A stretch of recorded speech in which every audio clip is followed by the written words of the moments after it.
mic wasn't working for some weird reason. Alrighty, hello and welcome to my stream. We will be doing mount farming with friends. And as crafting. Anyway, hello and welcome. We will be starting relatively soon once everyone is in order and here. Start doing things. Alrighty, I will move on to Discord. Hello. And as I have said in the pinned comment, if you are in an EU data center, meaning chaos or light, then you are very welcome to join. If you also need the mount, then you will also be helped to get the mount, of course. We're not just going to move on when all of our people are finished. So naturally, you also get to have to participate in the mount farm if you are in the mount. But it's clear for a friend. Yeah, we're doing a clear for Natsuka because she's yet to clear on any of the stuff. She needs to have mount roulette. Expert roulette. Tessa, is your mic lower than normal? I have. Oh, did it mess up again? Alright. Yeah. No, you haven't messed anything up, so but your mic was a little low. Full up crashed on me earlier when I woke up. Your today. mic crashed. Yeah, it wouldn't mute when I wanted it to mute, and then I did the good old turn it on, turn it off again by unplugging and plugging it back in, because generally my PC doesn't recognize it for some stupid reason. And then yes. Is that what tech support said? Yeah, totally. And also, hey Kosari, how are you doing? Do you want to come along again, Kosari? Then you can. You're busy, that's also okay. Or if you'd rather watch us. Wasn't picking up on it. Like, I generally have it connected to the NVIDIA broadcast, but for some reason it wasn't picking it up. Like, it just straight up wasn't picking up through NVIDIA. And then I decided, well, I guess I don't mind, having to just pick up the mic as is, but generally it picks up fan noise, but it shockingly isn't. It refuses to. Oh, Kasadi is coming. They're already on chaos. We were lucky. Our savior. The markers. The mark. I think I saved the markers. Oh, the markers. The markers. But that's for Dead Space, though. Wow, we are actually really close to a full party. You played Dead Space, right, Kai? No. I play it. No. No. I don't like scary games. It's not scary. I would necessarily say it's not a scary game. People will consider that to be one of the spookiest in a certain era, and I played it. I was like, what? Hey, Dead Space 1. So the only thing I'll talk about it. So basically, Dead Space 1 is not really that bad. The worst, I think, for me, honestly, was like Dead Space 2 when you had to do the eye thing. Oh, I like that part. Sorry, not like. The term is I didn't really care about it. I couldn't do it. Well, I could do it because I had to because it's part of the story, but I just could not. I really. It's like Right.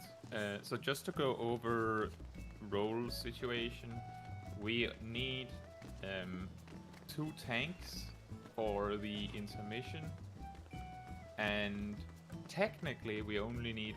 I don't think we need 2 healers, but given that last time there was a mechanic that was a bit brutal, then with only 1 healer, it might be beneficial to have 2 healers if we can. how about Everyone this, else. Everyone else should pretty much be a DPS if possible. So now what I know is that Moss has, I believe, significantly better tank gear than the DPS gear. And Sip, of course, has Sip is our local healer main. and I will be playing warrior because first of all, my best gear is tank, and also warrior is insane. Kai, you're that will also confusing me a help bit. heal. You're clearly playing as a blue DPS. Oh yeah. That is correct. I'm actually playing Berserker, the secret super job. Exactly. Yeah. The off DPS. It actually makes bloodwetting reduce your damage reduction and make your hit harder. Could you imagine? Good morning, Lawrence. How are you doing? Oh, by the way, is my mic still low? I can technically send it to 11. You don't have to change anything. Before, my setting for you was moment. Before, your setting was like 86% for me, so I just increased it a bit. It would have been a much bigger problem if I was like right-click you in Discord and go, oh well, you're already at 200%. Yeah, because generally I keep this thing because it's got little dials at the bottom. Generally, I keep it at the second to last dial, which is super quiet. And I have it on max, but I technically can go to 11 for it, basically. It goes past the old dial indicators, which is kind of funny.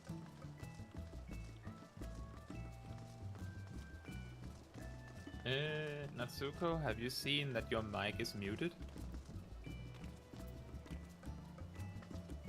Are you sure it's Discord messing up?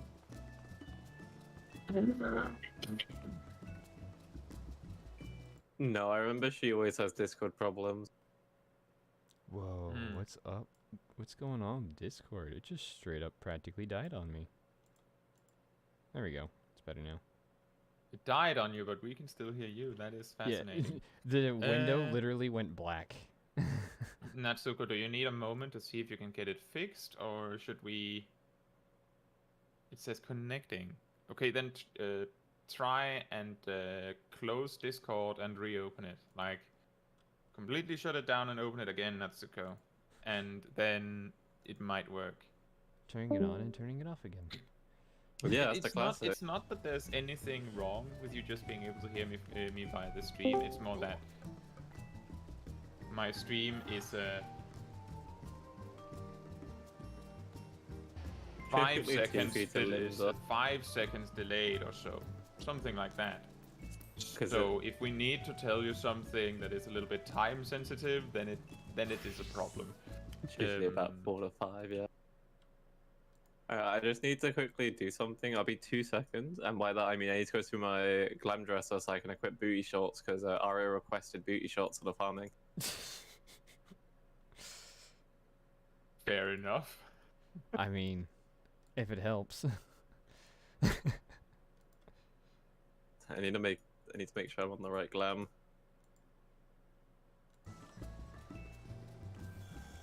Okay, Natsuko says it isn't working. I'm guessing Aria is listening in through Mars.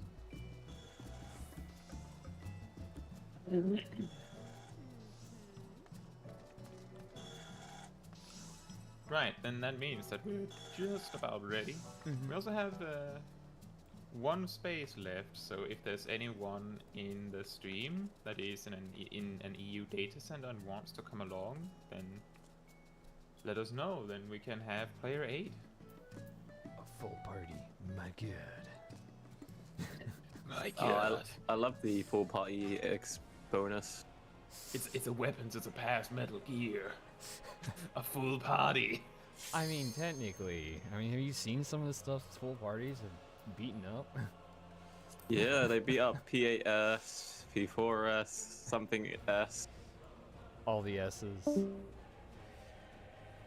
Lawrence says they would like to join. You can see the information in the pinned comment. We are on Chaos Louisoire. So if you're not on Chaos, you will need to log out to the character selection, right click your character name in the top right, and choose data center travel.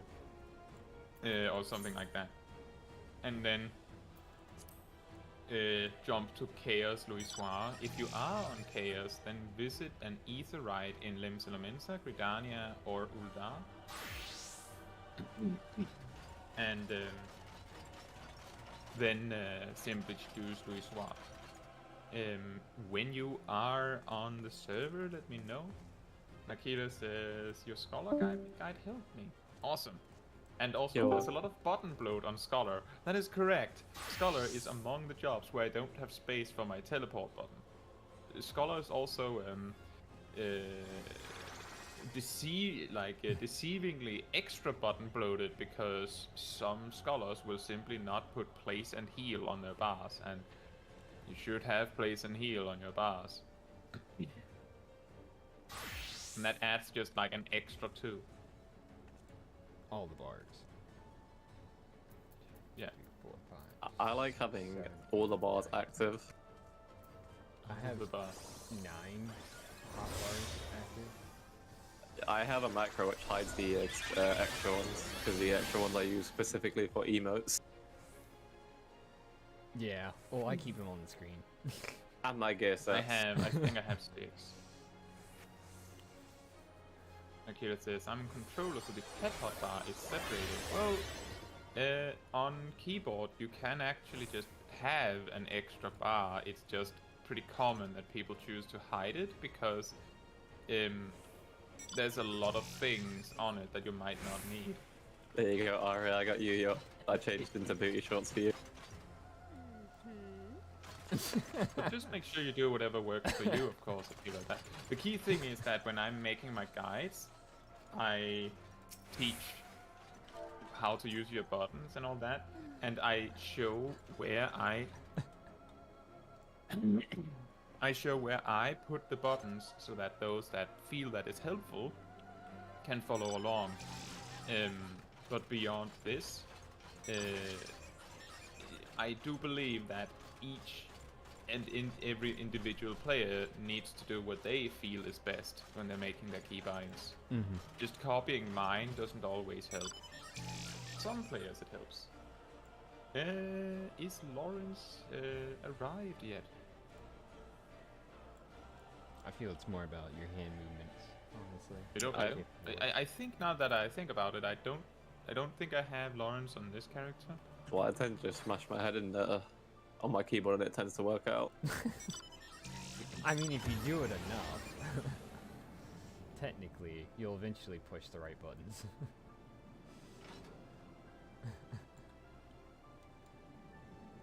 6 beetles and a whale.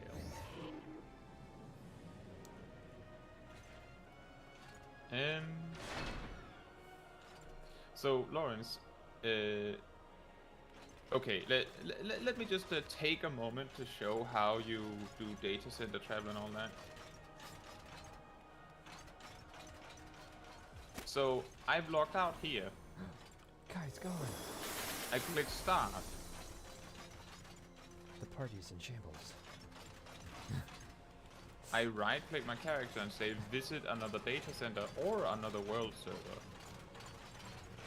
And if I say wanted to visit, I'm not going to do it now, but if I wanted to visit Alpha Light, I choose this, click confirm, and then it'll put me out to the menu screen and wait a few minutes.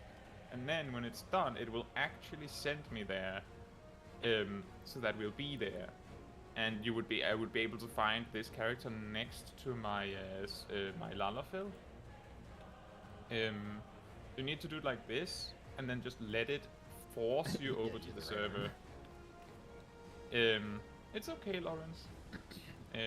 Data center travel is one of the least intuitive things in the game.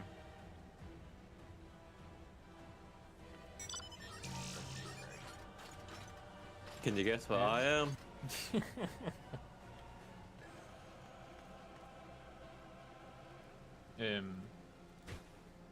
It is something that gets asked about quite often, actually, how to data center travel. So a random cocoa pearl has appeared. Oh, Coco, it's gun smokes.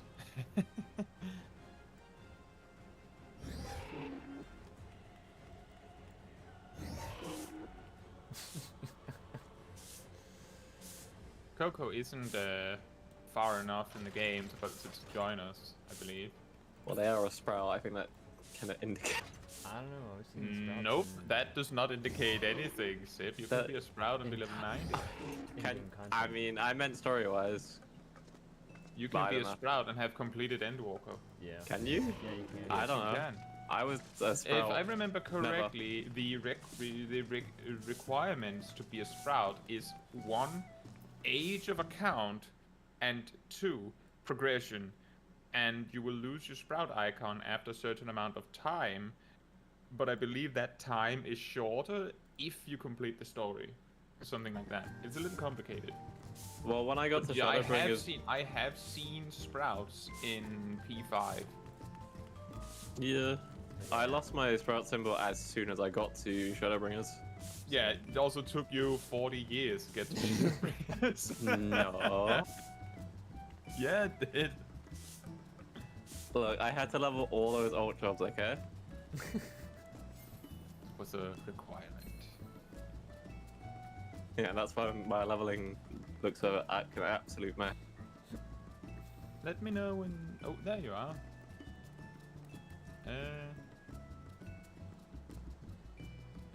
Lawrence, you may find it extremely difficult to survive if you're not level 90.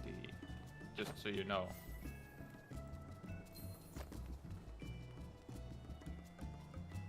Now sitting there doing the. Thessa, can I have lead? Oh, I'm Thessa. lead? My bad. Apparently. Sometimes I love being lead. I mean, Lancer, L. I mean, they kind of go hand in hand. Yeah. Yeah, there's going to be a lot of mechanics that do a lot of damage, and we might not be able to save you if you're not level 90. We're basically banking on our absurd amounts of HP to brute force a lot of things. So if you die, Lawrence, then we have to take it from there. Yeah. We'll wing it. We'll see how it goes. On that note, They're technically the level requirement. yes, but Once I got off on a joke. Mouse says, as the words of Ivan Drago, if he dies, he dies. Look how they massacred my boy.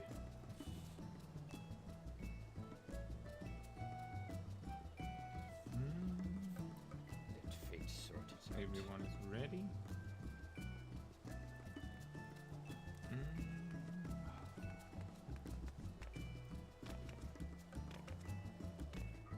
All of the overshielding. Yeah. That's why I say diffuse. When we're this many, if we can do decent damage, the only mechanic that really worries me is Well, the mid phase. the meteors and the Yeah. the healing thing. Ooh. The meteor and the circles. But you just gotta get hit by something. I love circles. They're so smooth. Well, they have There's no a lot of edges. mechanics that happen in this fight, so it might be easier for you to just see how it goes, Lawrence. I can say that a lot of the mechanics in this first phase happens twice. There's also the part where I need to remember what mechanics matter.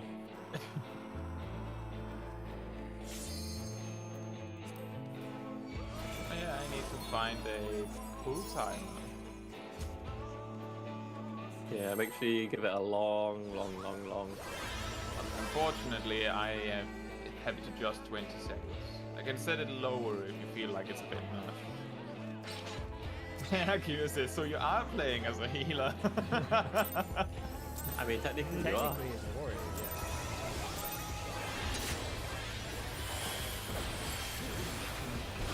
I thought we agreed that it's Berserker.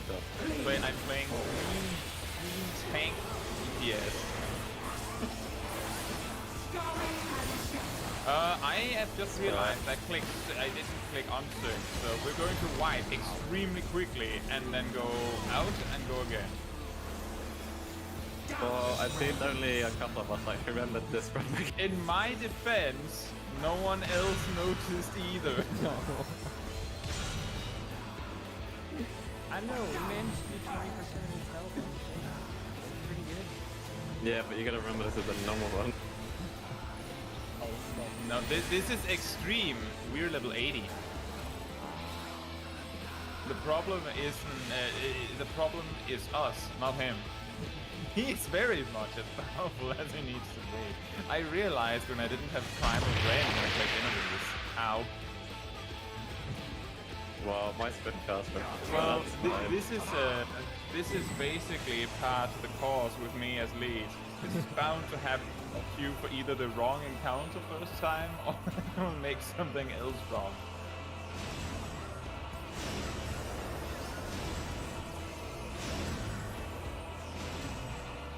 I wasn't looking at the mechanic that killed me. I thought it was this one for some reason. That's why I didn't do anything. But I think it's pretty reassuring that we can get this far. 69%, and it's just nice.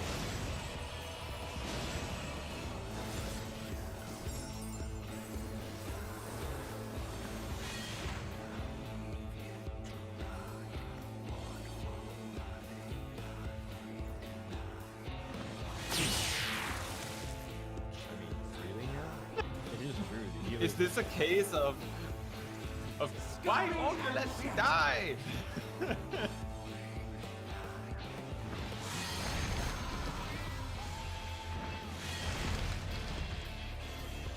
Yeah, Also with 8 full stacks. It's okay, I believe in the taking care of it.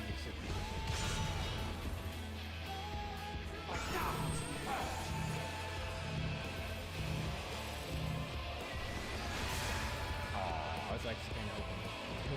Oh wow. Double kill. Alright, so now we hop out and get it unsynced correct. Look, I don't want to be that guy, but I think we could do it. No. Well, phase No. one we certainly could. No, we cannot. We would have to know all Yeah. the mechanics. Are you saying we're not that First of all, knowledgeable? we would need to know all of the mechanics.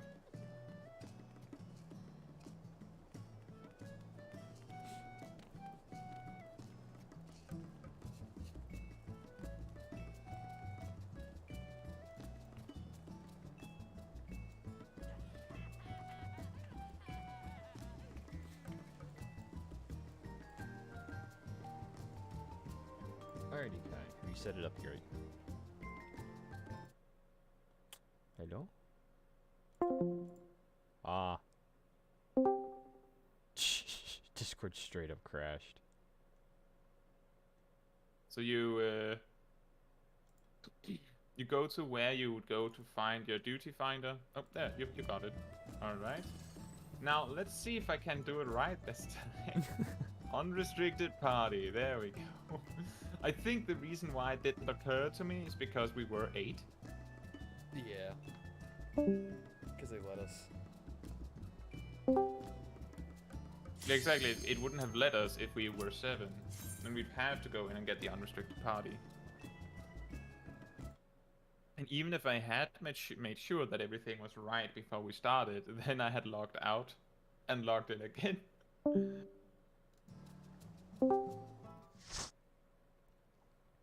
Now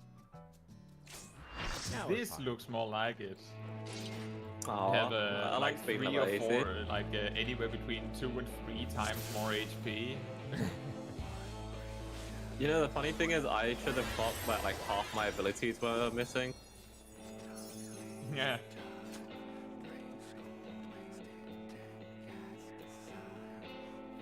Dragoon doesn't miss much. All we miss is an extra life surge. And I an lose my extra Aqua spine Veil. shatter and your bot and your step 3 combos also look weird. And when you finish 2 combos, you don't get Wormwood Frost. Quite a lot missing, I must say.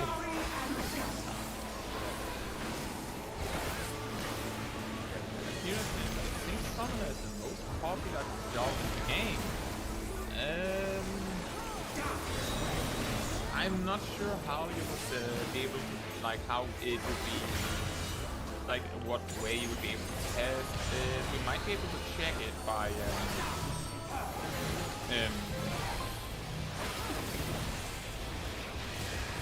looking at something like logs. That might be able to give us an insight as to how many that actually use or at least uses the job in. Oh, so go to the spot in the arena where there is not an orb. Arya over there just being like, you can't stop me. I've already started my melee combo. I mean, we're high enough level, we can make it. Yeah, she managed to survive. Yeah, with 500 health. I mean, I'm more impressed. Gunsmokes, Coco Pearl says, you guys have the shiniest house in Ishgard. Yes!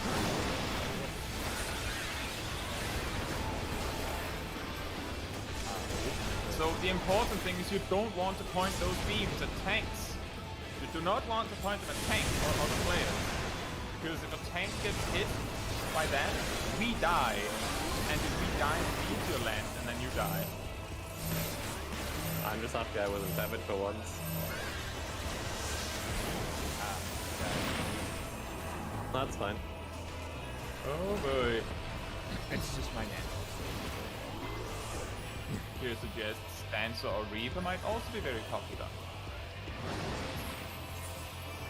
Right, so you get a debuff of either fire or ice. If you get fire, you want to play with the ice one, I believe. Correctly? If I had I think we got the right one from the tanks. Yeah, you want to make it so that if you have the red debuff, you want to talk with the one with the ice orbs. You have the blue one, and also these beams, you want to make sure that you don't get the ones that match. Basically, the debuff you get makes you take way more damage from the matching one.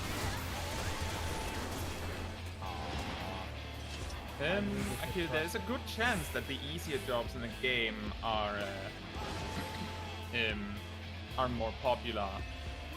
I would also guess that jobs that do the most damage might look deceivingly popular. The problem with this, with figuring out what the most popular jobs are in the game, is in the fact, oh boy.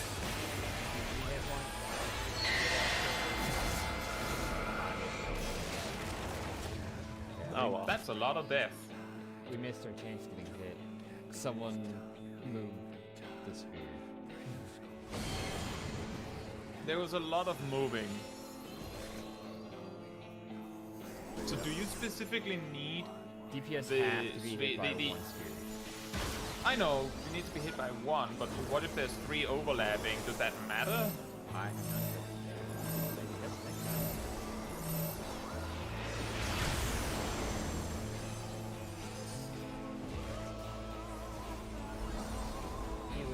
But the reason why it can be difficult to figure out exactly what the most popular jobs are in the game is because a large amount of players will have many jobs at max level, so knowing what jobs have been leveled most might not tell you very much.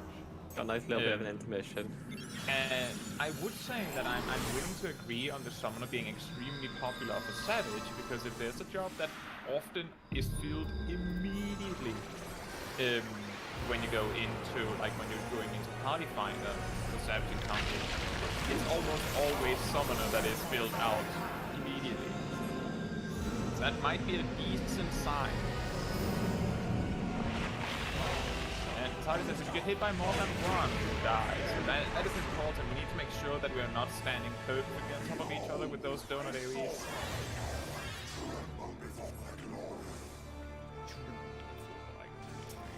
Tari says, someone made a graph of what jobs are popular based on speed.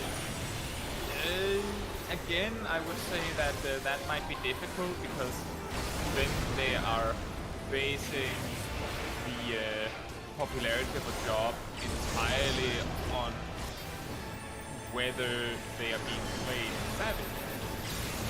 And it might be inaccurate because some jobs might be significantly better or significantly more popular outside of Savage, for example. But as Isaiah here took it with a grain of salt, and it is exactly the best we can do is make like educated guesses. Remember, there's a knockback here. The knockback.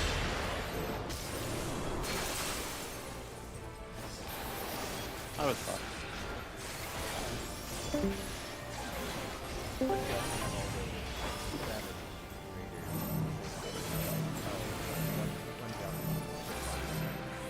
Yeah, exactly.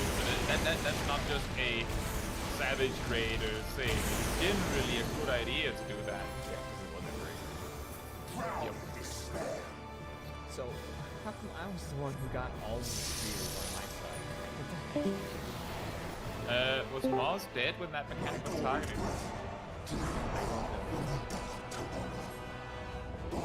Here says, I know for sure that Black Mage is popular. It is probably less popular simply because it's so difficult. That's also why I say that there's a good chance that easier jobs just score higher, because they're easier, then people are more likely to choose them. Look. Why do I have Maybe you died as it was targeted. Oh no. Imagine not hitting a 450. And I'm so good, I failed it. Oh no. Woe is me. Well, Last if FPS it pops up for you, it is healthy to do it anyway. In Seed of Sacrifice, normal, if I believe it is if anyone fails, you wipe. Yeah, it wouldn't even have Which was really funny when we were doing it with Miara. They had problems because they didn't know how to mash hard enough. Oh yeah, go into Oh right. Wait, you guys didn't realize? Magic save. Yeah, it is like a weirdly effective save spot if you stand exactly on it.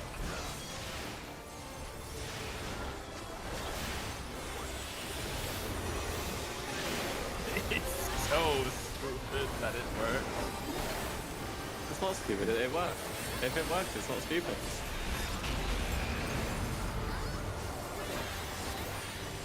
Here says everyone loves Samurai and Reaper. Samurai tends to get a lot of love because Kazadi had us save that thing. Remember, we actually had to stand in the pillars and stuff. I got a bit too sleepy there, but fortunately Kazadi saved us all. But the save spot is specifically for those circularies that come in from the side. So these, now you want to run to the safety of C.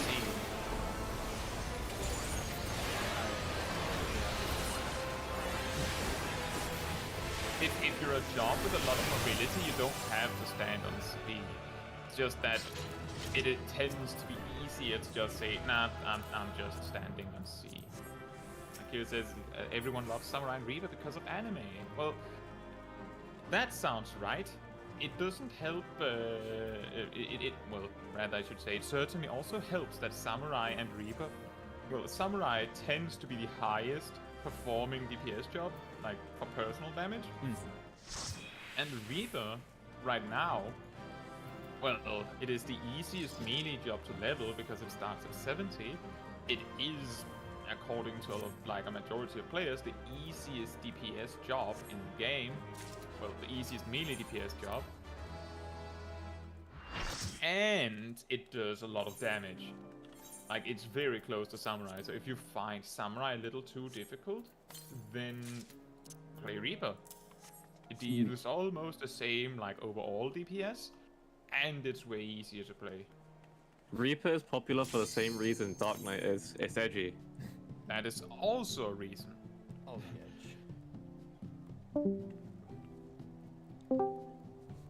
the edge. But I do think that Summoner might still win out on that one, simply because ranged makes it even easier.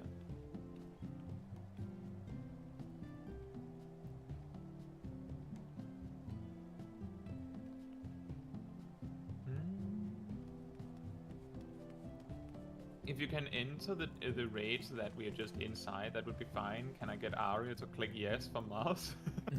If he's the one that hasn't clicked yes. Time ran out. Aw. Okay, then we wait until Mouse is back. Mouse has to be a dad for a moment. Yeah, it's not like he's Ooh.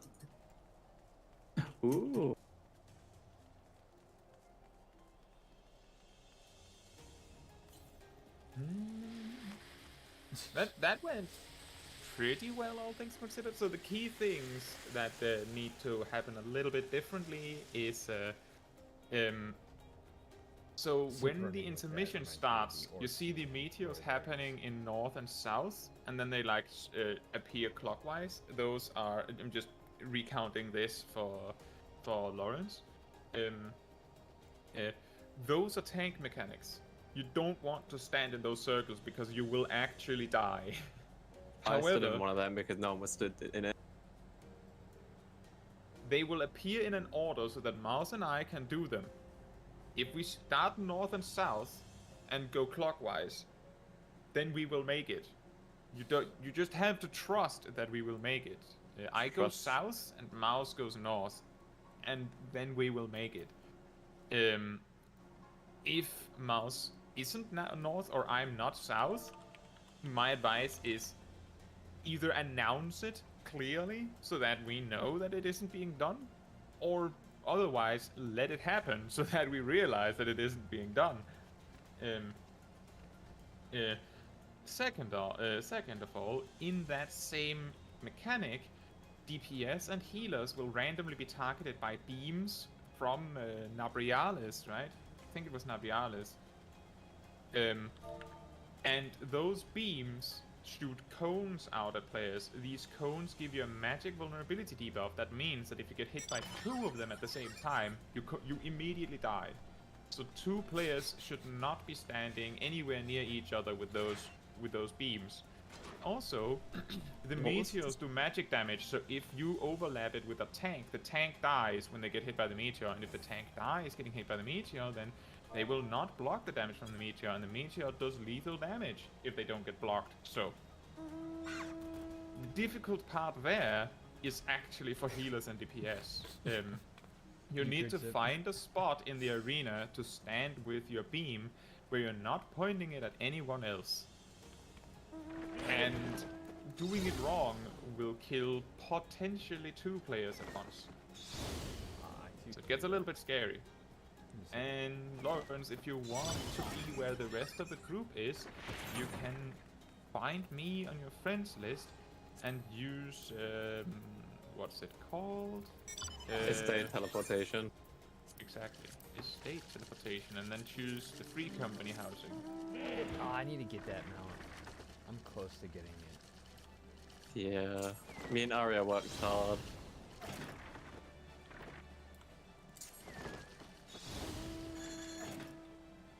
I need to finish the Nazi tribe. I've done all the tribes enough to get the mount, but that's about it. I need to do the pixies, and I'm doing dwarves at the moment. Why? Hey, Caetsu, go in that mount again. Hey, Sid, come over here. Caetsu, can you go in the Mismeef or whatever it's called again? Come, sit under me. You're all different heights. This is a bit silly.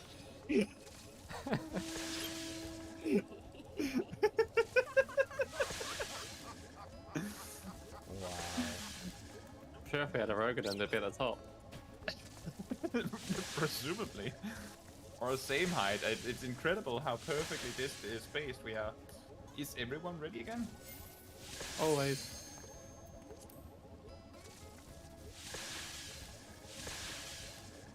That's funny. Natsuko said no.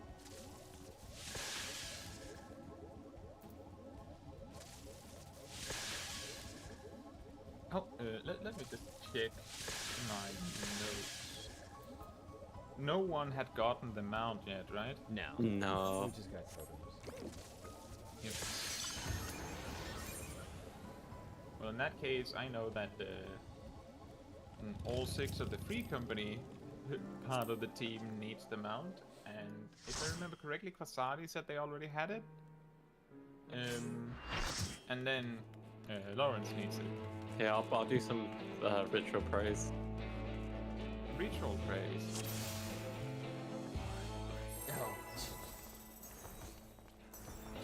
Lawrence says, played as a dancer, but I felt like a dragoon. I can't remember the dragoon joke I said yesterday in the shout chat.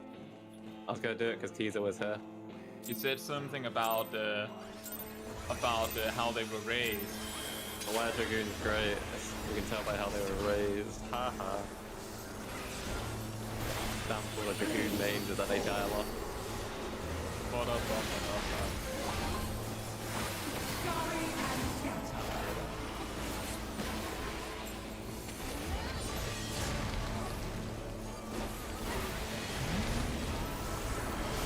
So that mechanic, the best you can do is try to not stand on top of anyone else, and the second hit hits the exact same spot as the first one. So if you sidestep the same spot, you will not get hit. Of course, if you're level 90, you can probably live it by just sheer force of will. Yeah. Sounds accurate.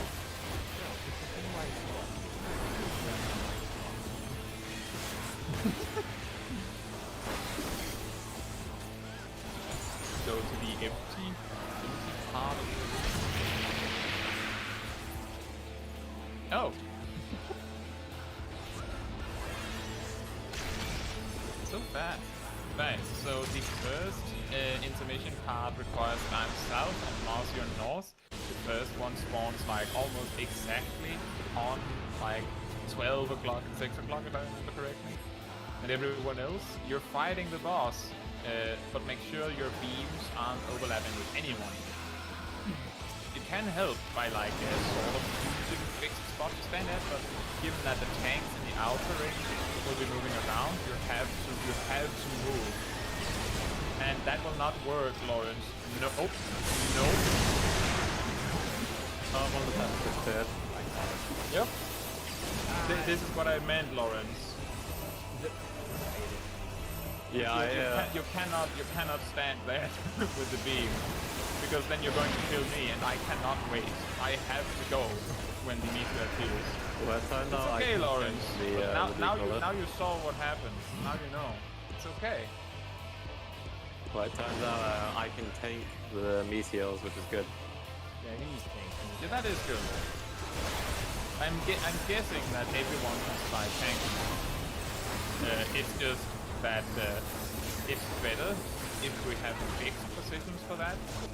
Just choosing to say the tanks do it is also what you would do normally.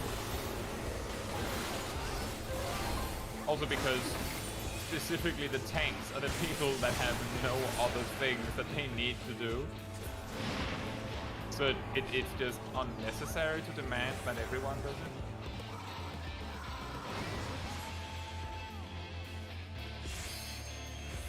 Come on, Brian, do your thing.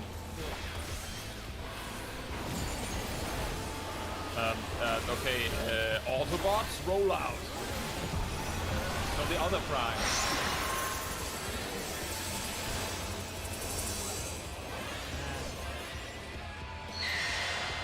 We also need a lot more healing. It's fine. I got petrified, but I saved the day. I think.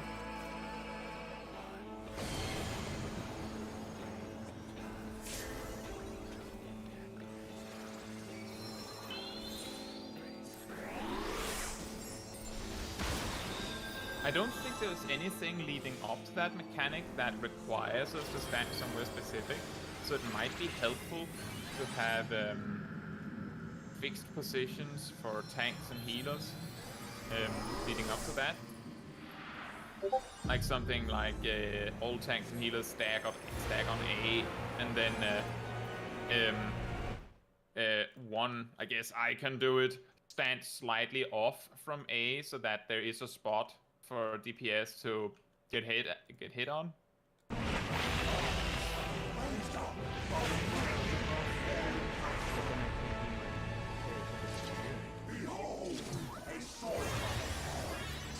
wanna die.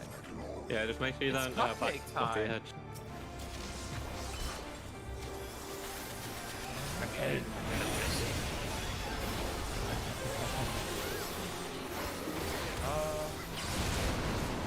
Oh yeah, there are meteors in the back now. You can't see the big log thing.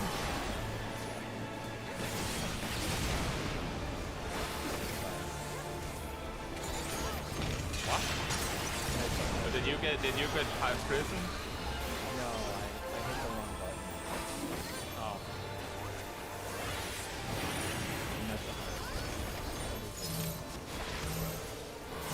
Go, knock back first. Knock back first.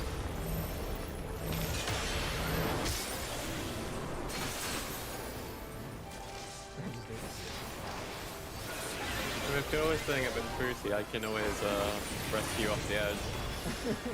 Probably not down. But it's okay, Lawrence. It's okay to make mistakes. The best way to learn a boss mechanic is to see it happen. The best way to learn from your mistakes is to make them. So the only reason why I'm like really highlighting the mistake is to highlight what went wrong, why it went wrong, so that you can learn quickly. It is not to like point out that you're bad or something like that. Everyone has to learn mechanics first. I think last time we did Mount Farm, we wiped to that mechanic like 2 or 3 times. Because we weren't sure what we could or couldn't get away with. It's always very easy for us to say, oh, well, we know how it's done. Well, we also went through fighting Yeah. completely disrespected it all.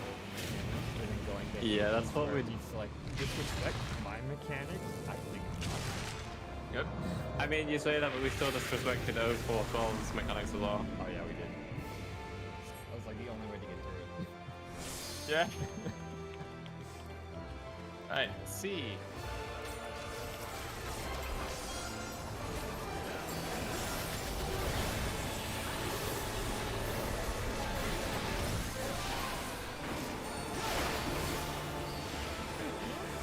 Nope. You were standing a quarter of an inch off on the exact pixel perfect coordinates. Yeah, you gotta be right on the center. It's absurdly specific. If you don't feel confident doing that, then it's okay to just try and do the mechanics properly. Nope, I'll go to the right. That's fine. I mean, it's or we quite just easy when you kill the play the boss. Lalafell. That's also an option, I suppose. Alright, No let drop. me drop. Ooh, Helios. Everyone that needs it just need. And then let me make sure to announce who gets it.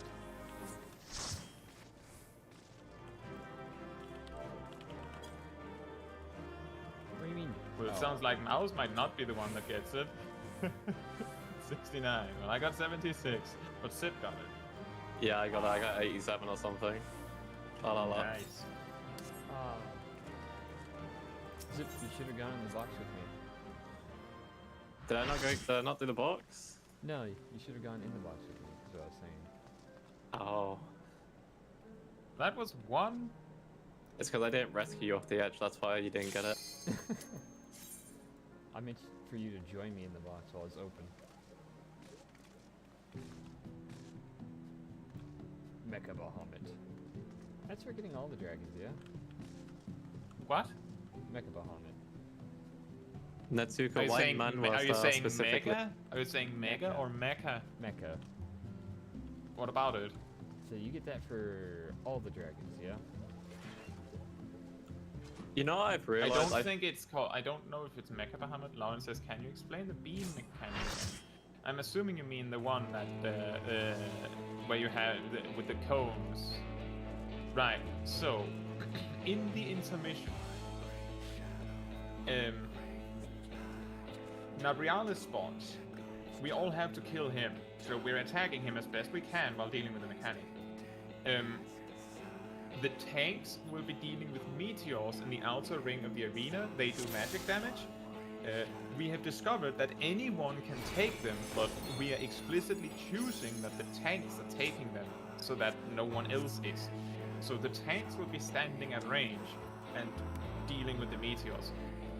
In the meantime, DPS and healers will randomly be targeted by beams going from Nabrialis out to you. If you have one, then at some point he will do a cone AoE in your direction. So like, you know, like shaped like a cone, with you in the center. That does magic damage and gives you a magic vulnerability debuff, and everyone that gets hit by it. If you have the magic vulnerability debuff, then any magic damage that you will take will do 9999999, like just 8 nines of damage. You will die immediately if you get hit by any magic in the next like 3 seconds. And these cones will line up exactly so that cone, meteor drops, cone, meteor drops, or something like that. So if you point the beams at anyone else, then they will probably die to the next thing that hits them. It's very important that you don't stand near anyone else with them. And a key tip is that you can see, so you can see where I am. I'm just going to use some markers to teach here. So I will be going this way around, right? So you will see like circles spawn in this path. If I'm standing here on A and you have the beam and you can see the circle start to appear on B, I'm going to go there before your beam resolves, which means that I will get hit and I cannot do anything about it. So you have to move with your beam or we both die. And the thing is that you can't just, you cannot elect, say, oh, it's fine, I'll just take the meteor too, because you will have the magic vulnerability debuff and promptly die. So, as you say, don't point them at the other players. I hope that makes sense.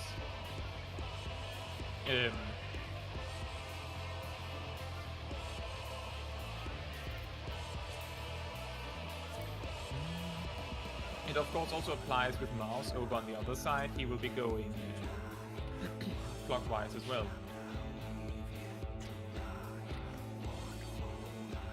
The sun is essentially goes to the clone we're tethered to and pointed outwards, far from the tanks.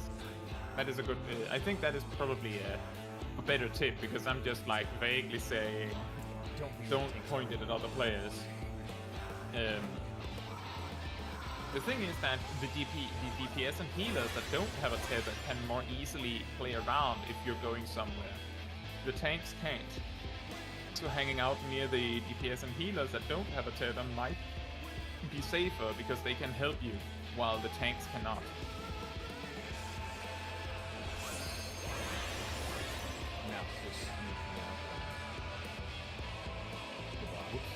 Let me just make my pull timer a little bit shorter. I feel like 20 seconds is a little rich for what we're doing. But I need that extra 10, man. I gotta have it. I got to have it. I need it, man.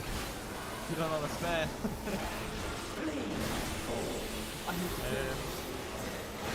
I need a number 10.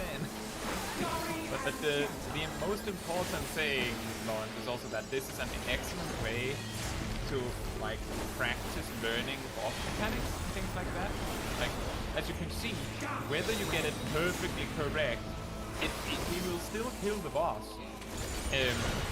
So doing your best to try and get it right is also a matter of you learning. This is something that actually came up on stream yesterday. We talked about how difficult it is to get into savage raiding and stuff like that, and I specifically highlighted that find the open spot that old content unsynced is an excellent way to get some practice on doing complicated boss mechanics, because it's a lot less punishing to make mistakes in unsynced. So this is the perfect place to learn. Naturally, Lawrence is at a bigger disadvantage because of gear and level. Like, super easy But game still. savage raiding. You just gotta go into those clear for train lobbies and you know practice lobbies. Exactly. Nice. I mean, honestly, I can say I've ever cleared Oh boy. I think we're going to have. Oh boy. Somehow it worked out.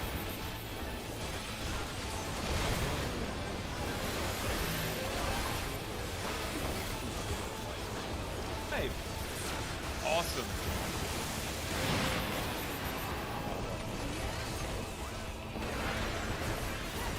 I love having to wait for the enemy to finish casting his spell so we can kill him. I know, it's Yeah. so rude. We should just, you know. I wish. Could you imagine if players could do that? Yeah. No, you can't kill It me makes now. it be so much easier. A black mage would be the best job in the game. Well, you see, I never finished. Oh, we need to switch. We need to switch.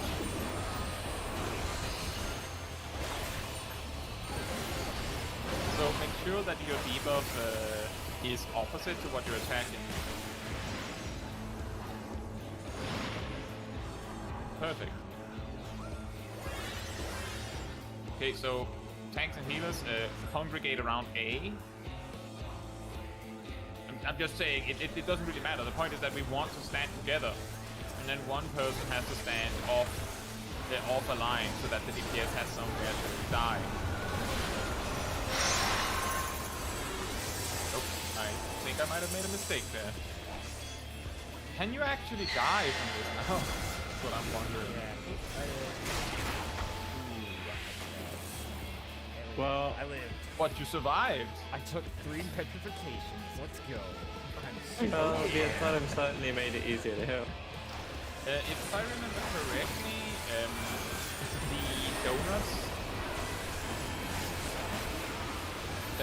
the donuts don't actually kill you, they just do damage. You don't want to be stacked for that, Those give magic vulnerability. Yeah, the problem is that we need to make sure that the DPS dies, but simultaneously tanks and healers need to be healed fully. I like how I was literally at between 1 and 3, and I stopped absolute edge of the arena with 3 stacks. I'm proud of you. Well, you get the petrification from the glare mechanic. Yeah, I So do you think were, I'm gonna you were standing on the edge of the arena while looking at us. Let me hit you. We get it. You're scary. We got it. Noted. We have beholden you. Oh, Brasil is here. And also welcome to the Cult of the Pink. That was very surprising. It's been a while, Brasil. Thank you so much. Well, it is pay week.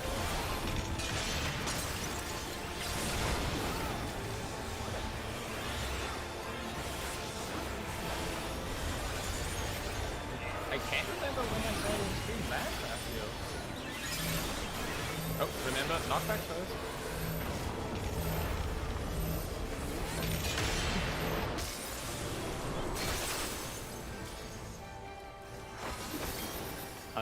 I already got bonked. I mean, slipped.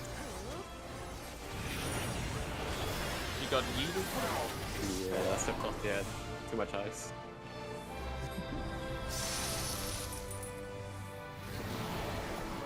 Oh. Well, at least I reckon. Because I gave you my eye back. Who did you give your eyes to?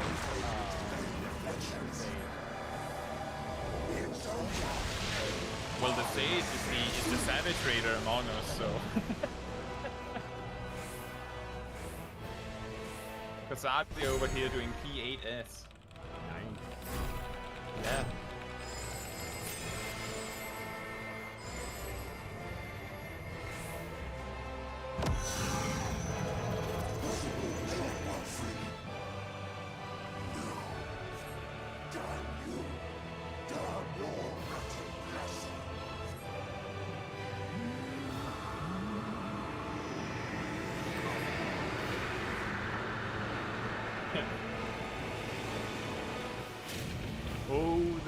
keyboard mashing. Wait, you guys mash keys? I just press one button and it does all the work. I mean, I discovered after having completed most of ShadowBringers that you can use your keyboard for it. I thought you had to click the button on the screen for too long. I discovered that in Stormblood. Gee. We broke too many mouses?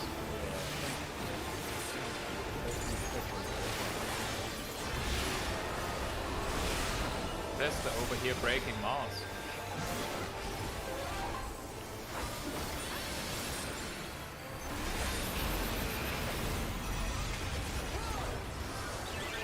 Oh, we're gonna do a quadruple touch. Epic.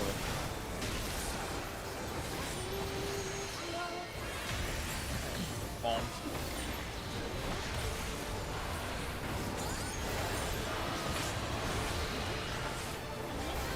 Explosions! I mean, technically we can do it, right? Because we're getting 2 bars now. Oh yeah. Are we? Oh, Yeah, we had 2 bars at the end of that. Oh, wow, we almost got 3. Wow. Quick healer LB. Oh no, healers on here. Tanks, quick LB. We need it. Oh thank God you saved us.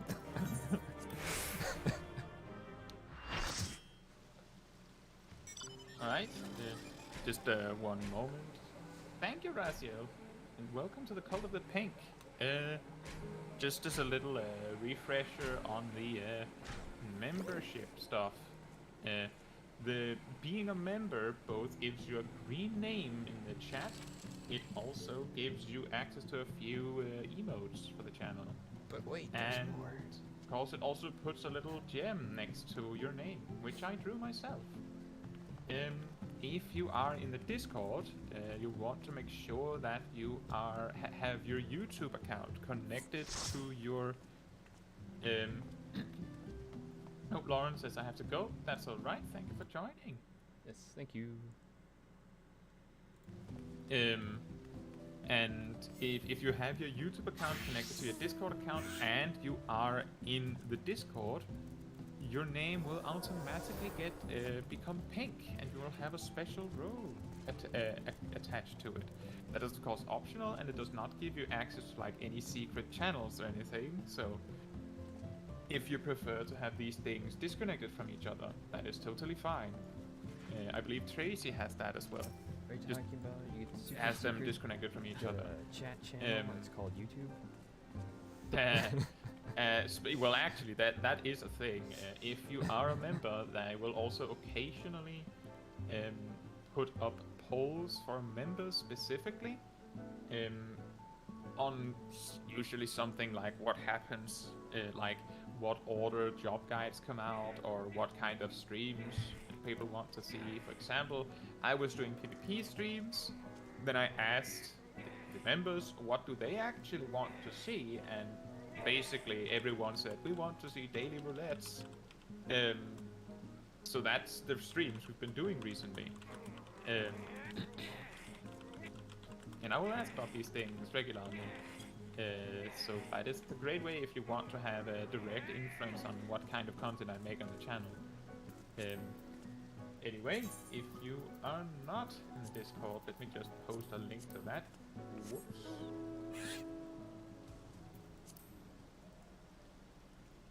Yeah, I'll go over a bit more detail about the Discord server later in the stream, I think. But again, thank you, Razio. Yeah, Ari, I don't know why you had so much time getting the code, because for me, I was just like, oh, hey, here's my receipt. They're like, okay, cool. Here's What? your code. Talking about The American mount. the peanut Oh. Butterfinger mount. Yeah. Is everyone asked- ready to go again? I can't get. Yeah, I'm ready. Sorry. Just having a coffee because it's healthy. Vasani says, Almagest, put your healers to the test. Almagest, that's the crazy mechanic from O4S, isn't it? You mean the one we cheese? One of them. I think Almagest is the one that puts like an absolutely insane dot on everyone. Yeah, didn't we just use Raziel says, hi, I don't come very often, but I thought of joining before my attempted Valdesian Arsenal today. And there's the ninja pose. Well, we don't have any markers, so... I'm Westwards, I don't know about you guys. I believe Believe in this Lord. And that's a conclusion. Call from the shadow. Well, thank you so much, Raziel. I really appreciate it, and more importantly, we will all pray for good luck in your Valdesian Arsenal run today. Right, guys? It depends how much am I getting paid. You're not getting paid. Lala for luck is quite a powerful tool. I don't think you wanna, be playing around with it. I'm pretty sure I have given you a lot of head pats just this week. If I type plus me, I'll find out. I've got over 132. Does it? So I'm guessing it does not actually attribute it to an individual, huh? No. It does if you do it in a Pretty sure dungeon. that at least 10 plus of those is me. Unless it doesn't actually count them if I have emote log turned off. No, it does.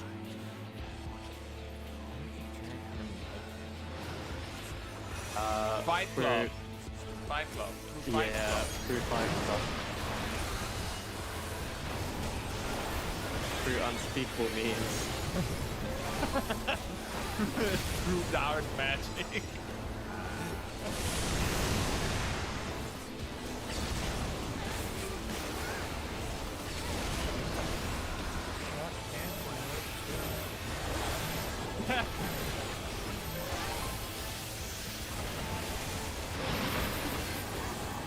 I think it's an extremely interesting way to make mechanics difficult. Just make it so that if you get hit by two mechanics in quick succession, it is lethal. Oh, I need to burn this up and get the bundles so I can make one of them die. Much better. Oh, switch.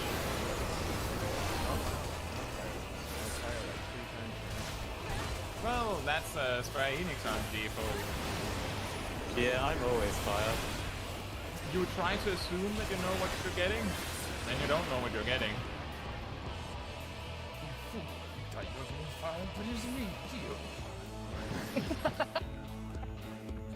¡Conocido!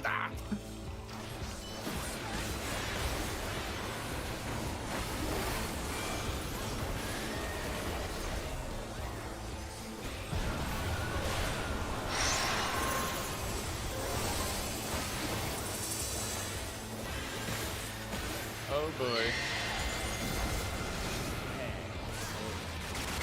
Somehow, we all made it. I keep forgetting about the petrification. And Russ? No, that's just a You got timer, I 4. think. I got 4. They call him Cesar, the petrification master. Gotta catch them all. I do love my Pokemon. And Raziel says, isn't it what they tried to do with bone stacks, but less violent? That get hit 2 times, you die. I think that was sort of what they did in the Lupron Regine, yeah?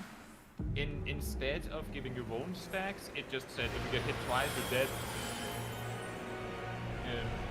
Whether that's better or worse, I would say getting hit twice, you're dead is a lot worse. The difference is also that well, in this particular case, it's a mechanic you have to get hit by, but they specifically don't want to get hit by 2 of them. So to make sure you don't, they give you the insta-kill if you get hit the second time. In current Savage Raid tiers, I believe the system is that if you get hit by a mechanic you could have avoided, you get a damage down. Because, as it turns out, remember there's a meteor in the back? I know. No, I'm talking off. The reason why I'm going up north there is because the boss is up north and I don't have any range attacks. Yeah, it sounds like a warrior issue. It is a warrior issue. Specifically not a paladin issue.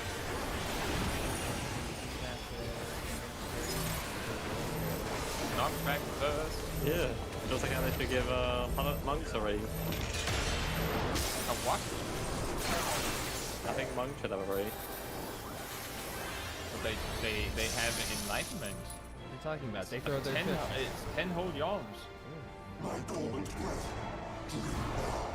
Just throw your fist. You know?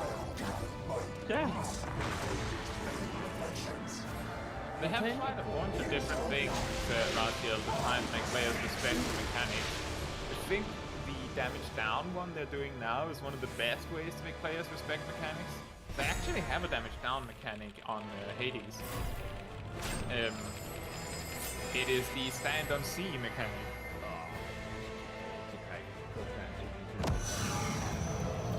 Yeah, imagine not getting 4.84.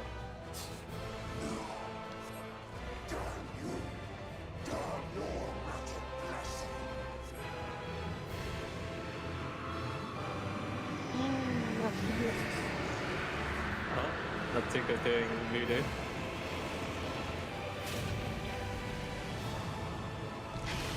The reason why damage down works, for making players respect the mechanic, is because the whole purpose Right behind above I is where C should be. so where is C? Yeah, about that. But the reason why it works to make it.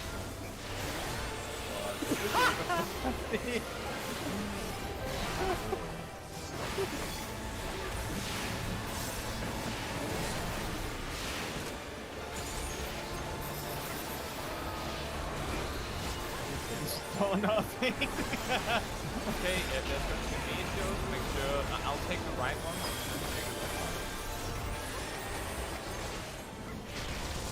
I am the meteor.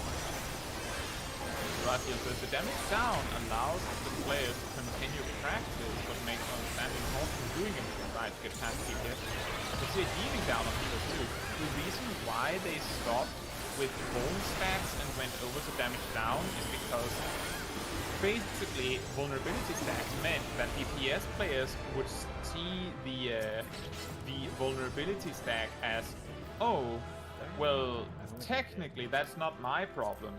That is the healer's problem. If I survive the hit, it's fine. So that meant every time a DPS player made a mistake, whether it was intentional or not, it actually fell on the healers to deal with.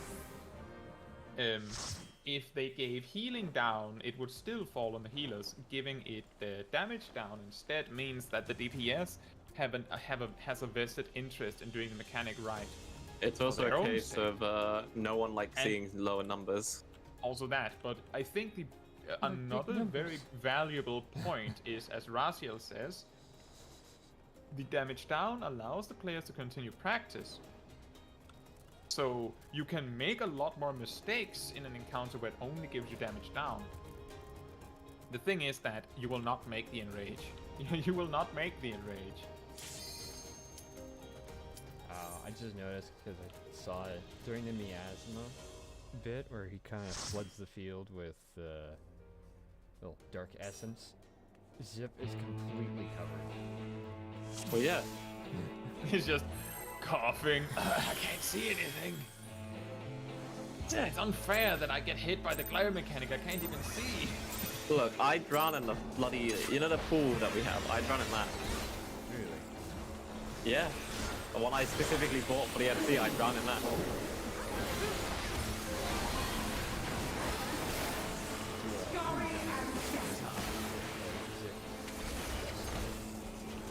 It's meant to be a kiddies pool as well. I think, as I said, that one of the valuable details of using damage. Oh, watch out! It has flipped.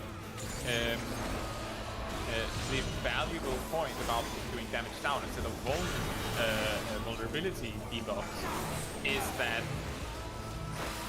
a corner. What are you doing? I thought you felt like you could use a body. Thank you. Is that when you're optimizing like the kill time of a boss, it absolutely becomes a thing that they will see if they can get players will see if they can get away with ignoring things like that. by making your damage down, you can't. Like, you literally cannot ignore the mechanic because it's a bigger DPS loss to ignore the mechanic. Whereas vulnerability, you could argue that the vulnerability stacks makes it more interesting to be a healer when trying to push damage because then you have to heal more.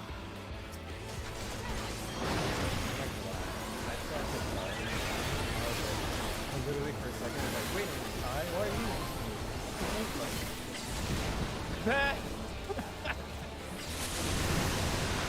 I'm just saying, if we one day have a full like community party of anything, everyone shows up in matching outfits, that's going to be hilarious. I do technically have your robe, but it's different color, much better color. Well, you have to remember. Well, tip. You also have to remember that my robe is traded with me as the crafter on it. Mine's bought from the market board. Not with my name on it, but I don't sell them. Aww. You could make fake of them. I don't sell them. That makes them more special. I could see a system where player mistake makes its specific role of job harder. So DPS mistake does damage down, healer mistake does healing down, and attack mistake does a vuln or CD increase, cooldown increase. That would be. Oh, I got hit by a mechanic. Oh. Not sure which mechanic I got hit by though. We have no healers left. You can Wipe sell it. No. Wipe. I lived, but then I was pushed again. There I heard. I lived, but then I died. I should have jumped. Yeah, if you jumped, you would have survived. I would have survived because my back was to the. I think it could work with more role-specific debuffs, but I think an interesting observation is that a damage, like a vulnerability stack on tanks, if you're if you have overgeared the encounter, often you will not actually care if you have 1 or 2 or even 3 vulnerability stacks, because the defensive cooldowns you use will compensate. So that is to say that, and I know that this is absolutely ridiculous. Watch the spikes.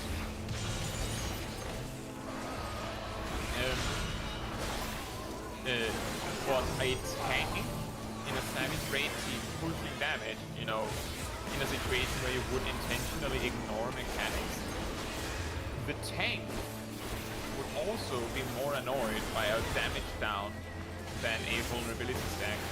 And so would a healer, because they're all here trying to push damage. I'm guessing Arya is occupied. That's fine. Just... Oh, we got this mechanic this time. If Arya can hear me, you will need to step to the right. You will need to step to the right. Step to the right? Okay. There you go, I made a step to the right. I was actually gonna rescue her regardless.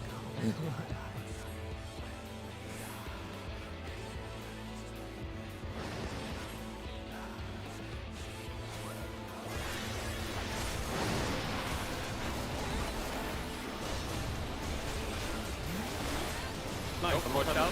Remember, Arya isn't moving.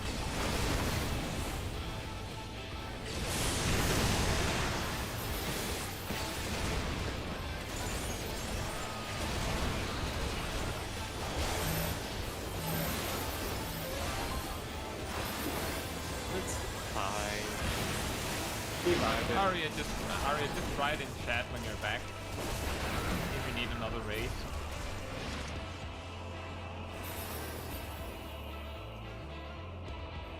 Big DPS mechanic of getting hit.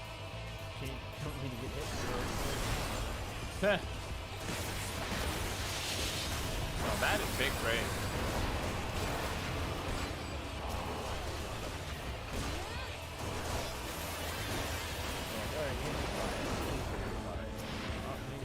Yeah. Except when you expect it. You are pretty fine. Maybe they put you back on the fire last run, and then now they're like, oh wait, you're at fire before? Well, let's put you back on ice. It could be worse. There's this one time I did a lot of Zaku on mount farming. There's this one friend that never ever got targeted by the Phoenix thing at the start of the encounter. Ever. They never got targeted. I tried to cheese it. They don't let me. I don't know. At this point, I'm just going to accept that this is a little bit like Goodbye World. You know that one? Yeah. Well, I lived, but I got pushed with it. In O12S, there's this mechanic called Hello World, but it is so complicated that in unsynced groups, it is pretty common to just accept the fact that not everyone will survive and just have all the DPS jump off the arena as the mechanic begins, and then just raise them before the fight continues, so to speak. That's quite a romantic mechanic.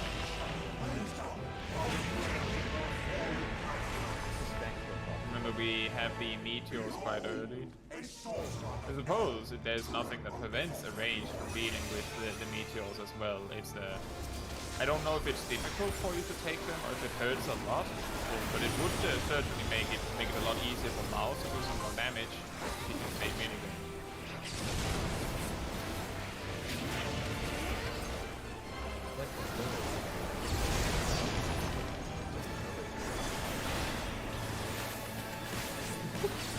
Kasadi gets captured and immediately. What? It's because it's happened every time. Last time it was only me getting captured, but now it's not me for once.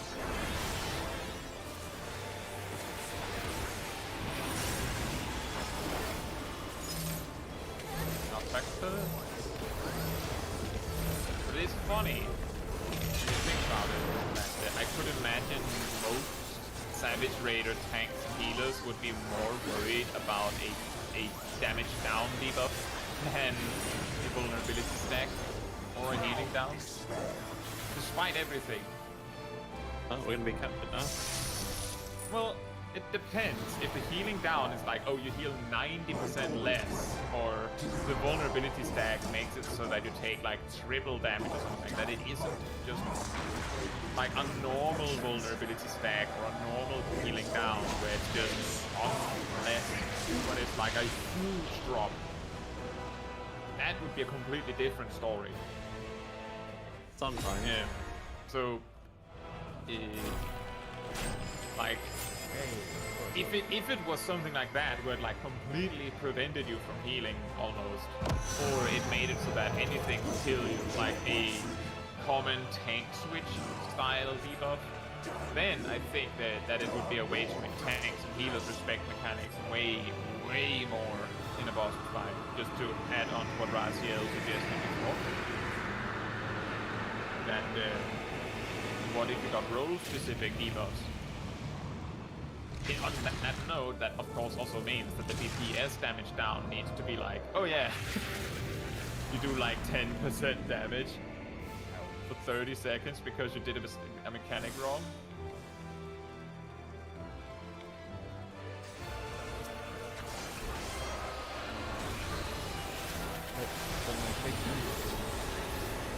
But the damage.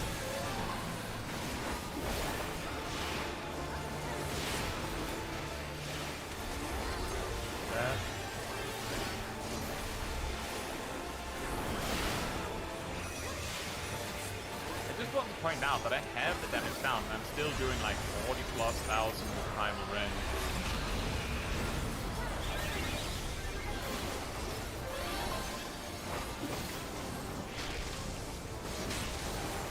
Meteor.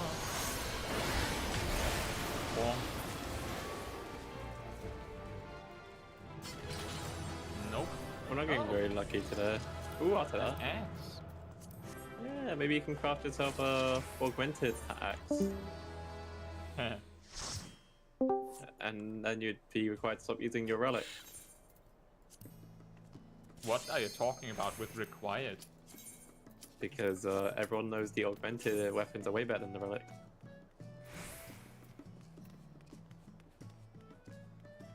You gotta agree with me because I paid 1 point something mil for the big boy sword. And it hurts me that you can get glowy one for free. Well, you get a part. You can what? You can get no. It's the crafted glow. The non-augmented one doesn't have the fancy glow. No, I meant the relic weapon that you can get in ShadowBringers. Well, soon we'll have Mandeville relic weapons upgrade. Yeah, I'm still waiting for that. Next patch, whenever that is. Yeah. And scatter.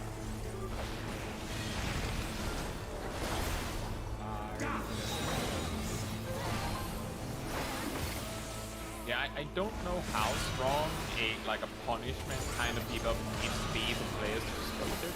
The only reason why I'm pretty adamant that damage down works is because, like for everyone, is because, well, it just so happens that the only way to maximize your damage is to not have any damage downs on it. Why have we not got the variation of it? What? We keep getting the red one first. Last time we got the blue one. Oh yeah, that's true. Well, that is that one Square lasted. Enix RNG. Yeah, that was when all the stuff was out. Yeah, it's like when we try and do triple kayak.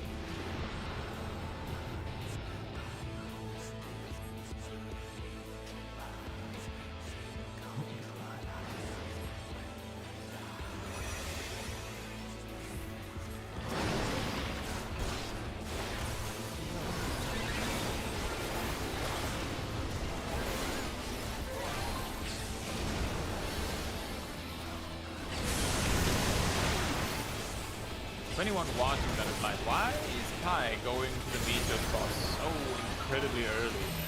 It makes it easier for everyone else to plan around when you go to your spot a bit early. If you don't have to like squeeze out every single point of damage, it tends to be better to move early rather than risk it. So skip to the biscuit. Exactly. Oh, okay. Like, we already get Navigalis to 0.1% HP mid-cast, so me pushing out slightly more damage doesn't change anything. The only thing I bother doing is try to make sure that my combo, if I have one, is finished in time.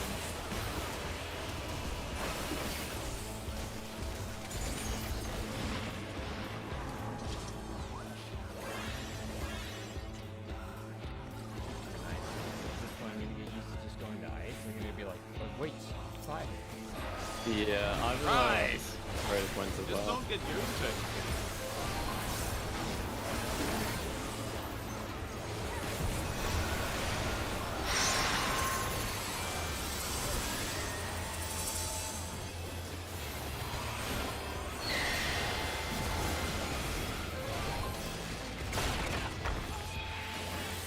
Hey, Peter survived! Yeah, I'm proud of you.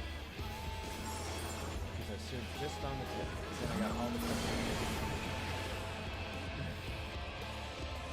Oh yeah, that's true. You can't take the hit close to the edge because you get knockback when you take damage as a DPS there as well, right?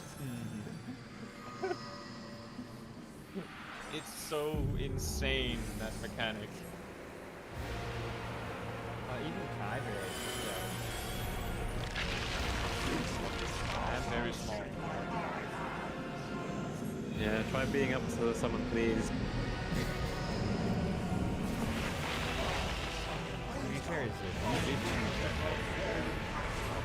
Yeah. What's it? I've heard the lowest. I'm the smallest. I've reduced my height as zero twice. Yeah, you're buying my tape to reduce height.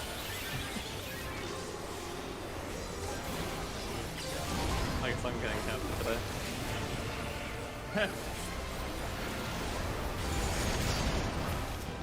Oh, Master's coming with me. There's a meter left. Uh-oh.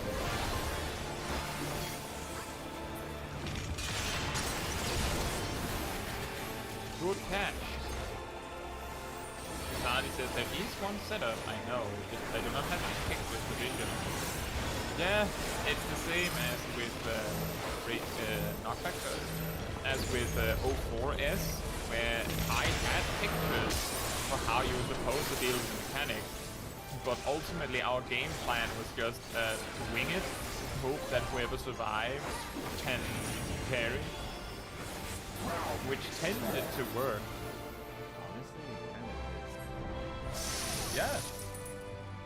I remember there were tries where it was just me as a healer repeatedly raising a tank. I'm gonna need you to take this tank buster real quick. I brought you back to life. I'm gonna make it. Just pull off the tank like a meat shield.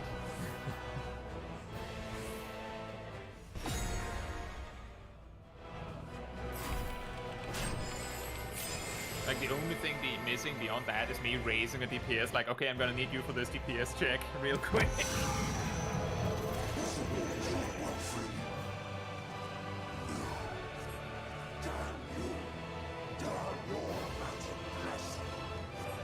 Hades over here with the potty mask. Yeah. I'm surprised.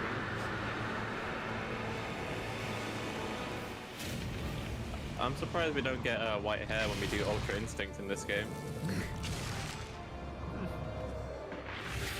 Isn't Ultra Instinct blue hair? No, that's Super Saiyan God blue. God, blue. What is it if it isn't blue? If Super Saiyan God is red. Oh, isn't that pink? No, it's like a pinkish red. So it's pink. I think the kind of outer glow is pink, but like the actual hair is red. You got me pink. Stop.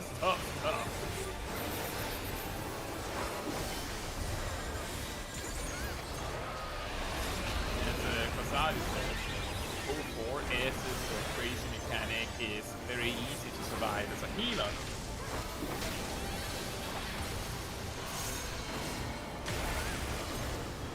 But Because yeah. you just have to make bollocks. sure Doom doesn't go through, yeah. I tried to run off the edge and rescue someone. Oh, you meant this one? Well, that actually applies for both 04S and this one. Both healer and tank. It's just about not getting killed by Doom.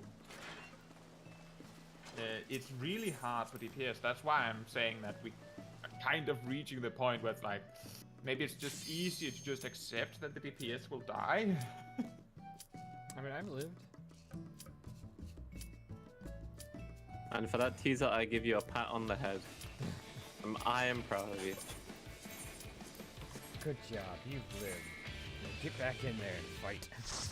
Cesar, the Vieira who lived. We're gonna do a ninja pull this time. Are we? I hope not.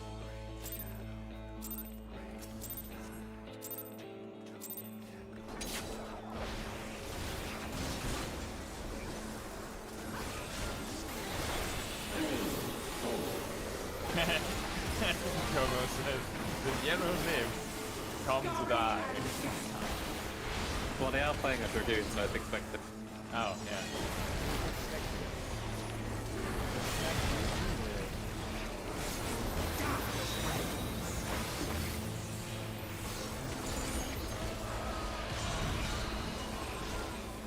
Well, that actually, I talked about previously on streams about talks about what could the development team add to jobs for level 100. And typically, a lot of jobs, it's hard to say what it really needs. Oh, there it is. Ah, now I have finally, we to got stand the for new the one. opposite. Now we get the pretty color.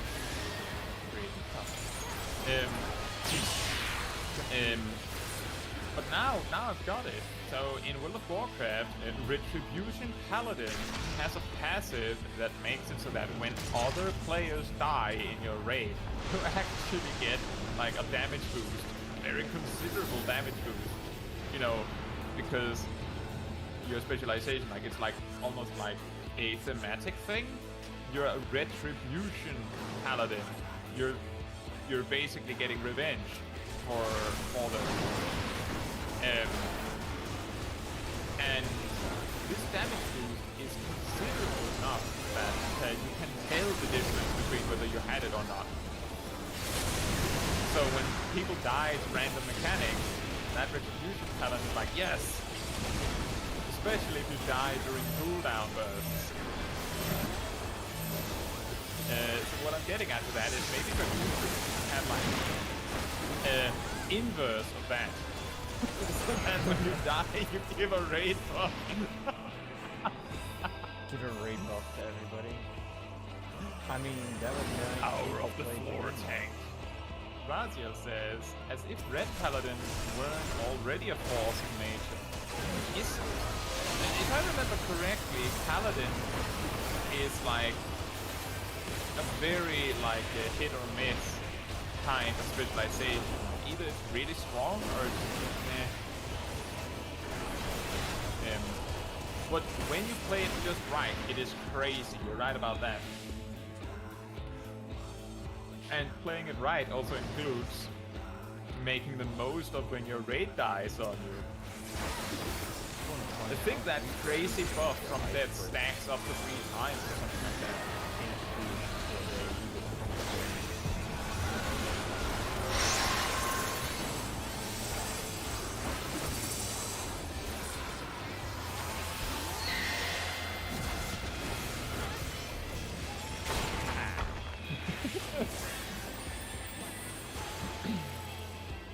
And they get all the petrifications that I live. I don't know why you look at the boss. You just have to not look at the boss. I tried not looking before and I got slammed into the edge. I get the lucky aspect of being able to look at the boss because I stand in front of everyone. Because I tried immediately after getting the initial knockback or turning around, and then I just got pushed. I got hit with something.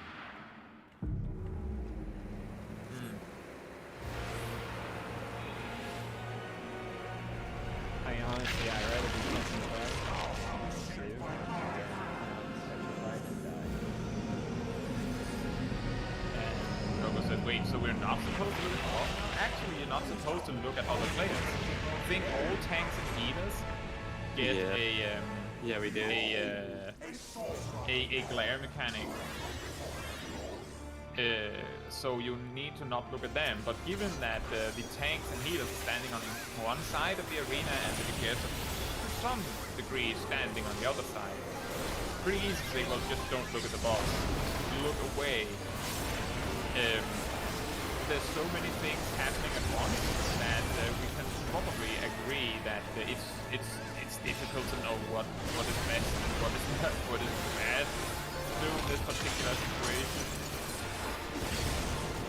And Rory, hey, how are you doing? It is going well. We've only had 1 mount drop so far, but still. If you have unlocked Hades EX, Rory, you're welcome to join.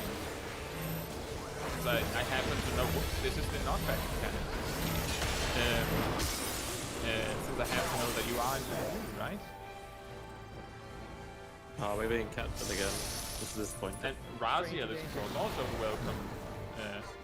It's just that Raziel said something about doing Valdez in Arsenal, so I don't know if you're doing it or if you're busy now. If you are new, as it says in the pin, you're welcome to join. And I Marshall says, let's imagine when a dragoon dies, Estinian comes to the battlefield and sings dragon songs to boost the team.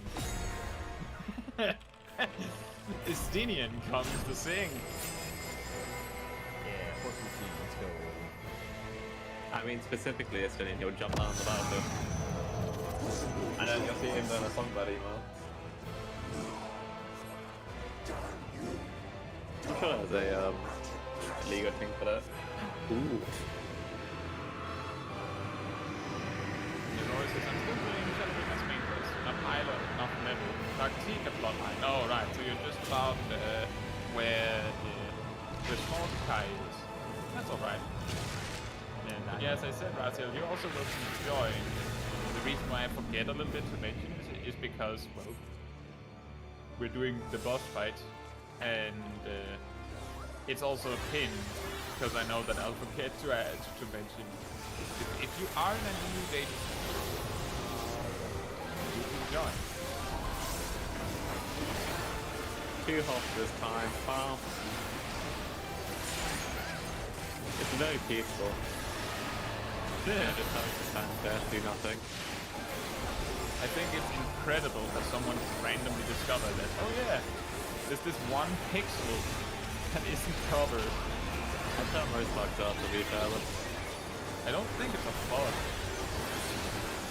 That's clean on mechanic.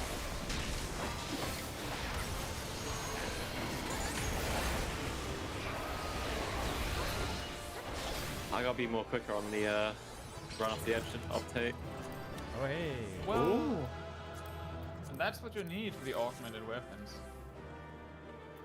And Nora says, yeah, a few questions. Here you go. That small kind. Alright. Oh, Natsuko got it. No, too good. Alright, be right back. Ooh. And Raziel says, if I wasn't doing roulette with my love, I would have joined, waiting for my Valdizian Arsenal run. That's fine. If I was like planning to do like something like Valdizian Arsenal, which involves a lot of people and a lot of strict planning, then I would also play it safe and just like mostly stand at the ready. Whenever I've been in a raid team, whether it has been in World of Warcraft or Final Fantasy XIV, I'm usually like at the computer ready to go like 30 minutes before raid time, and just like doing things that don't take more than I'm ready at a moment's notice if we start. So I think it's a good idea if you know that your run is starting soon, that you're not getting too deep into something else.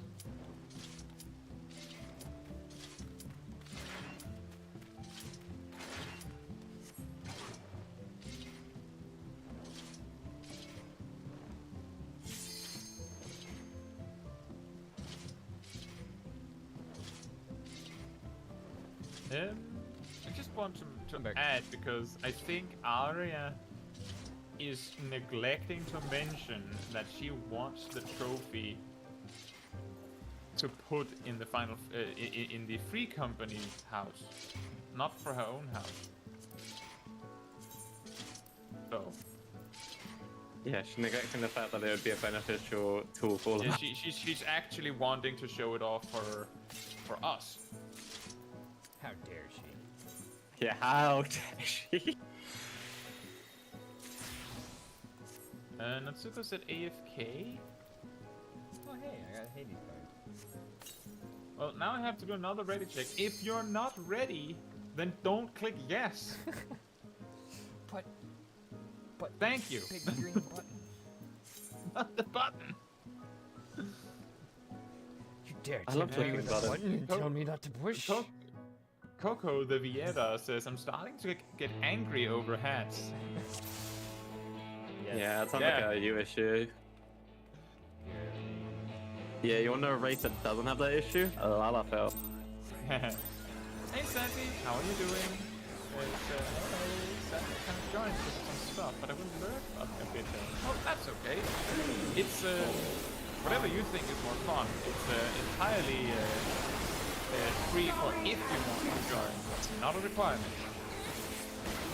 Glad to see you.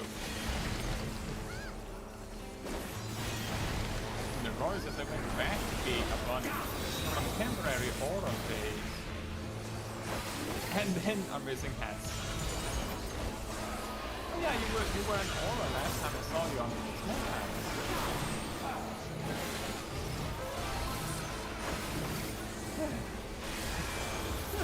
Dave over here trolling. I'm not trolling, I'm showing this tank bus. It's an alliance mode.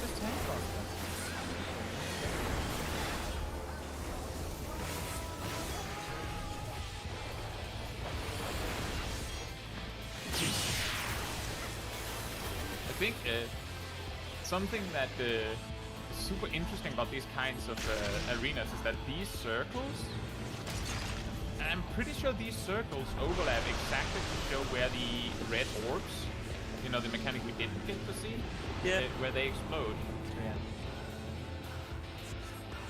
Yeah. Most likely because there's a mechanic in a couple of the Endwalker dungeons that do the same thing, I'm pretty sure. Yeah. I think I explained it to you on... It's a very, very common kind of lore drawing, so to speak. Like often, if a boss mechanic has some sort of thing, they will have this.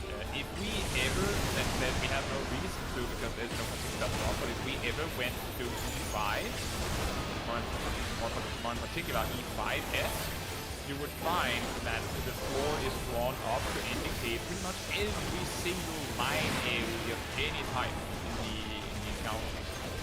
Yeah. It's very well done. I want the E4 mount because it's a 4-seater. We'll get to that. Yeah, when we get there. I'm pretty sure that all of the extremes are easier than E4S. That's why we're doing those first. Yep. Everyone just hates Eon. I mean, it does make it quicker since if we stack on one, I can use my Bloodlead and it already cuts it down to like a quarter. This is Then it just skips the whole mechanic. Because we kill it so quickly. Yeah, it's your blood lily that does 75% of the health. It's yours. Yeah! Look, Bloodlead is just strong, okay? Yeah, if you say so.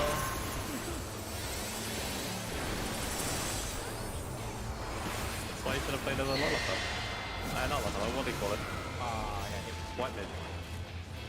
Triple kill! I really would have survived if it got knocked up. Last second move. One of the circles. Yeah, it's unlucky.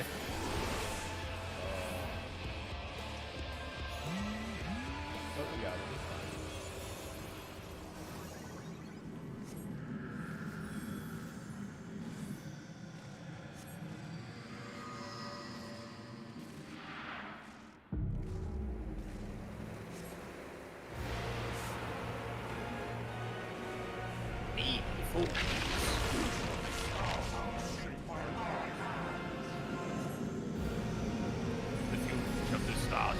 By my hands. That's why I conjured myself 2 more bigger hands.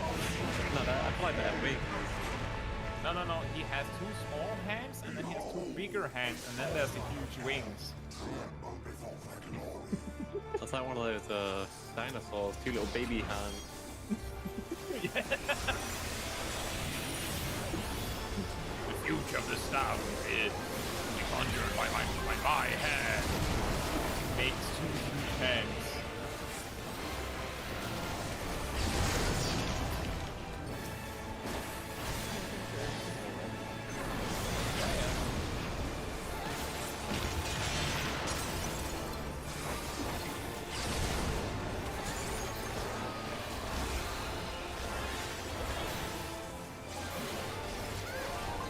Just saying, if you could turn into anything, I feel like this is a weird monstrosity to this.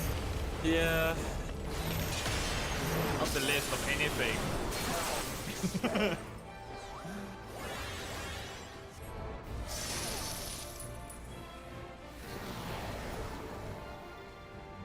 Arius says, don't diss my husband.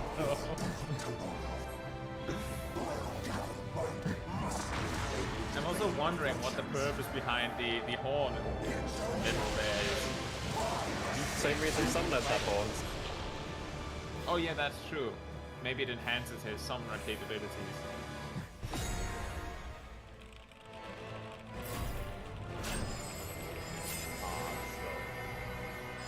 You're never gonna be faster than me. Well, I Especially by started breaking your fingers. Raziel says maybe Hades wanted to try some summoner clams. It's like, I can't wear my helmet and also horns. I guess I just have to add the horn in post.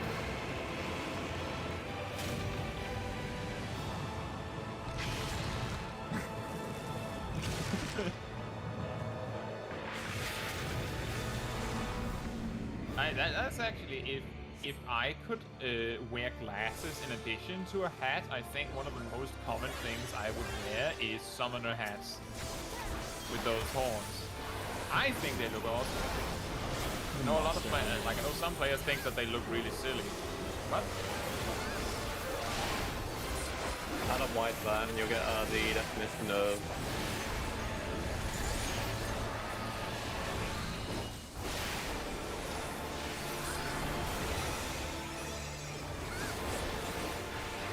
yeah.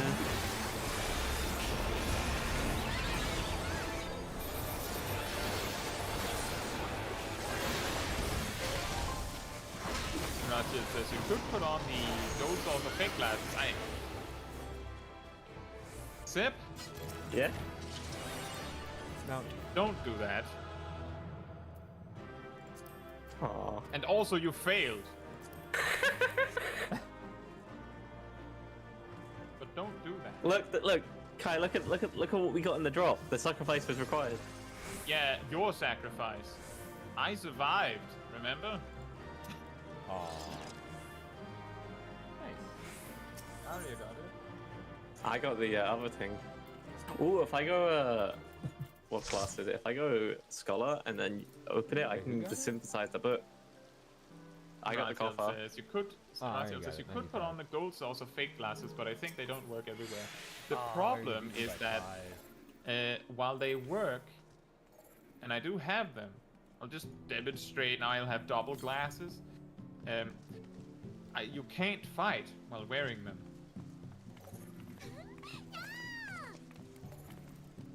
But the reason for that, Kai, is Final Fantasy has decided that if you're wearing glasses, people don't want to fight you. And that's why should Exactly. you fight back?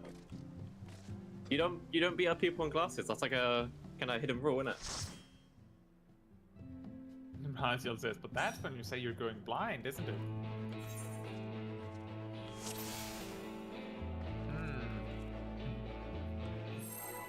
But it really, like, having it as an option that you can use it as a fashion accessory is nice. It's just that you can't use that while doing content, so it isn't good enough. I need glasses and a hat. I'm more greedy than the Aero players. Hey, I just want. I would like both. The Aero players like, I just want a hat. I'm like, I want a hat and glasses. I actually want 2 hats. I just want to be Yeah, what cost it is though? I mean, how hard is it to just cut like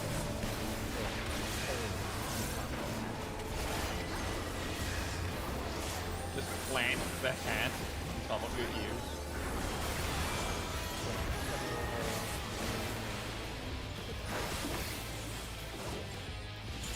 They don't even have to cut a hole. They can just have your ears clipped through. That's still better than no hat. I know. If you don't like how it looks, you can just not wear the hat? you know, yeah, you can just Yeah. not wear the hat.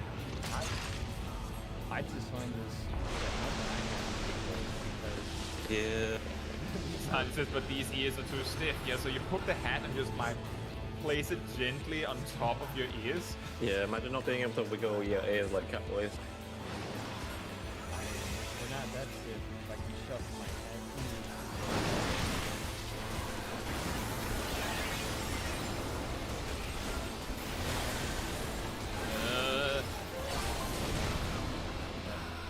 Arya, that doesn't work.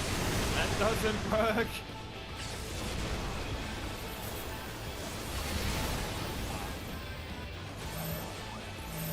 Yeah, it's fine. Don't worry about it.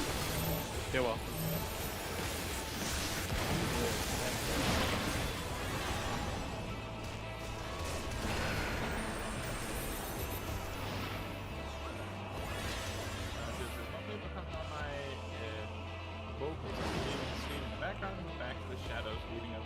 Leaving a view.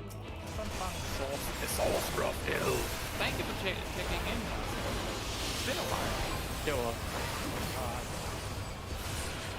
I hope you have a wonderful day. There's a baby to travel. That's okay. The reason why I said that doesn't work like that is because Arya was correctly not standing straight south. Because that doesn't work, but she was specifically standing in the way of my path, so I couldn't do the mechanic. If she had stood exactly the same place, but just mirrored to the east side of the arena, then no one would have minded. The problem is that she was standing exactly in the wrong spot, that's why I pointed it out. I know that she couldn't do anything about that at that point. I'm just mentioning it.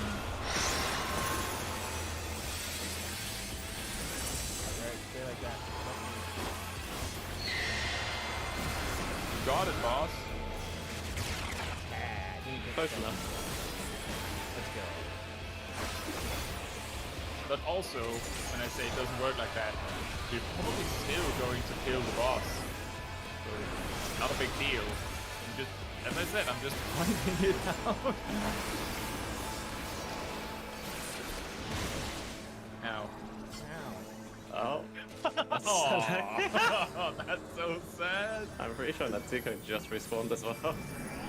Because I saw the health pop up to 1. I'm so happy I didn't die. I didn't get petrified. And then I get slapped with a dot and die. You just get slapped with the tank, with the random point blank tank buster, and die to the dog.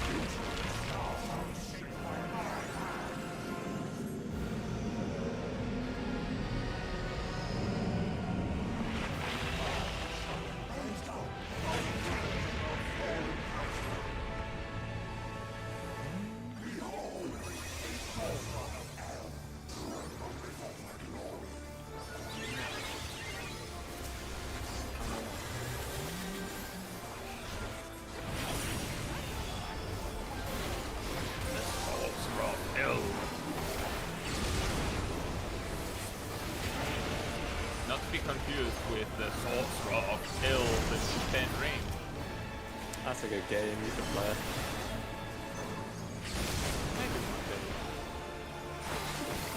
However, you do. I don't remember you saying if you like the Dark Souls. I have Dark Souls 3, but I haven't played it. What? Dark Souls 3 was great for combat-wise, but I dislike the linearness. I prefer the map for Dark Souls 1. Yeah, but the way Dark Souls 1's world and map is designed, it's a lot more. It's a lot of like you can randomly off-go places. Yeah. You had to go back and forth multiple. And everywhere linked to the shrine. Whereas, like, if you play Dark Souls 3, you teleport to a shrine and it's like one subspace. Yeah. You go there like once and it's just over. I wouldn't care that much about that. You have to remember that I love Stranger Paradise, which is like a level game. Yeah, I You suppose just Dark enter a Souls 3 map is similar. and you run it from start to finish. There are checkpoints, but technically it's like it's about as level based, where you go through each stage as like it's like I don't know, a Super Mario game. I mean, technically in Dark Souls 3 you can skip the whole like half point of the game if you go to a specific path thing and beat a boss that you're meant to be level 60 for when you're level 30. Level 60 bosses.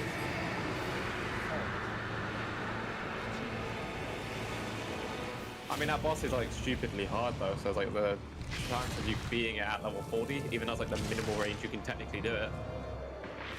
You wouldn't. What do you mean with technically do it? You can just choose not to level up. Yeah. Well, there's people who It's do level Dark 1 Souls. runs. Yeah. I mean, before they fixed it, you couldn't kill the insane. Sadi says, am I the only one who kind of likes that boss? The boss that Sid is talking about? Oh, I think Dancer is a perfectly fine boss. I just think it's stupidly Oh, hard. are you talking about Dance of Rail Valley? Mm-hmm. That's the opens up half again.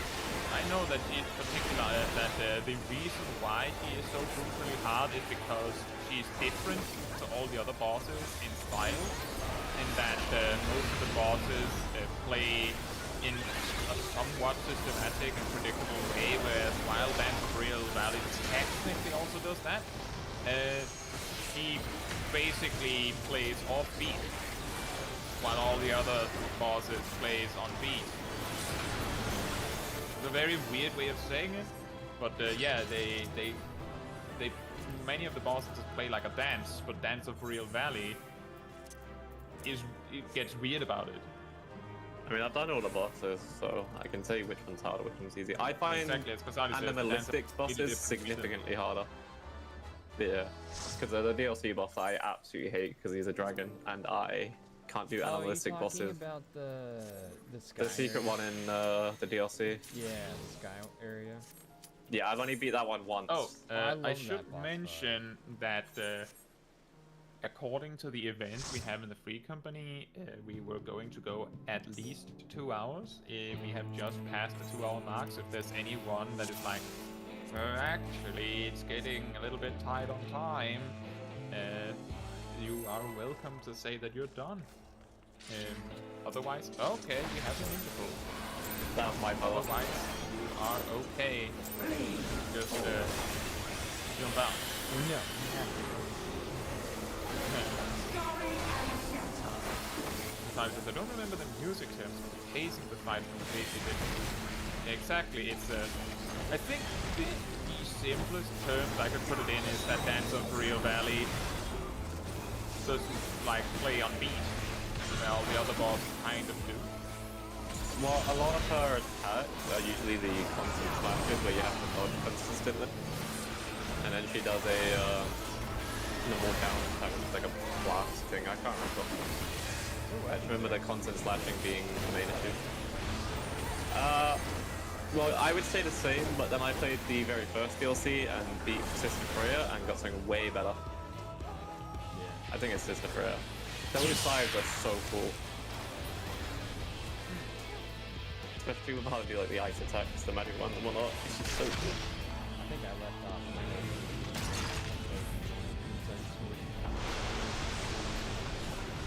I've got like 4 playthroughs completed on PS4. Like 4 different saves. I did 3. One of them was just using dancing weapons. Yeah. Kind of like a punishment, like you wear the heaviest armor. And that's a difficult name to... I'm not sure how I'm supposed to pronounce that. I'm going to try. Juan? Thunder? There's a video on how the song has in like 3/4 key, so attacks aren't as easy to predict. Have the thought that she's about to hit. Possibly very hard. Also, welcome to the stream. Yeah, that is. I think that is the more accurate way of explaining it. One. Excellent. I feel like all Dark Souls.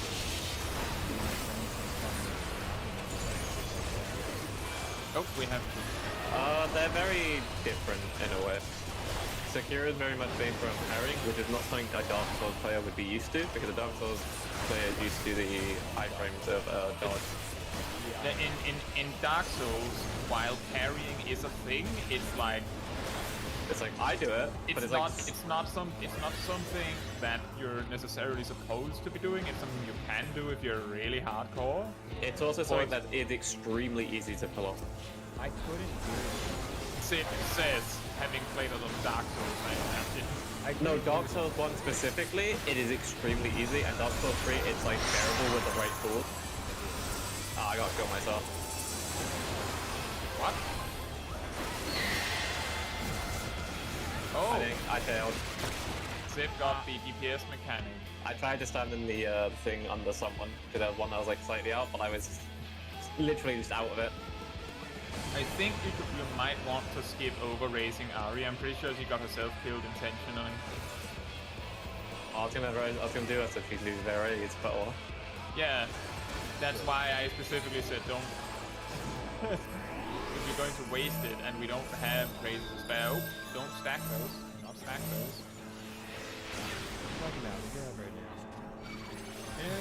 And Quan says, as we talked about the Dance of Boreal Valley, her attack patterns are very unique compared to other bosses, and that it noticed that once you play through Sekiro once, it becomes comparatively really easy upon another replay. Yeah, I think that's because you need to learn the attack pattern of every boss, and once you learn how to parry it, that's typically when you start progressing through the boss. If a game is centered around a parry mechanic, the parry mechanic itself is usually made a lot easier to deal with, to make it reasonably manageable to play the game. I've played through Stranger of Paradise and Grind, and both of these games have Grind is flat out focused on parry mechanics to the point that the first like 10-15 minutes of the game, depending on how quickly you go, maybe even less minutes if you really fast, you can only attack by parrying.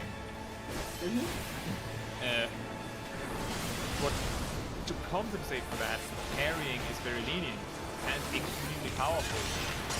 So if you know how to parry, the game becomes very easy in comparison to if you don't, where it feels nearly impossible. Well, Stranger of Paradise has jobs that are literally centered around parrying function.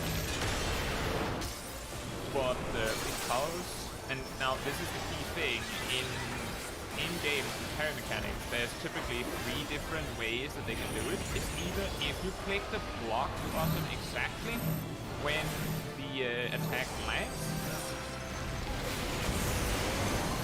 Now, then it counts as a parry.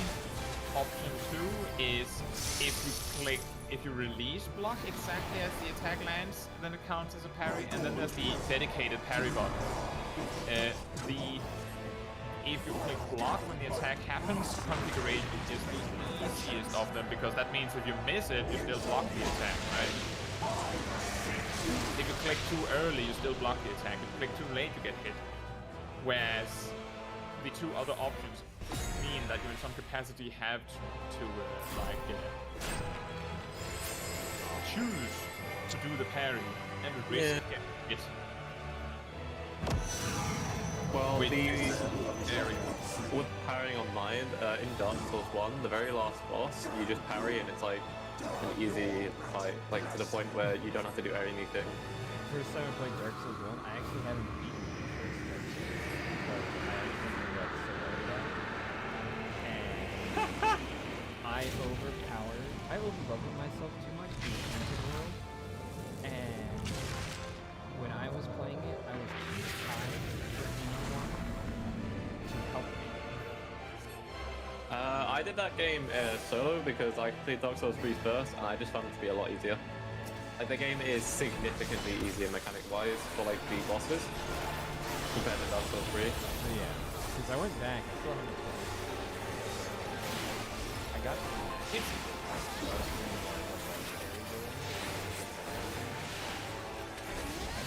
I haven't beaten. I got all of it.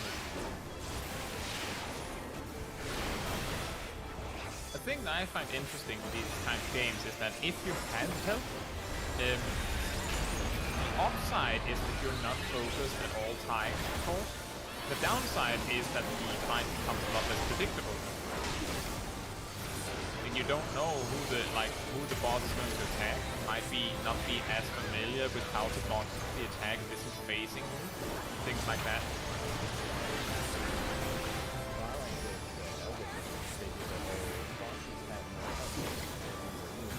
That's what Dark Souls does as well.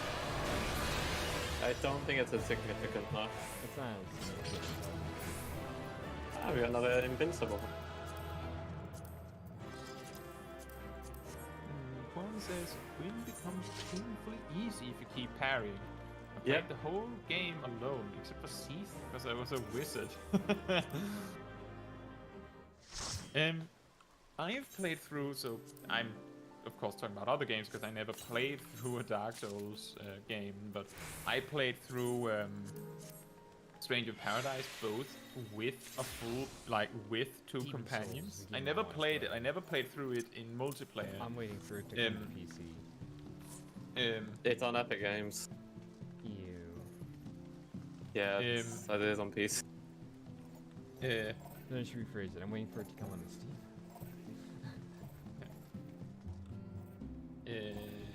But yeah, in Stranger of Paradise, I have played through it with companions. Never played through it in multiplayer, which would probably be way too easy. And I have also played through it solo on the hardest difficulty. And when I'm saying played through it, I mean I played through the main story, and then in post game you sort of add companions more so to like take a hit or two for you while you prep. And they typically die very easily anyway, so they don't add that much. But the key thing I noticed as a difference was that if you have companions, then the jobs that rely on parrying and blocking to be strong are really bad, because you can't rely on getting hit. Meanwhile, if you're playing alone, it makes it really easy to use those jobs. Like, there are many enemies that, as a knight, which has an ability that makes it so that every time you block or parry, you just do a shockwave, recoil damage to the enemy. You don't take any damage if it isn't magic. So there are bosses that don't have magic attacks, or with magic attacks that are easily dodgeable. You can just block them to death. Like, you can literally block them to death. And Twan says, was Stranger of Paradise the game with the famous I must kill chaos quote? And yes. I want one of those quotes in this game. We are here to kill chaos. That is indeed that game. Can we get a Stranger Things crossover event where we kill chaos? Stranger Things? Sorry, wrong franchise. Strangers of Paradise. However, I would like Demagogon in this game. Sid, we do kill chaos in Final Fantasy XIV. Yeah, but we don't say the iconic line, I must kill chaos, before we fight him. Actually, Jack doesn't say, I must kill chaos before killing chaos. He says, we're here to kill chaos before he kills a fake chaos. And then he realizes, he goes, oh, I'm chaos. And then he goes, oh no. Oh no. I don't understand the lore of that game. It's complicated, especially if you only see it in bits. Yeah. All the bits. Juan says the chaos was the friends we made along the way. But you could say that. technically- You could say that, and that's a lot funnier if you have played through the game and know what happens. I've also just realized, technically they could do that, a Stranger of Paradise event, where you have Jack and a new type of chaos from that franchise, because that's what they did with the Final Fantasy XV event. You killed that version's Garuda. Yeah. They could make a Stranger of Paradise crossover event. That would be cool. And the item they give us is a Because Ivy says, I think I have said this before, but I want to play Stranger of Paradise. Well, the only thing I can suggest to you is that if you have a PC, then it is on the Epic Store. Great game. Terrible launcher. And it has only gotten better with the DLCs. I can highly recommend playing it on PC if you want to use the guns. Bang bang. They should add more guns Stranger of for Paradise machinists. is a Final Fantasy game, right? Yes. Stranger of Paradise was released as like a special, is it 20 years, or is it 30 years, or 25 years, like celebration of the franchise? Stranger of Paradise actually explains the story that leads to Final Fantasy 1. Wow. While it is very convoluted, it does make sense and fill in a lot of holes in the story of Final Fantasy 1. that you wouldn't be able to fill out without seeing it from Jack's perspective, Jack being the main character of Stranger Paradise, the guy, the man himself, the guy that swears and puts his headphones in and listens to Limp Bizkit. Presumably.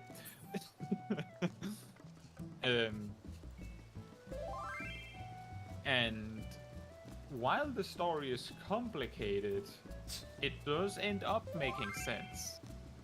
And it does also move away from just, I'm here to kill chaos. It's a silly hook for the story that is very simple to follow.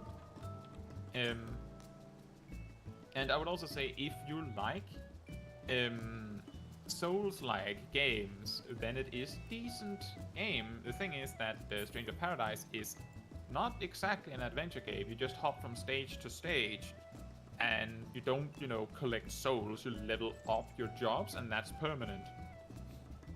And it does have a job system, just like a lot of Final Fantasy games, and you have 2 jobs equipped at once if you want to, where you can swap between them. And if you want the easy way out, like, I would say that some of the strongest jobs for playing through the game the first time is mage into white mage into sage. Those are absolutely crazy powerful, and if you're using companions, you can get away with hanging back a lot and just using the white magic to support. And if you want a lot more damage, the new gun-based jobs, marksman, hunter, and gambler, are also incredibly strong. I haven't finished it, but I did start a replay through of the game where I played solo on the hardest difficulty using guns, and it is the only time I've been able to, while completing the game, like not in post-game, that I've been able to just buff up and kill the boss before they get to do anything. Because gun is insane. Absolutely insane. They've also fixed some of the issues with gearing throughout the story. Before, the problem was that because the game is item level based, a little bit like Final Fantasy XIV, and the gear drops increase gradually, you quickly run into the problem that, well, you enter a new stage, you get new equipment, so you don't really get very attached to your equipment. But they've fixed that by making it possible to increase the item level on gear as you play through. Which means that if you find a really good weapon that you like, you can carry it with you by just leveling it up. You can also do that with gear, but you may sometimes have to replay levels to collect enough resources to keep them up. But the idea is more that you can make a build as you play through. You didn't used to be able to do that. So that's pretty helpful, especially for players that like making builds. Now then, we're 5 players right now. Do we need 2 tanks? I think we might need 2 tanks. I'm not sure. We did it last time with 2 tanks. Yeah. I'm pretty sure we need 2 tanks. I don't know. So It depends on the comment one. I can tank it. Sure.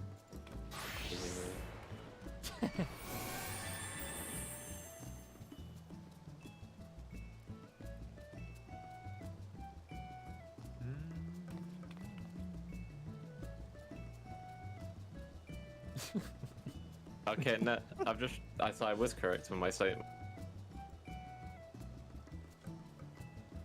Yeah, I do heavily recommend Stranger Paradise. It has gotten a lot of bad press from it looking a little strange in the graphics at times and being a little laggy, but I have noticed that a lot of console-first games recently have had those kinds of problems. So I feel like maybe we're being a bit harsh on Stranger Paradise for having that. PC. Yeah, exactly. It's that, yeah, maybe Stranger Paradise has this problem, but there's a lot of games that have that problem these days. Yeah. Because a lot of dev companies just decide, hey, if it worked on a console, the PC is a beefier console, so we could just port it over. No issues. Yeah? Yeah? Okay, good. That's what they did with Saints Row 2. The main time where problems arise in Stranger Paradise now is that sometimes the frames will drop incredibly hard during cutscenes. And that is super great. But that doesn't happen during a boss fight. That's what all the 1.0 players say.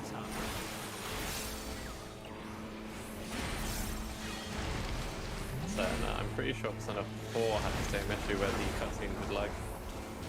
And by cutscenes I mean the art style, the actual animated ones. It's very easy to PC port release. It's very easy to get nitpicky with the game if there's something you dislike about the game in the first place. The graphics of Stranger Paradise can look a little grainy and weird at times as well.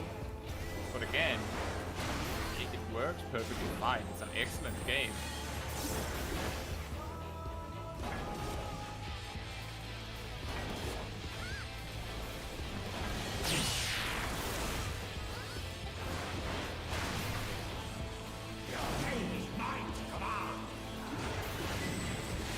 Yeah, I do believe that I've heard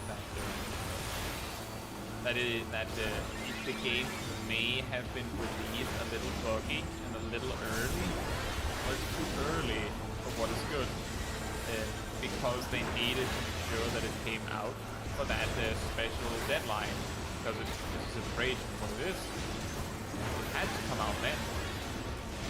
What is it good for? Absolutely nothing. Good song.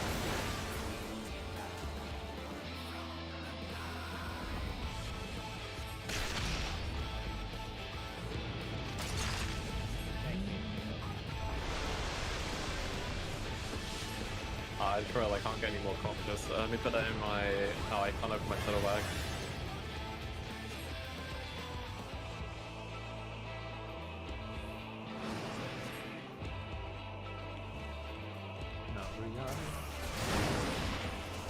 This might get a little spooky because we're going to be lacking a lot of damage now. Oh no. I'm going to need barrier health.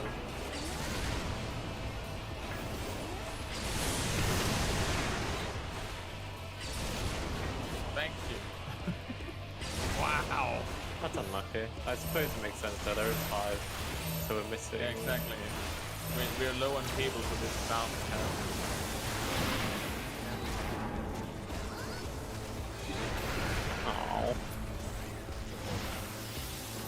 Yeah, well, that's fine. That was a big shield, by the way.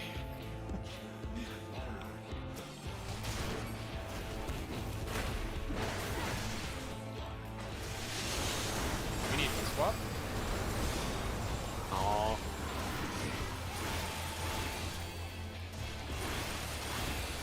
See, the Euro Warrior Glem's not edgy enough. Take inspiration from mine. Ah, crap.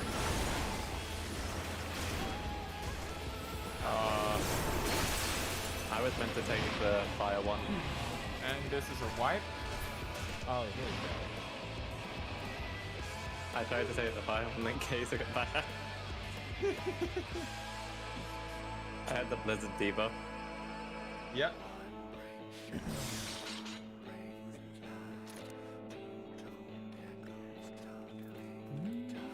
It is certainly possible, we just need to be a bit more active, I think. We just have to respect the mechanics a bit more. This is disappointing, I like not respecting it. Same, Kasadi. I also like, wow, that was a massive shield.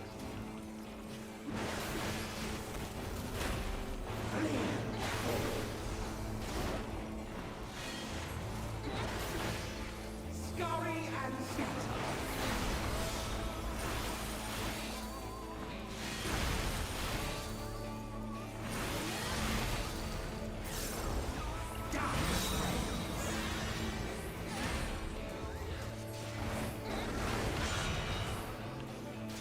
Yeah, the beams, the important thing is that you have to trace that you have the opposite element to your debuff. Or have nothing, that also works. But you specifically don't want the beam that matches your debuff, because then you will die. Yeah, it's a very spooky mechanic. I wasn't super quick on the mechanic because I wasn't sure if it would actually kill you. Yeah, you Now don't that we know. What doesn't kill me makes me stronger.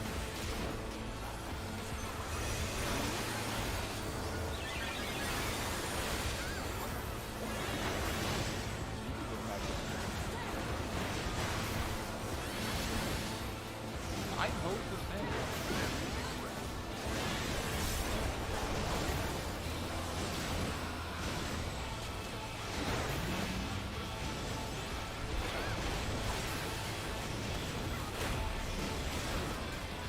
Make sure you don't go completely dry and MP, Vasari.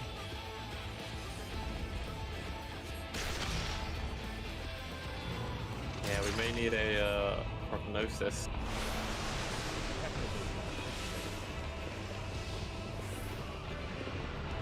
That's the only Sage Fell name I can remember.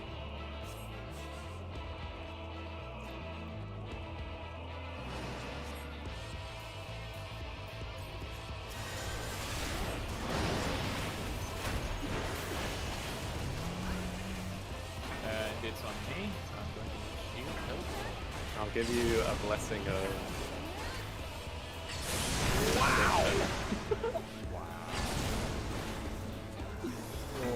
Ow!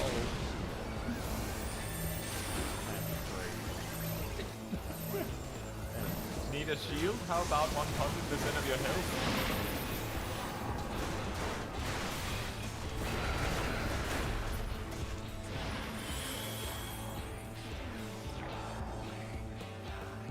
Right, so also if you don't get a beam, you should still try to yoink beams that are the opposite element to the one you have.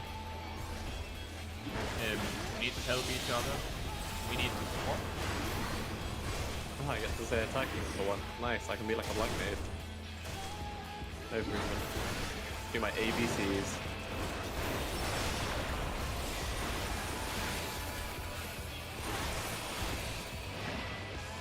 Have we traded?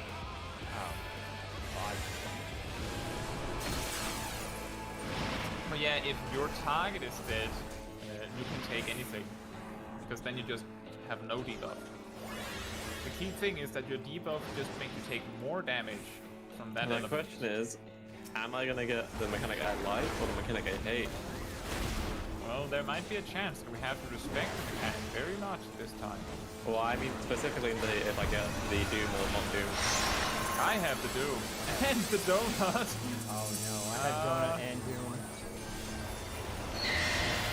That is correct. Actually, now that I think about it. I still got petrified. Civ is alive. That's fine, just give it a second. It just occurred to me that Doom and Donut is the correct configuration. That is how tank Yeah, that is how the mechanic is. Did anyone that isn't a DPS get the you must kill yourself mechanic?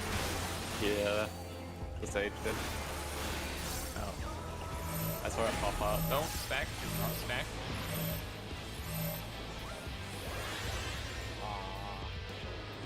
Ran away. I'm taking her kill. It usually seems to be a case of at least 3 people get the Doom one. Always 1 healer and then 2 tanks. Then the 4th healer can potentially not get it. I'm pretty sure all tanks and healers get the Doom mechanic. No. Yeah, if it's a full party, yeah. But when there's like a person missing, sometimes it flips it. And you get beyond that. Sometimes I got the Beyond Death. Yeah, I had it 2 matches ago. Sadi was the DPS this time.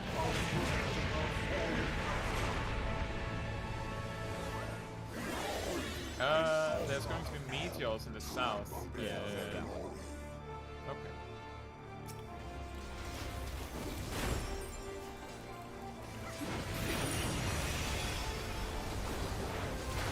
No, it's mine. Go away, Zip. Hi. And here I was letting you have uptime.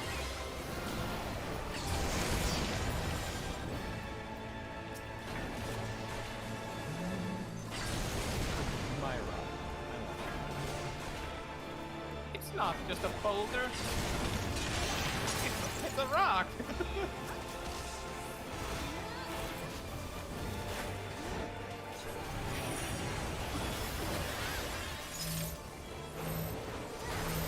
SpongeBob, who doesn't have a driver's license, but does have a capability to drive a rock. Drive a rock. I mean, technically he can drive a burger car. Does he ever get his driver's license? Yeah, and then he destroys the town. He goes on a massive rampage.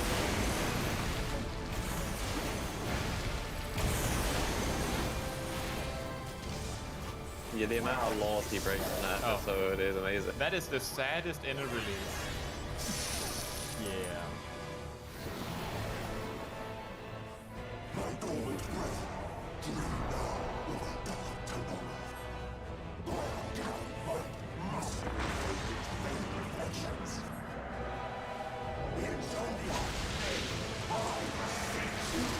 The good news are that this entire animation takes like a minute.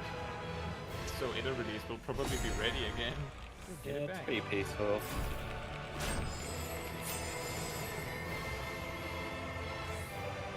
And that is also the reason why when people complain about the cutscenes in a boss fight, that it isn't as simple as just skipping it. Yeah, I'm trying to escape and it's not working.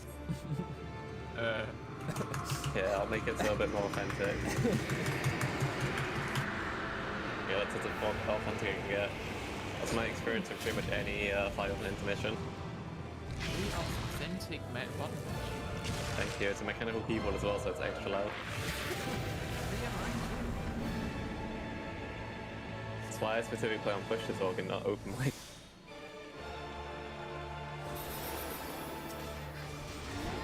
Oh look! My inner release is ready again. Ah, my favorite spell.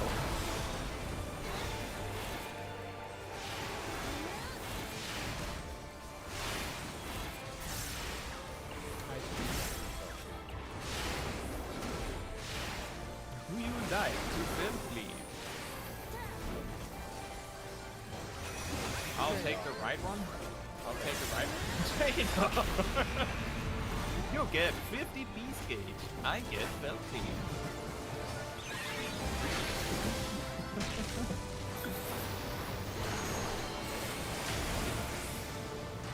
That is such a weird meme. Yeah.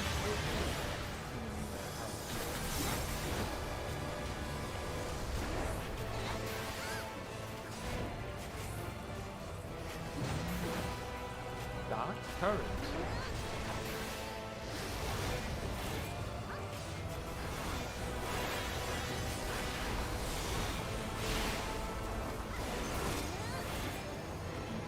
Took a bit longer. No mount. Maybe next time.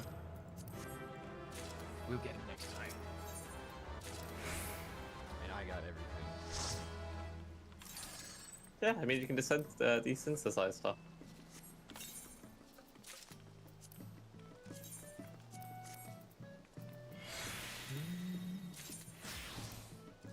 Dang. I'm assuming that Mouse and Aria will say if they're when and if they're ready again. Yeah, they will. Yeah. Natsu says be right back. Then we wait for that. 2 years later. Be right back. One eternity later.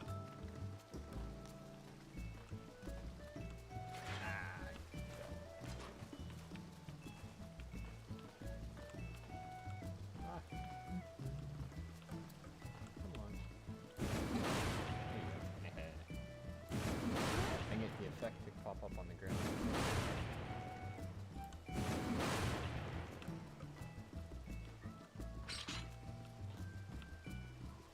Oh, hey, you didn't know the, It's about as simple I can get it.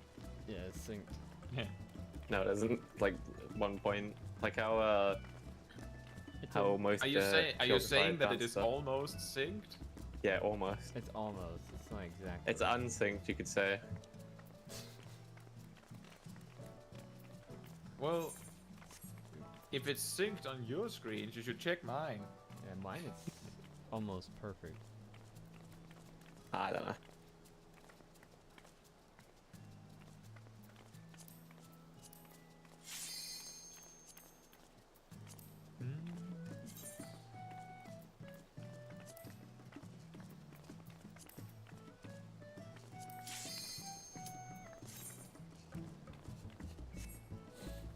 Welcome to the stream, Effie.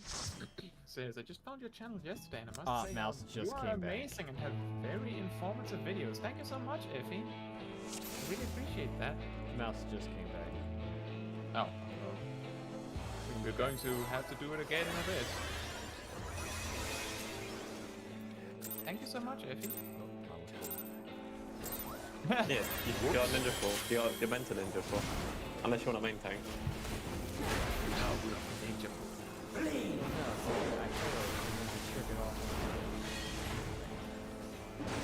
Well, that wouldn't work.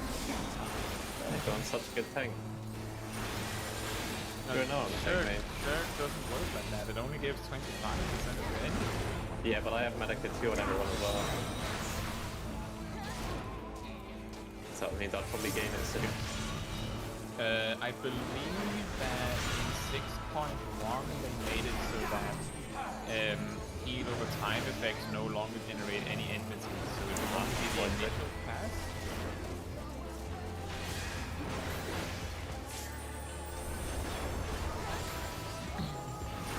Never says, I came to the game, I'm new. I learned so much from the videos. I started recommending the channel to my friends, getting into the game. Thank you! Well, I certainly do hope they also find it helpful. That's awesome.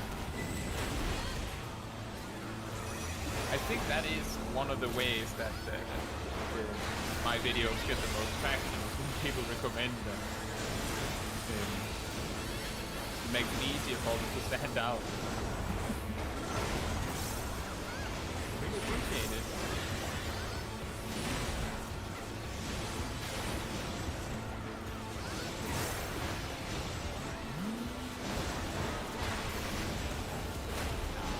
Now we have to wait for the connect to end. There we go. And Coco Gunsmoke says, man, I still do love looking for ether currents. Oh, look at that. Well, Yeah, it is. It's relaxing. Especially when you're in the ShadowBringers zones and you're hearing Laffy playing.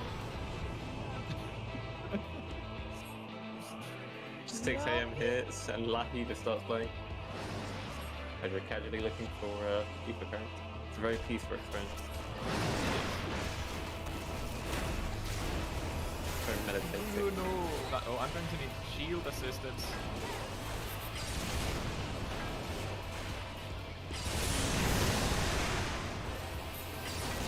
It's incredible that this works. You're welcome. Oh boy. Nothing more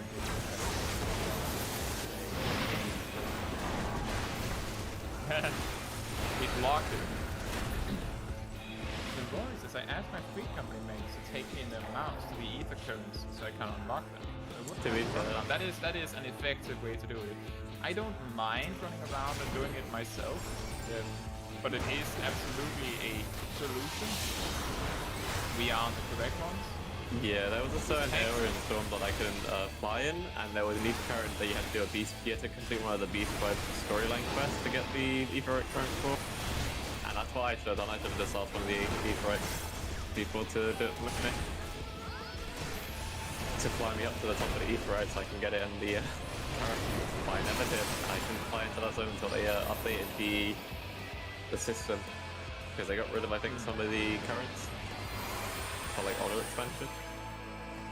I don't remember there being anything where you had to do Beast Tribe to reach an ether current. I don't believe it's a think little that's fish one. It was Oh, the. you mean you had to unlock the tribe? Yeah. Not quite the same, is it? You had to unlock the whole zone to get the ether current.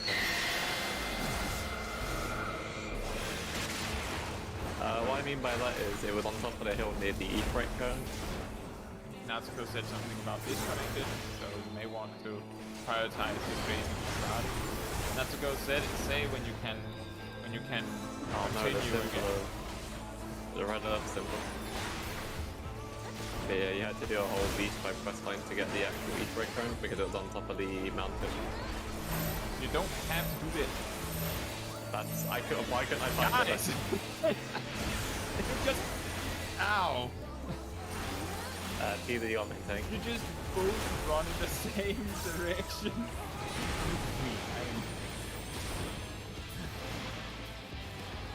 It's fine, Kai.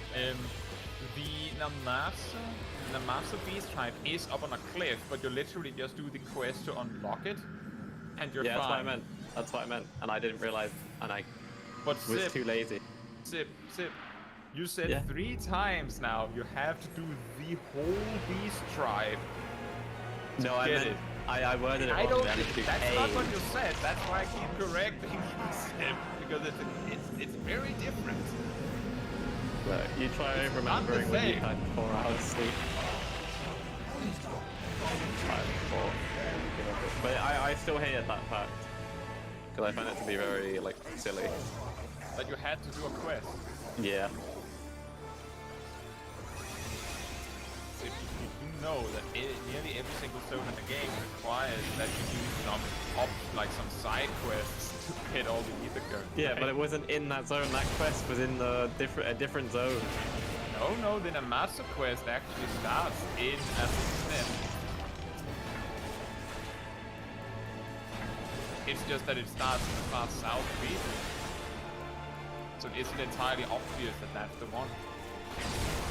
I think also that it might require that that you have gathering or something like that. Crafting. Namazu is crafter. Master is both. Is it? Oh yeah, Yes, it they is did. both. They didn't implement that into ShadowBringers. I keep forgetting. ShadowBringers have crafted like Gabriel's separately. Yep.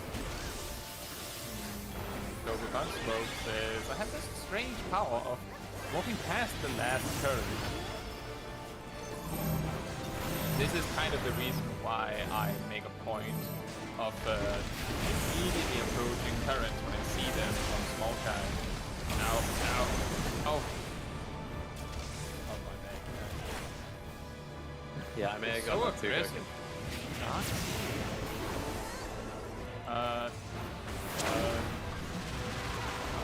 Oh, it's this thing, I think. This is the saddest enemy. Infuriating. Yeah. I'm just so angry, but I can't use it. Maybe next time. Angry. Yeah, you can do that with a can't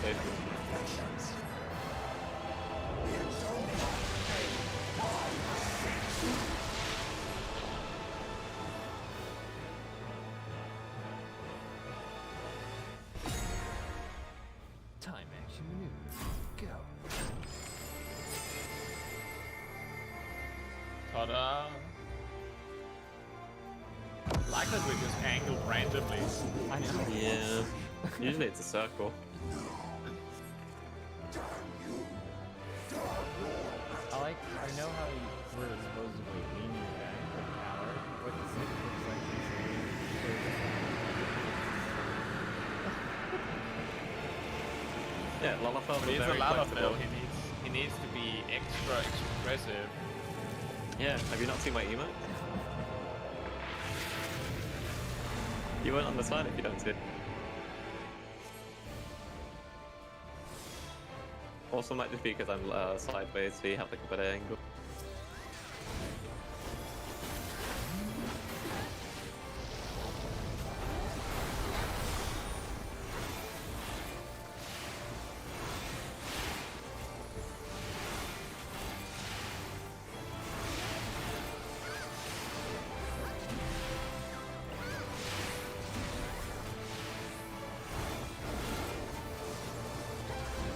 Meteor.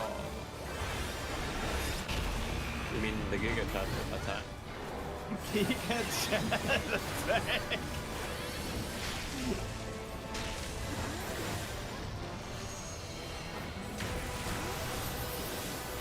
Now that would be an interesting action move. The Shad move. The auto wipe. That's actually the move that Hades casts as he hard in rage.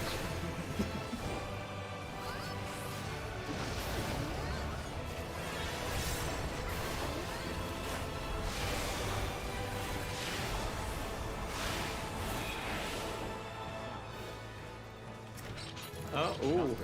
Oh wow! Okay. You know, I'm not even gonna bother. I got a 6. I was about to say, man, I thought I got the lowest. I was like, there's no way. I got 14.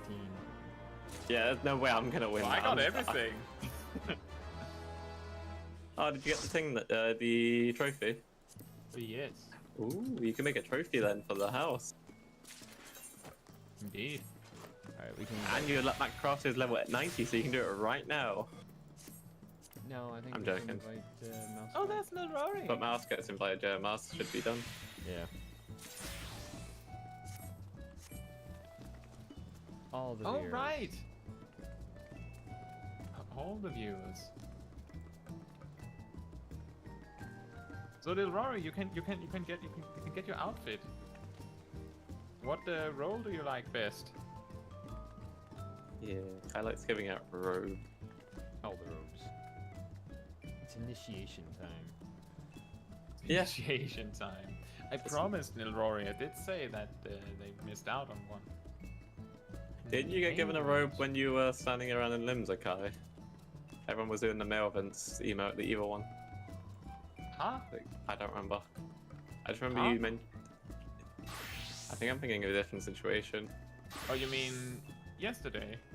Was it yesterday? No, I remember you. I gave robes to the Blooms, who Ooh. specifically approached me. Ooh. I see a lot of weird stuff in Limsa, so I get confused easily. Not gonna Mars lie. said he was ready to join again. Yeah. Limsa do be weird sometimes. They do be weird. I told Aria in game what someone said in voice chat, in shout chat, and it was really weird. The other day, and I was like, what? Because usually that stuff is like kept to tells and stuff, or /save, but it was like just directly in like shout chat. Ah, the Coco has appeared. A Moogle staff.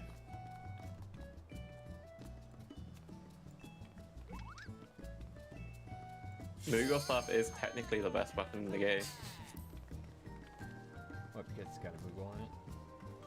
Oh, done. Yeah, and it glows. Hello, I'm not sure how to pronounce that. Mookie? Suki? Welcome to the stream. Should I? Is the X something that should be pronounced? I have had someone previously in the streams that had an X in their name like that, and it was just supposed to be pronounced like an O.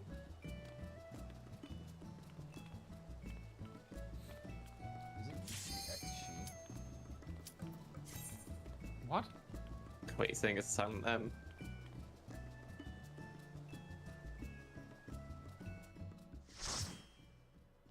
Have a nice day. Thank you. You too.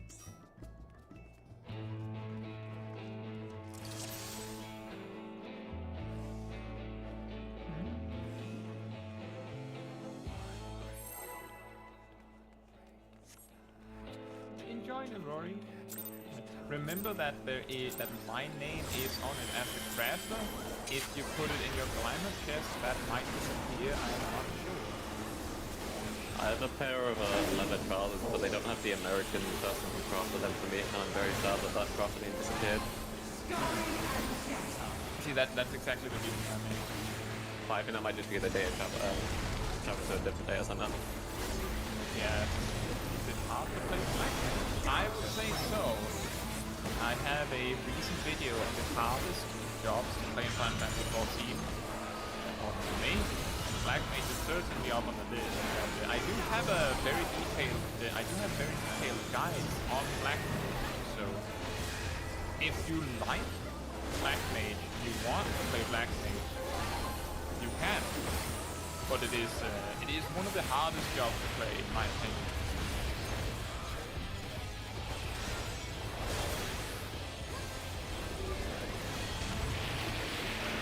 if you mainly just are aiming to play a mage, then I would recommend Summoner. You could also play Red Mage. They are certainly both easier, but it is very satisfying to play Black Mage well.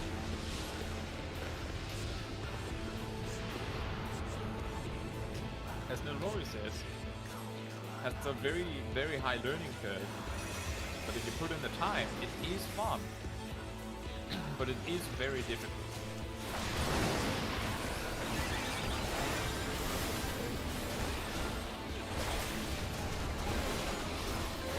Thank you, Noki.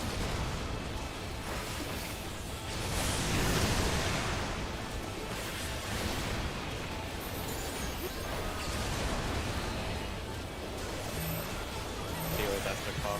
Wait, it's a very disappointing story. I must finish my task. You know, if this was allowed in PvP, I would have so many more kills on front lines with my gun break at limit break. My best suggestion on that one is generally plan it so that you get crowd control, so you can get the Purify crowd control immunity, and then use your limit break. The immunity lasts around as long. So if you combine those, you can completely forego the issue of being stunned or something during your limit break. But then you still have to live. Noki asked, is it hard to buy a house in Final Fantasy XIV? It's not hard, but it is random. You have to bid on a plot, and then you have to randomly win. So it is basically down to luck.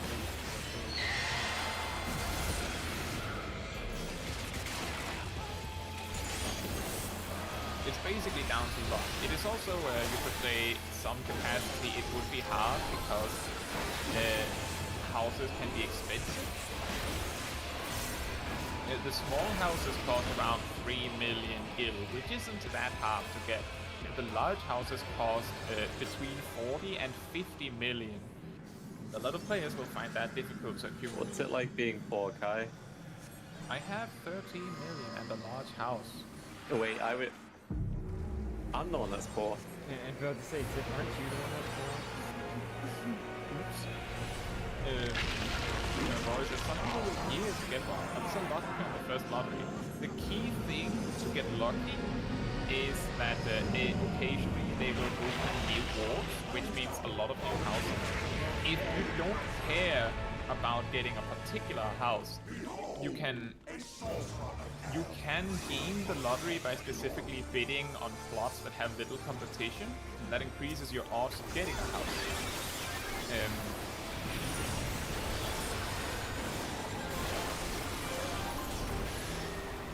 And Loki says, can we buy it with real money? No. No, you cannot. There has been a while in Final Fantasy XIV where there has been like black markets where basically people acquire a house only to resell it in some way. But every single method of doing that has been hampered by this or the other way. Like for example, you need to be in a free company plan for a while to be able to take it over. So, and that was a way, an avenue that was used to trade house plots like that back in the day. Usually they traded from guild, but the idea is still that it is not very feasible to buy a house through the black market anymore. And even if it was, it's illegal. And that could very much risk getting banned for these kind of things. So I would not recommend that you do that. Okay. It's now free. You ask if there are any black market websites. Don't know. Even if I did, I couldn't tell you. Yeah, they're a very good question, Kai. Well, the Reddit page for the house selling guild closed down because they found too many people were doing real money trading instead of guild trading like they're supposed to.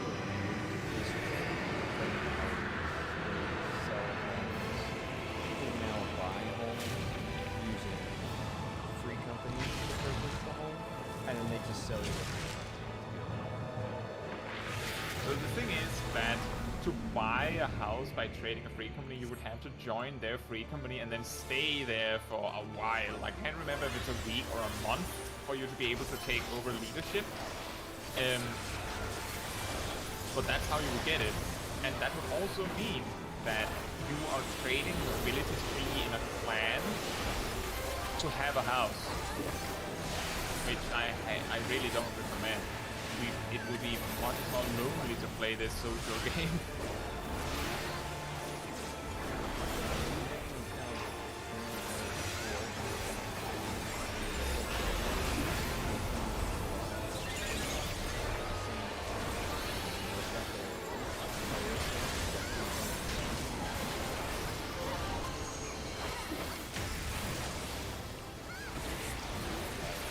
There's a ward, I forget which one it is, down that's owned strictly by just one person. That's a disappointing error. That's why you buy. That's why you make multiple characters in a single world, and then you can have 8 houses in one server. Yeah, all FC. Oh hey, look, I desynthesized the Hades thing. Nice. Ooh, that's a nice mount. Because you just need 4, and then after you establish the home, you can kick out your alts, and it's not limited to... Owning a house is limited to server, but if you have a free company, it's not. So essentially you can have on one account, if you don't want to pay for more than 8 characters on a single server, you can essentially get 5 houses all to yourself.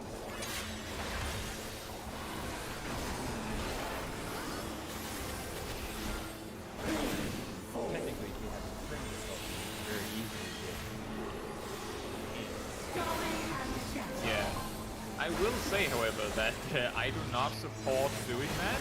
If you think the reason why there is a housing shortage and that people keep having a hard time finding housing is partly because people do these things. Part of the reason why we've had to have free companies segmented and private housing segmented is because people hoard free company housing, both because they can and because they can have multiple workshops which they can use to generate more money. So basically, they are making less free company house options because the free company house options are being abused. So I really advise that you don't buy all the houses that you can. Buy the houses that you quote-unquote need, and then make sure there's space for others as well, right? We all want to have fun. Just because you can buy everything doesn't mean that you should. No, I want to buy everything. And any tips to manage inventory like the armory trade? I would say the best you can do is check the items in your inventory and consider whether you're going to need it.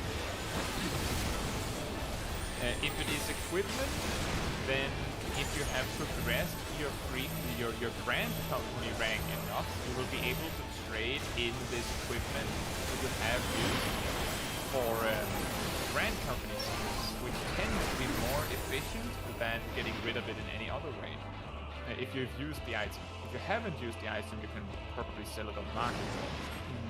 Most other things, you just have to weigh personally whether you need it or not, and then get rid of it if you don't.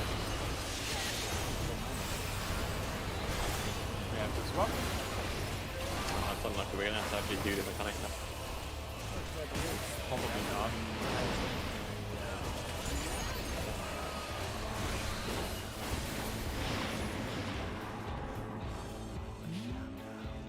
I tend to just put all my stuff in the grand company because I like gambling with the loot boxes.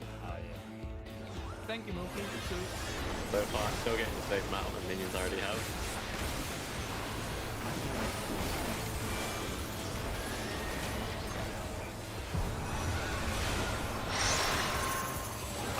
Why? Why what? I let the die. Ah, I got hit. I got Don't hit by the worry. petrification. I should have unpunched it. I got too close to the boss. Too close to the boss? I got too close to you guys.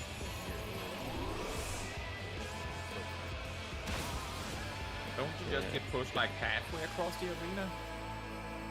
Get I'm pushed pretty sure we by. discovered on last mount stream that if you stand like in the middle of the arena, you don't get killed by the knockback. Something yeeted me from like just shy of half all the way off. I know how you feel. Well, if you're halfway off the middle and you get kicked halfway across the arena, what I'm saying is that if you're standing in the middle, you will not die from the knockback. Yeah, You're saying you weren't in the middle, right? I was right here. That's what you're saying.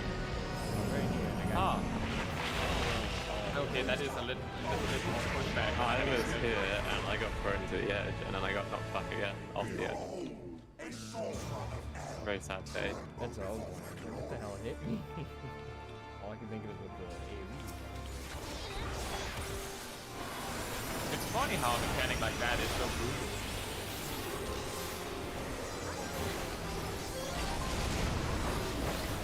Meteors back.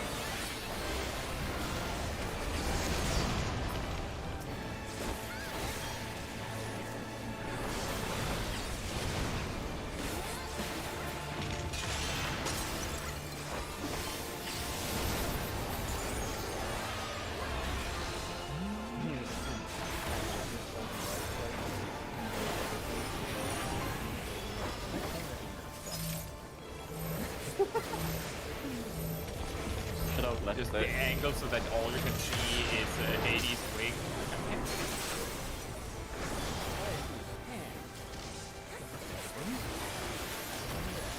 Wow, that is a pretty wing knockback. Thank you. You're welcome. He didn't let me put the dot on him.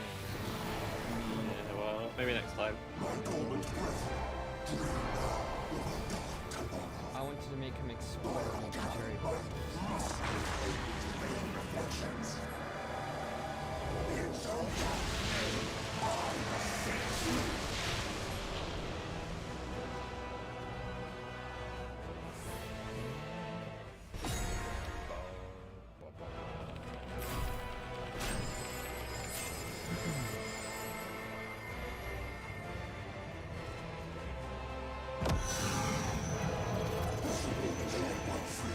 It really doesn't help us that this fight is like twice as long as the others.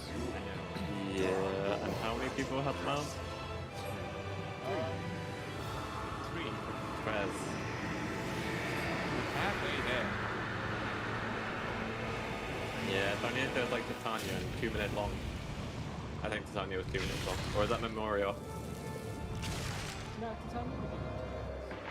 Yeah. We also Two did- different. Meanwhile, this takes like 10 minutes. This is like Yeah. 10 to 9 average. I don't know how long it was without the intermission. Mars I mean, says, is number this one. a Thordan or more? I think that Thordan is shorter. But that's more because the uptime part of the fight is a lot shorter. That's I have 32 in my inventory. facade is I don't remember exactly how long that all balance is, but I remember the knockback is pretty quick. That's true.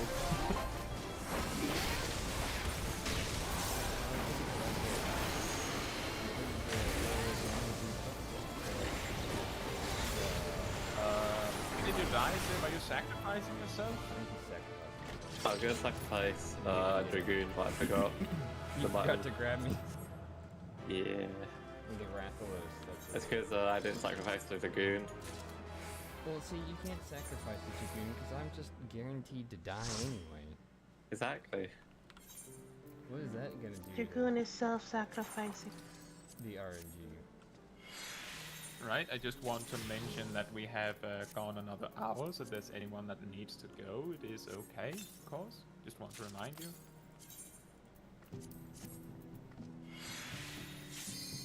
I think that we will play at most 1 more hour. Yeehaw, So until cowboy. 2 server time. But if anyone has to go early, that's okay. That's 6 p.m. in Denmark. What? It's 9 That is p.m. 4 America. p.m. No, that's 3 p.m. in Denmark. Look at all you people being in the PMs. I'm in the AMs. Get good. Mouse and Kasadi. Wow. Sari says, I think I need to get something to eat. I don't want to prolong my lunch much more. That's okay. Thank you so much for joining us. Yes. Thank you for joining me. It is very much appreciated.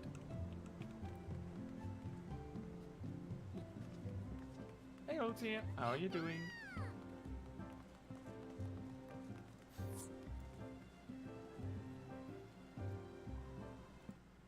It is going well. We have gotten 3 out of the 6 mounts we were aiming for. If you want to join, you can. Well, technically we You're need doing 99 Hades, tomes yes. if we are very unlucky. Yeah. Well, look at you, Captain Positive. No, I'm being positive. It means it's a guaranteed drop. Yeah, guaranteed at 99. Yeah. You just have to win 50 times. Yeah, we can It's do like that. Rathalos. Yeah. Are you saying you don't want to do Rathalos all over again? This is Rathalos, but it's like 3 times longer. Exactly. Way better. Hey, to be fair, with the Rathalos runs, we would have been faster if we were just all DPSing, and instead we chose tanks. Yeah. Ultia says, just got back home from work. Well, as I said, if you want to join for some Hades Extreme unsynced, you're welcome to join. Do we need 2 healers, is the question. No. Not really. The stage just makes it so you can negate the vulnerability Mm-hmm. if we're That's unlucky. true. And that's only really an issue if you have 4 people. Or, yeah, 4 people to 5. Ultia says, don't think that's a good idea. Don't know any of these fights. Well, it is unsynced, so if you want to go, we can kind of quickly explain it. Many of the mechanics can actually be ignored. The most important part is just doing a lot of damage. What are you talking about? Super But if you'd rather not, that is okay. You also said you just got home from work.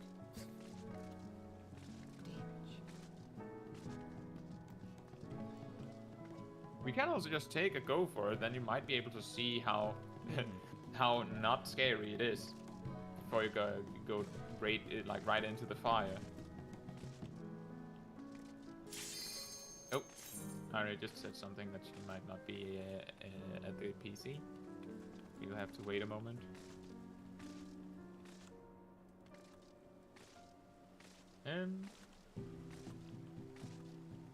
Someone just click no to the queue. Oh, withdrawal, sure. We should get you some new threads, Kai. And what? Some new drip. New drip? Yeah. Yours Why? armor's from 20... You don't have 12. the 20. You don't have the 2023. I'll be right back. Yeah. New year, new you. And then after, hopefully, Arya's also ready. You guys enjoy. Don't be too mean while I'm away.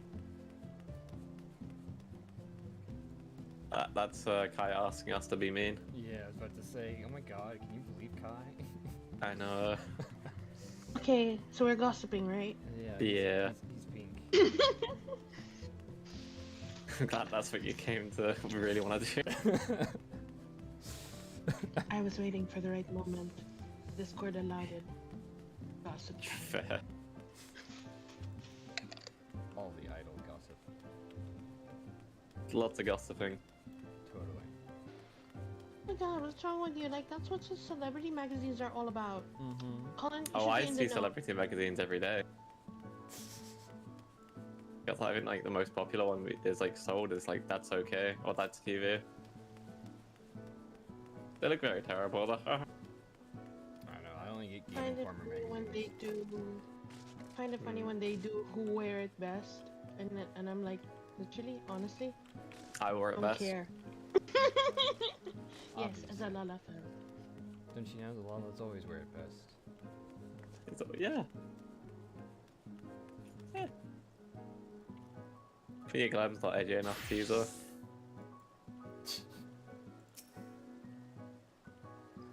Colin, since you agreed that sorry, Tessa, since you agreed that the Lala fan worked best, are you turning Lala? Ah, warrior. Yeah, I will buy you a Fantasia to get you Lalafell. Oh, you get into Lala. No way. I wouldn't be able. Wait, you just said that they wear it best, and They are the- But Tessa's you're a wearing it master best. race. Yeah, we need to convert you to Lalafell so you can have a hat. No, I'm gonna stick for Tavira until they finally give me a hat, and then I might change. Alright. That's wishful thinking. Very, very Thank you. wishful thinking. Thank you, Vicells. Hope you're doing well. Yeah, kinda, you missed it. We Alright. spread all the idle gossip about you. We mentioned how pink everything is. Oh no! Anything but that!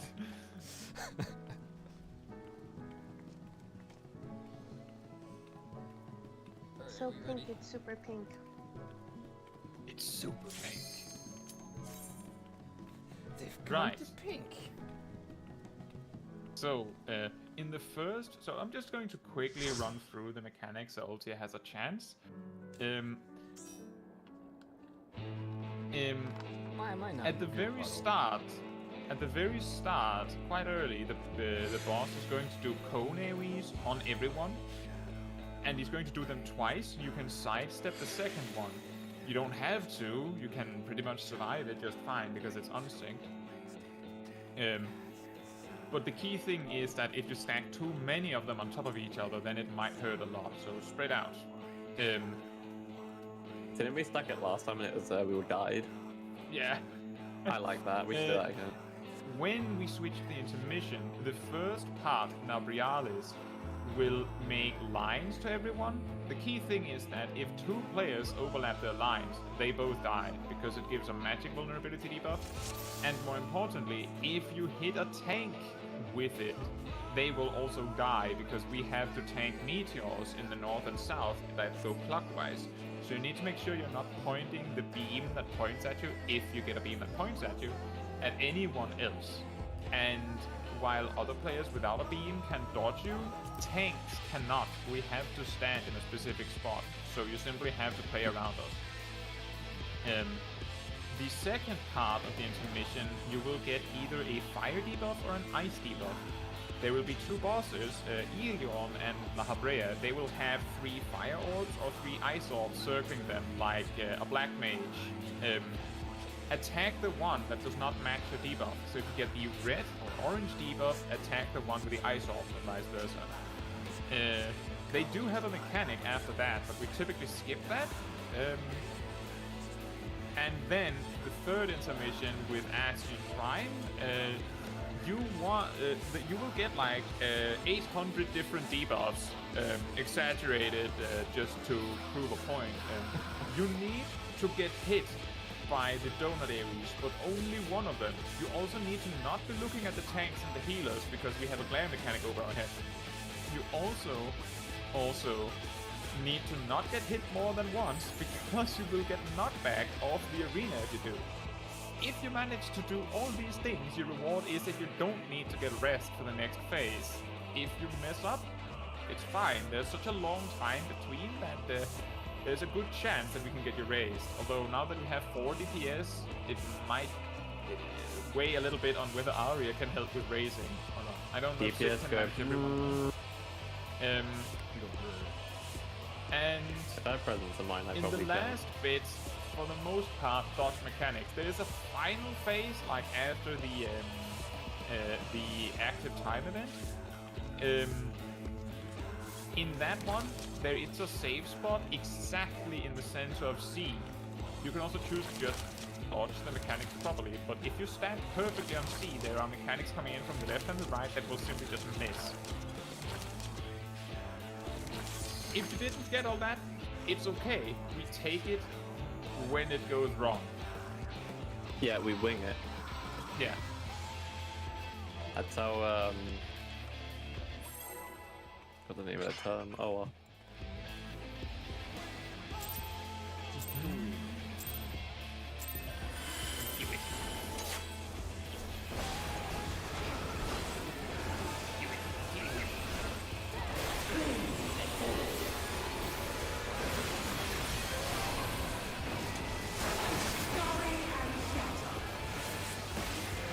Comes the cone. And then you can sidestep it if you want. I do like that Hades specifically tells you how to do that mechanic. Stand Because he on says the scatter. flat side. Yeah, stand on the flat side, that's true. But as you can see, it doesn't kill you. Yeah, what doesn't kill you only makes you stronger and more liable to take more damage.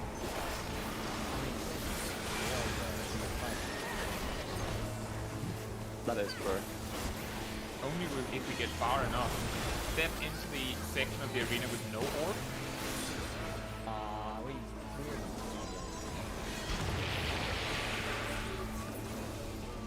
Yeah.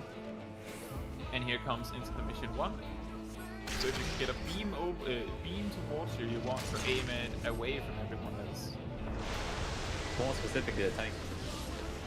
Especially don't point it at the tanks.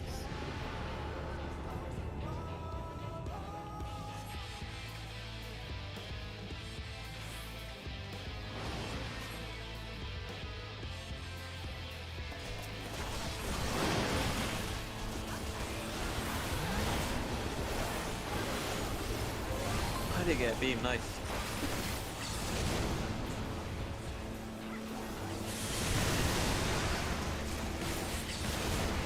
Yep, you cannot take the meteors for me. That's if you got the debuff, you can't. Exactly. Well, the thing is that Ultia got caught in an awkward spot because they were to my left.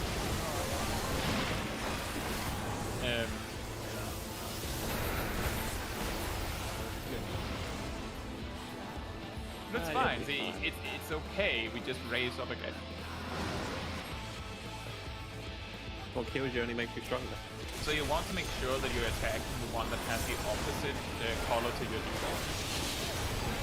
Tanks are correct. I am correct.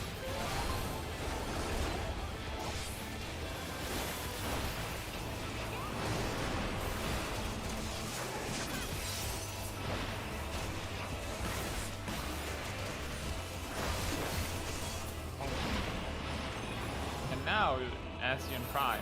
This is the part where typically DPS die. There's so many things that the best I can say is try to get hit by one of the donut AoEs, try to not look at the tanks and healers. Try to stay closer to the middle of the arena, but there's so many things that you have to avoid. Typically, I don't think we managed to do this without anyone dying yet.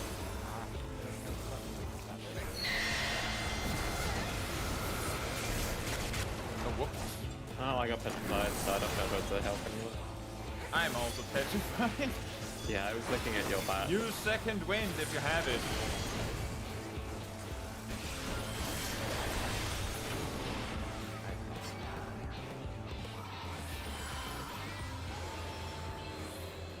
I was going to do my favorite spell, the raise, the heal into the raise. Arya will not have mana to raise anyone. That's fair. You need to raise Ultia. I am. I was hoping I had presence in mine active at this time, but I didn't.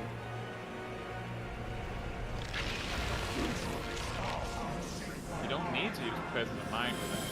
But it's quicker. Look, man, if the boss is immune to damage for 40 seconds, then you resing everyone in 20 seconds instead of 30 doesn't change much, does it? but it makes it feel better. It's all about how it If you feels. say so. Yeah, it's like how if you play Spider-Man, it makes you feel like you're Spider-Man. The way he swings, it makes it give you the full authentic experience.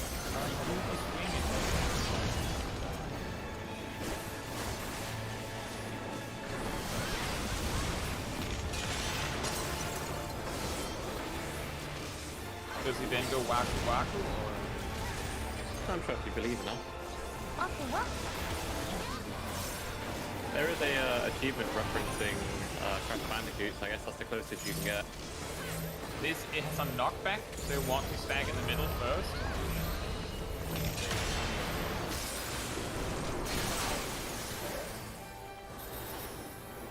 It's a really mean mechanic. But I think it would be hard to explain where this is leading up to it. Well, my Swiftcast is gone. Don't worry about it. Okay, yeah. You need to see the mechanics happen to be able to react to them. Most of these mechanics are so weird that it would be hard to explain. Especially since it depends on what we manage to skip and what we don't manage to skip. Yeah, exactly. There could have been a genuine probability that we would have skipped that mechanic with the knockback.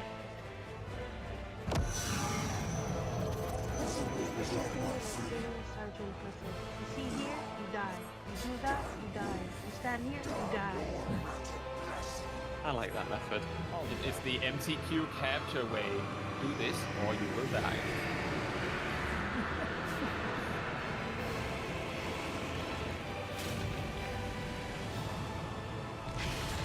But I've looked at those rank Just a few of them recently because there aren't very many guides on how to do stuff unsynced. When I So went it's in, easier to just watch the guide, like the proper guide. Right, here there is a safe spot exactly on scene.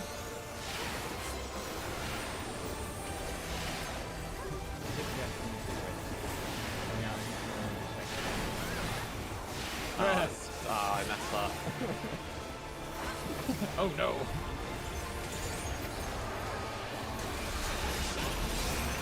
But I watched a few of those guys who was doing Memoria and Zeta and Sacrifice. It's just easy to just, watch the guide with the proper guide and go, okay, well I probably only need like half of the things in each of these phases. So if I just have sort of an idea of what to do, it'll be fine. Probably. And need and greed as you want.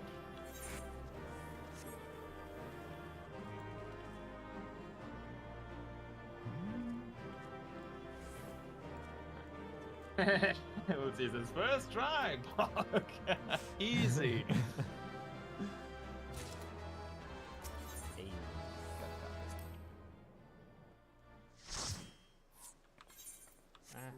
uh-oh.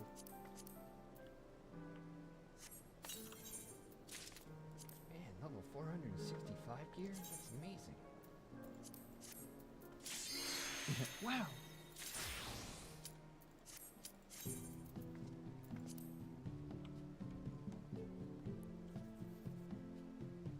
Why does everyone have these darn orchestrion rolls? I've been trying to get rid of them for a week now. Where is the warrants from? I think it's like Stormcloak, because I have 2 in my inventory and I've done Stormcloak like 3 times. Ah, yes. Well, we can't pull the farm for friend yet, because not Thank you, Neil Rory. many Have a have good day. gotten out yet.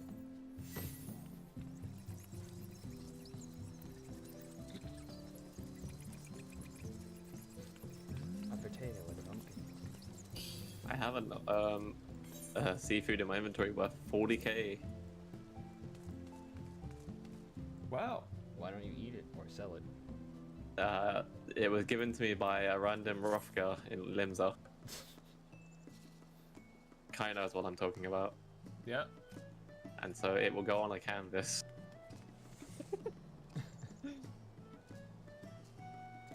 It was given to me as a present. I also have So now I guess I'm stuck with it. I was also given this in Limsa. It was just from someone fishing off the edge. Finger shrimp. Yep, it's for 42 cents. Wow. I think. That's- Yeah. That's accurate. This is an American data center. This is an European data center. Fine, euros. Actually, I don't know what the penny version of euros is. I don't know. It changes too much. Euros. Yeah, per I know how that feel. Natsuko says the only finger shrimp I see is Yusuf.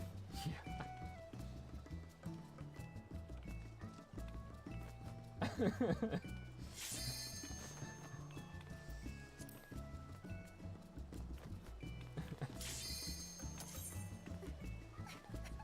Yeah, hopefully it's a little bit easier this time, Ultia, now that you know how the mechanics are looking. That's the thing. You can watch a guide and get everything explained, but even so, it's still much easier to understand things when you see them for real. I'm not expecting that you suddenly get everything right now. It's just that you might have a better chance.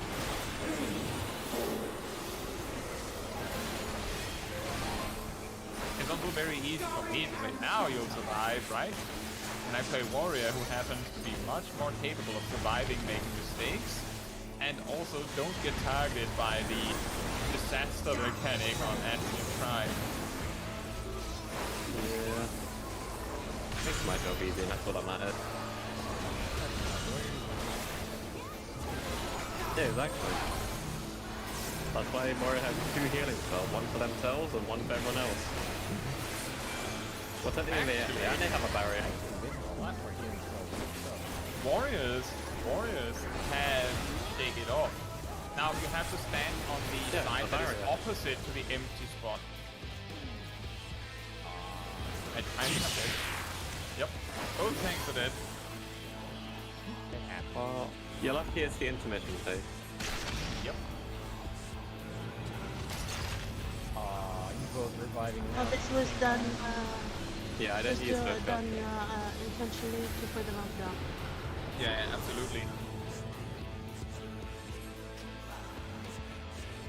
Now I expect to know. Yeah, we sacrificed both Oh, tanks. I think we're opposite. Nice, I didn't get Teva. This is a good day.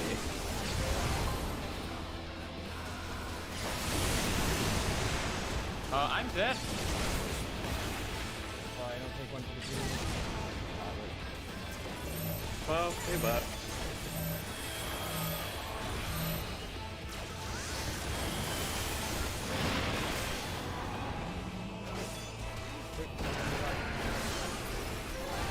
My Swift class didn't work.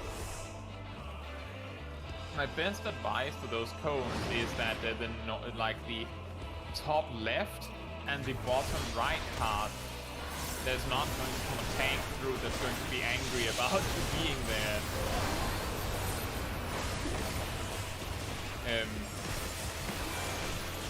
I don't know if those spaces are completely occupied every time.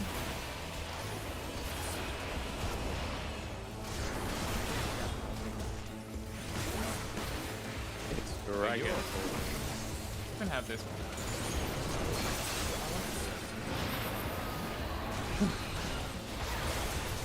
Hi.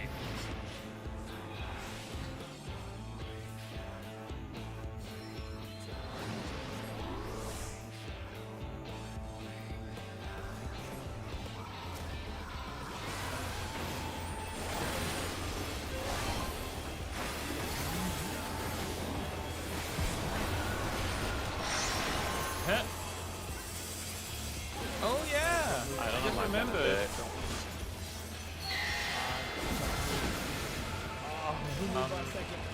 Yeah, I didn't know my Benedict. Welcome back, Akira. That's fine, I can res everyone though. That's fine. You see one of them. The boss is on half health. Yeah, it's fine. I got my You that believes in you, that believes in this. So you're stacking. Yeah, we got No.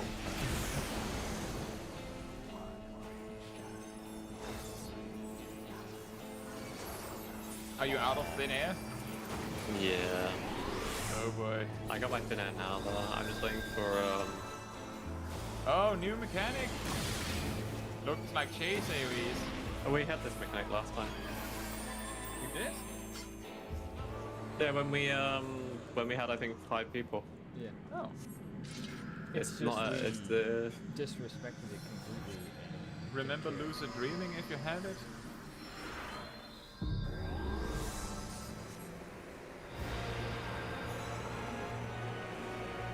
Yeah.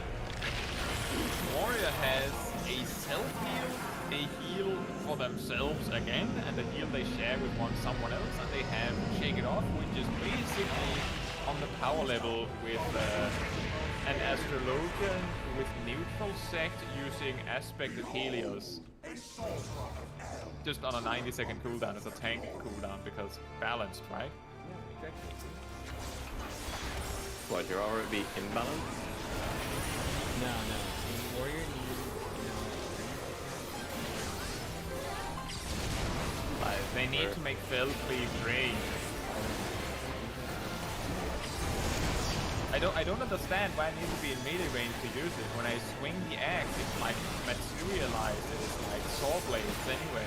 Yeah, it should be like the monk range. Panyang. Yeah.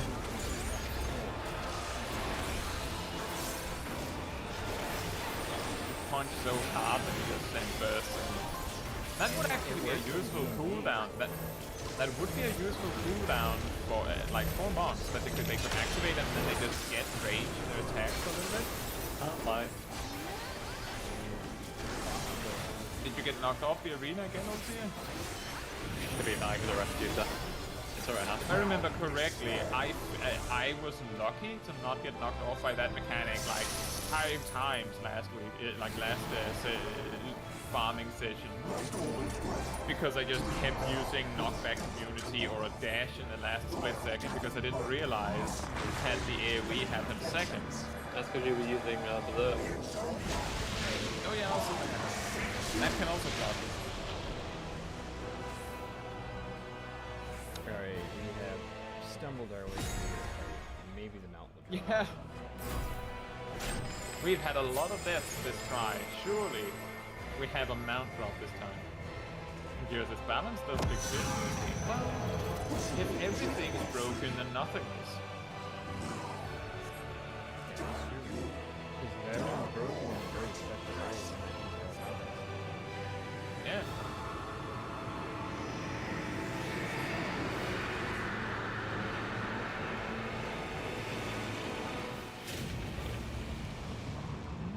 But Warrior, I do feel that it is very weird. Warrior wasn't missing anything, they didn't need anything. Then randomly, they just get a heal over time component added to Shake It Off. They did not need that. They did not need that. And I also want to add that this heal over time component is on the ability out the box. That means when you unlock the trait later on that makes it do some instant healing, that actually is less than the healing that the heal over time delivered out the box. So it goes from healing a grand total of 500 potency over duration to 800.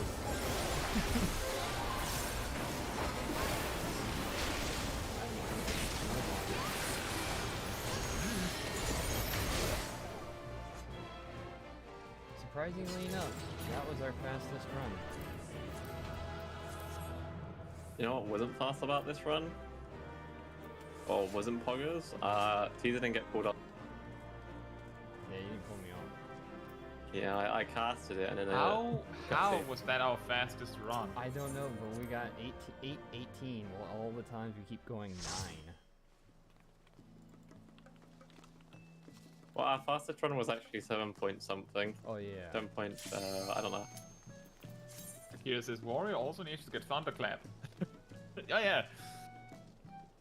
We also need to get Dragon's Fury, I believe it's called, from WoW. Just a circle AoE that is a guaranteed critical hit. And hits like a truck.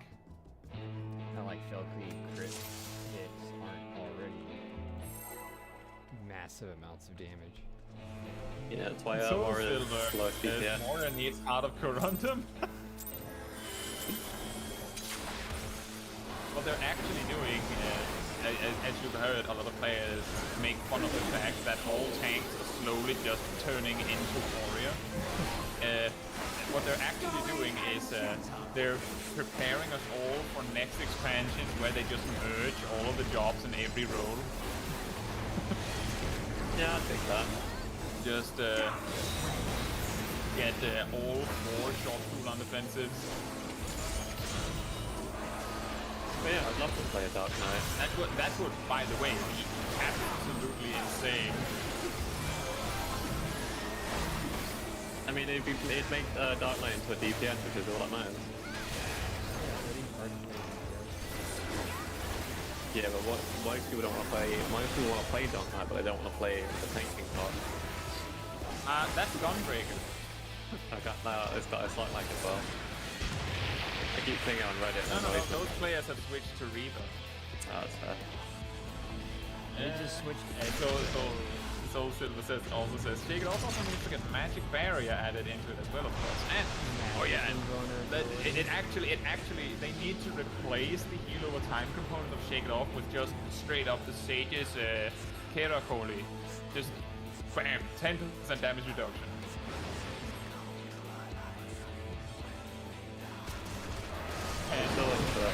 Watch Dark Knight get no changes for the rest of the expansion.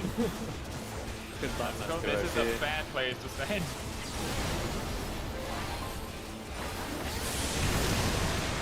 I'm dead. You're lucky I survived. Never mind. It was my rock. My rock.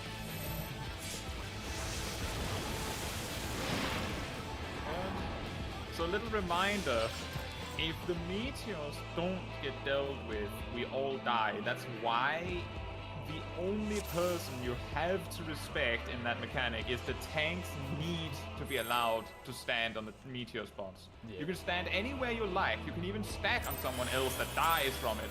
But the tanks and at least one healer, and we only have one healer, has to live. That is the only requirement to beat that mechanic. Yeah, sadly we can't use it. Basically, we can't cheat it. Baron says, Warriors also should just get the Blackest Knight to run off. Yeah, exactly. And Sheltron.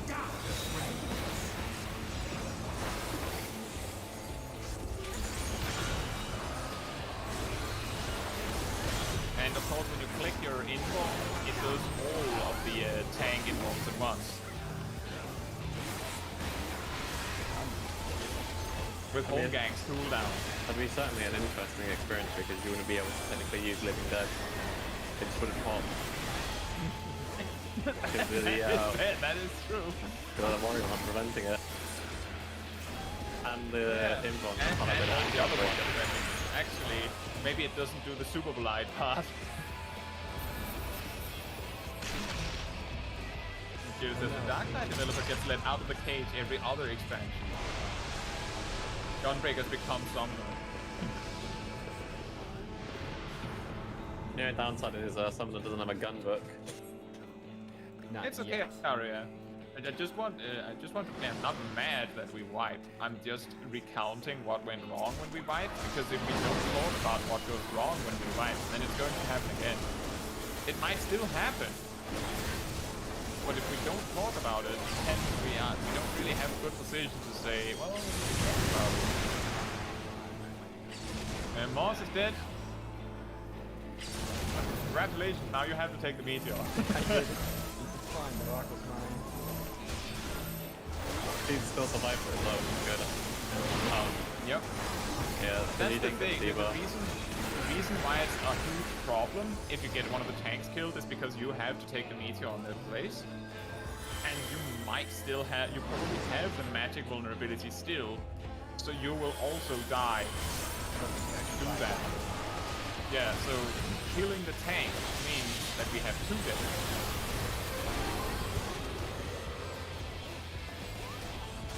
Oh, I just realized they actually have orbs around them. Man, I'm trying so hard. Are you serious? Yeah, I was basing it off of their spellcast. I actually highlighted that they have orbs around them like 3 times today. Yeah, but I'm very blind. I was like, what do you mean is around Very them? blind. I couldn't see it. All the effects on myself have made it so hard. Okay, that's fair. Just a little funny. You mentioned now that this doesn't.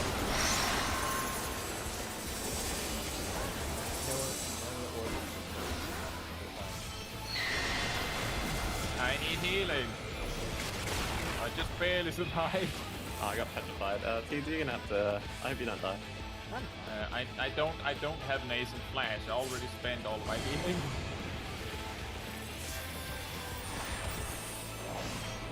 This is the saddest inner release. At least it's I was interface. doing the, I got petrified while sliding, while also doing the low position too, so it's kind of hilarious.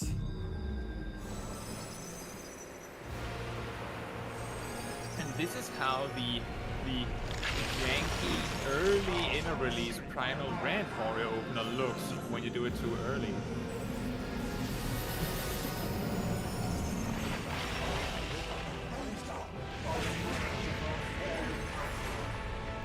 Mouse says, I saved Requiescent Clemency for the Dooms.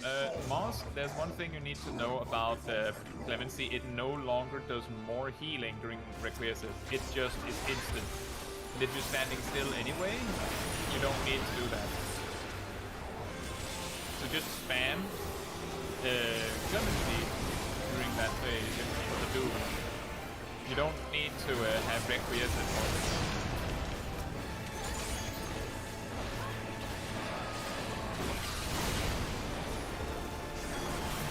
They remove the interaction where Clemency also heals more.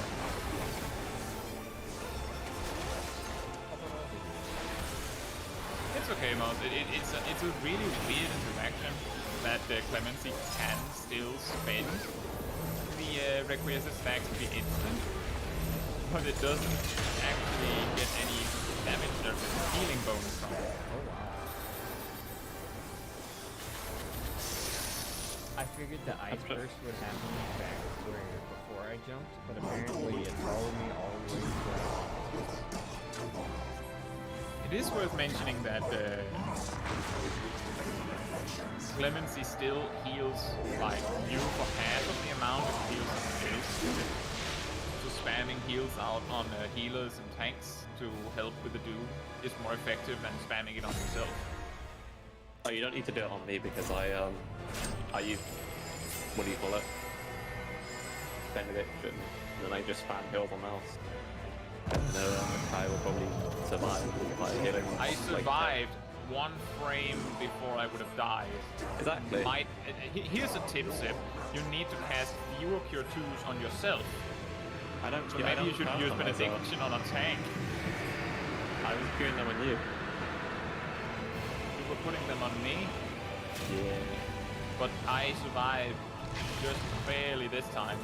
Yeah, you don't need to It be a didn't use blood on me.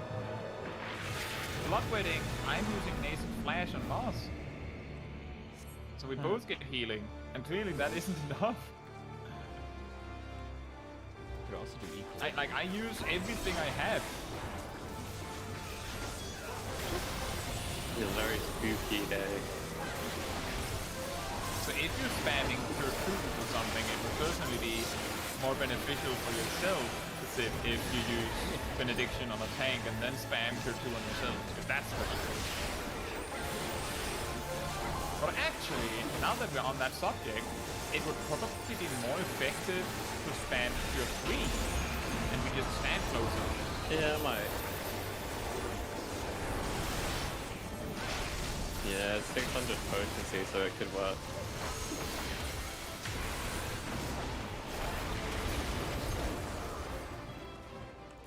Okay, this Paladin is kind of a glitch in a 2-minute burst meta.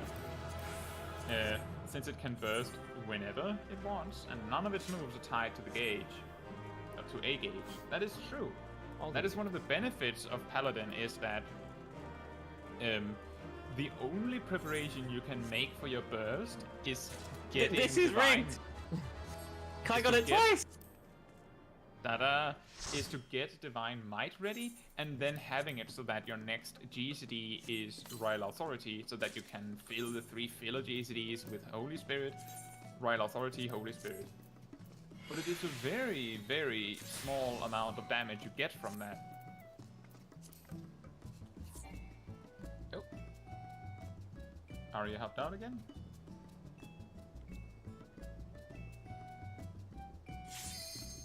I need to quickly pop to the toilets for a bit. Alright. Kira says, I don't think every job should be like Paladin, but I think it's very interesting. I agree. On one hand, having very little prep necessary for your bursts mean that your job can get a little bit more creative with the downtime, because it doesn't hurt your burst phase. On the other hand, having nothing to prep for your burst might make the downtime feel more hollow. We talked about this yesterday on stream, that the problem with the 2-minute burst meta isn't the 2-minute burst itself, and it isn't the downtime. Because the downtime for some jobs is complicated in its own right. It is interesting in its own right. The problem is that the burst phase is a lot more interesting in contrast to the downtime. So it makes the downtime feel even more boring. We talked about it in comparison to World of Warcraft, where most specializations, yeah, they have cooldowns, but it pretty much boils down to, for a lot of specializations, click your cooldown and then continue doing your downtime rotation. And they don't mind, as far as I know, their downtime rotations nearly as much. The reason I'm moving towards there is the reason why downtime isn't as much of a complaint in World of Warcraft is because the difference in excitement of your rotation between your downtime and your uptime is not as big. So the downtime doesn't feel as glaringly boring in contrast. Like, we can probably all agree that Warrior's Burst isn't that wild. Spam Fell Cleave. Hey, Fell Cleave is I'm back. amazing.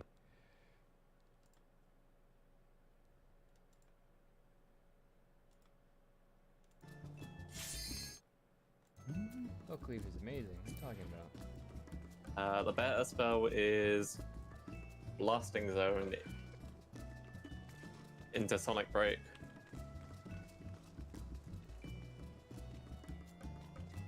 I feel like Sonic Break is weirdly boring to press.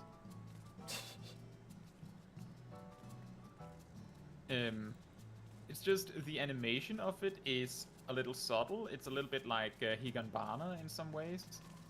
And then most of the damage is a damage over time component. So it doesn't feel like you do very much when you click it. Well, he has gone offline. Yeah. And Soulsilver says, Blasting Zone and Double Down are some of my favorite buttons in the game. And yeah, they do both hit incredibly hard and have very explosive, pun intended, animations, which makes them feel more impactful. It's an interesting thing is that an attack that does a lot of damage and also looks like it hits very hard makes it very satisfying to press. If the attack doesn't do very much damage, it doesn't feel very exciting to press, even if it looks very visually pleasing. But if an attack looks visually exciting but doesn't do very much damage, it can still be interesting. Spooky. I actually like And the way yeah, Fire 4 and I- Xenoglossy look when you cast those. Oh, absolutely. Those are some of the most satisfying buttons in the game. And Soul Silver also mentions Burst Strike. Surprisingly satisfying. I almost like Burst Strike with Hyper Velocity better than the full Gnashing Fang combo. Ready to blast! You bet I am!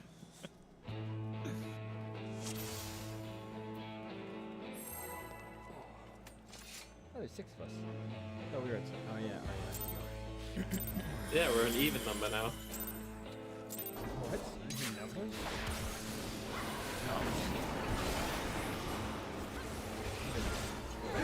Technically, we started out at. We were 8 and then 7, That's then true. 6, and then we were 5, and then we were 6. I think it might be a good place to say that we stop after this kill, and we've been going at it for 4 hours.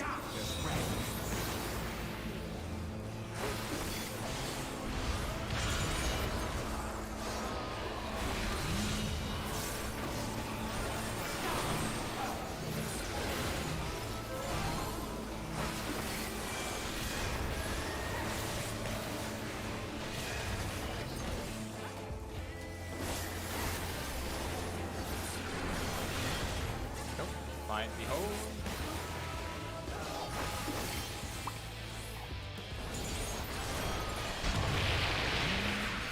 Yeah, pixel perfect precision. Soul Velocity.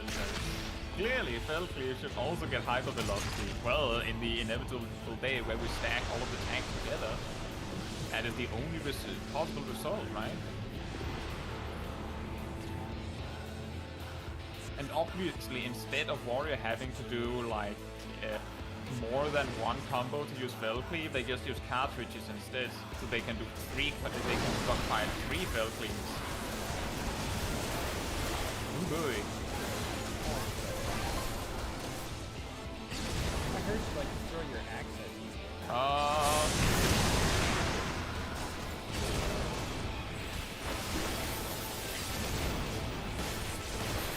It just barely made it. Just remember, it is a cone, so you want to be really careful about standing where the meteors are landing, because I have to stand extra far away. Yeah, I too like my cones, especially on the ice cream. So Zilla says, also, Berserker will be the only class to have their 1-2-3 combo on one button. Clearly. I hear that you can press F you can actually weave the defensive before continuation. The only thing that cancels continuation is if you use a weapon skill. So you can actually, if you want to, you can use Gnashing Fang, Blasting Zone, and then continuation. But you cannot do Gnashing Fang, Blasting Zone, Foul Shock, Burst Strike, continuation. You flip. You have to make sure that you have a strong enough connection.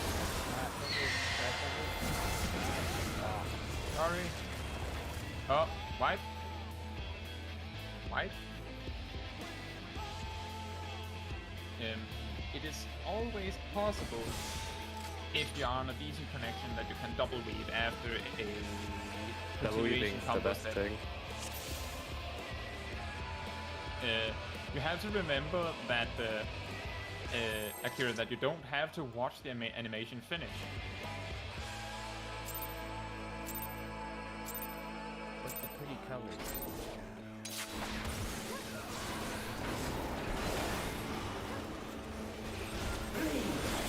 So speaking of which, now Berserker can triple weave at up to 400 plus ping. No. Berserker just doesn't have to, just doesn't get an animation lock when they weave things.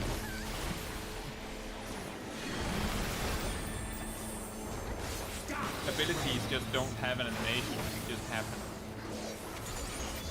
Like a ghost character just appears to perform it for you.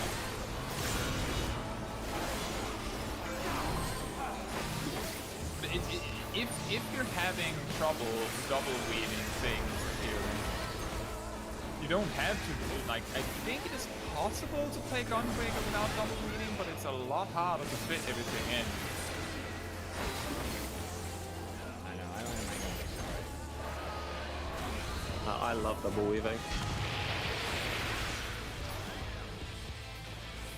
Honestly, I started Gunbreaker, and then the ultimate rival of the warrior came to me. Dark Knight Gunbreaker. Well, I leveled up my Dark Knight to 91st, and then I went Gunbreaker because it was just already at the level. I was all Akira, I'll show you. Akira, I'll show you that how that it can be done after this. After this, take a look at it. It might be because you're pressing buttons too late.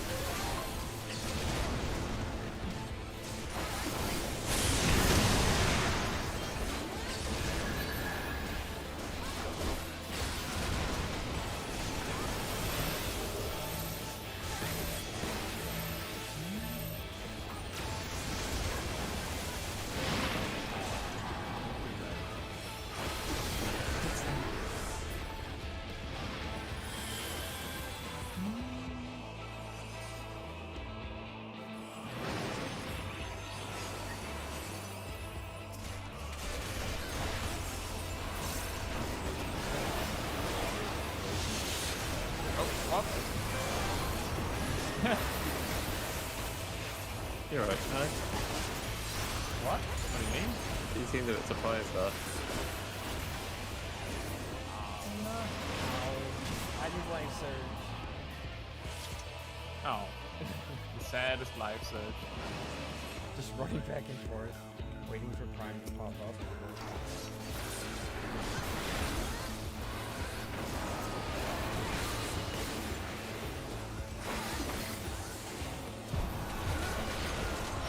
I'm dead. Great.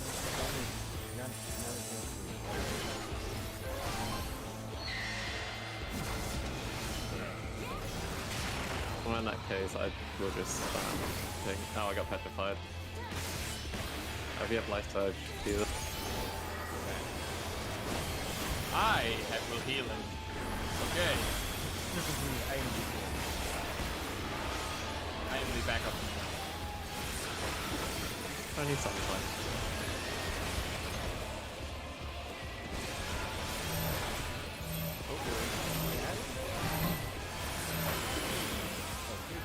I looked at where they were and they looked fine in position.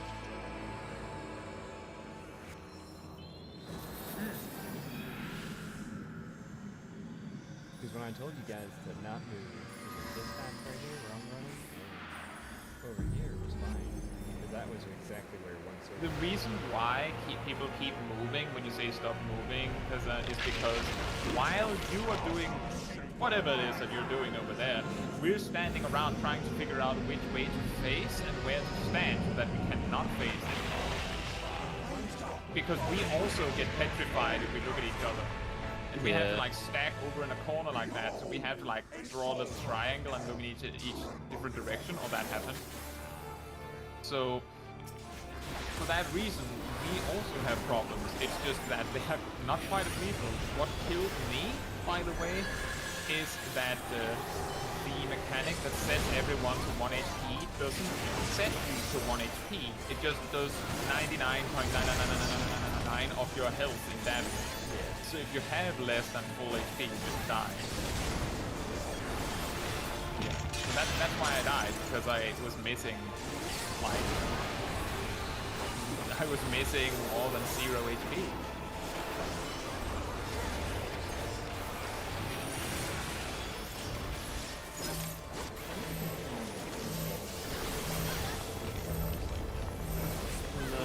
What now? You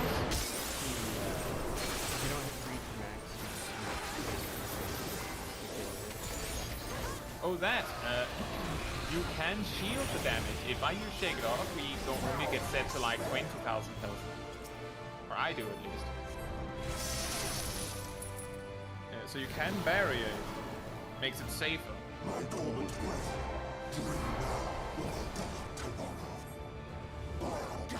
Which is also part of the reason why we know that it is damage done and not being set, because test carry, 08S, he will set your health to 1, but barriers will last. They will stay. Yeah. That's how we cheesed that fight. All the cheese. Yes.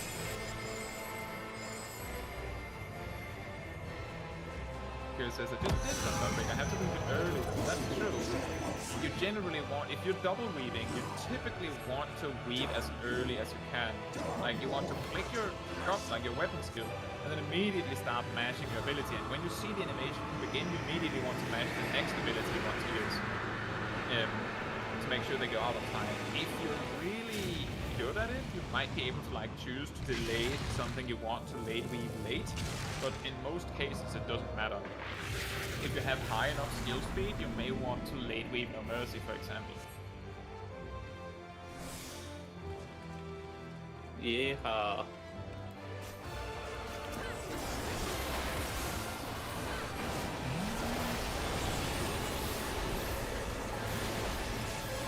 Run slow Gunbreaker.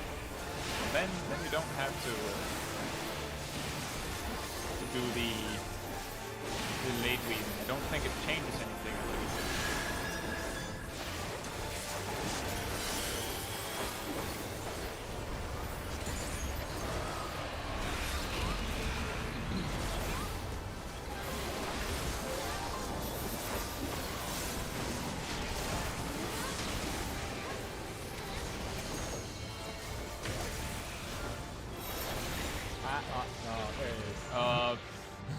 I don't think that was very healthy, given that the boss still had enough % health that they might be able to do another mechanic. It's fine. No There you doubt, go. by the way. I was waiting. My sacrifice was pointless. You see, because you grabbed Dragoon. That's the issue. Yeah, I should have grabbed the bard. Would have been a sort of tail.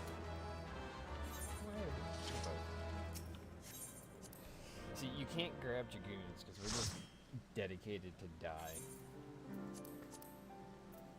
Well, have a higher probability. Akira says, I use No Mercy after Keen Edge or Brutal Shell. Yeah, it's something like that. But let me just go to my house to find a striking dummy. There's a striking dummy next door in the There's the one next door. Japanese staff house right next to FFXIV. But there's also a striking dummy at my house. But it's more funny to do it in your neighbor. No. Okay, say log on and they just walk outside and they see you attacking it.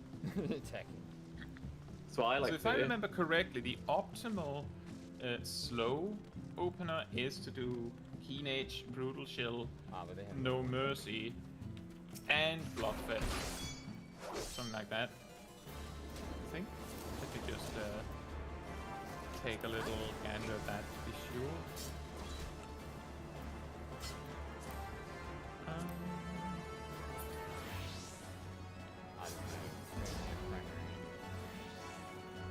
Yeah, Brutal Shell, No Mercy, Bloodfest together.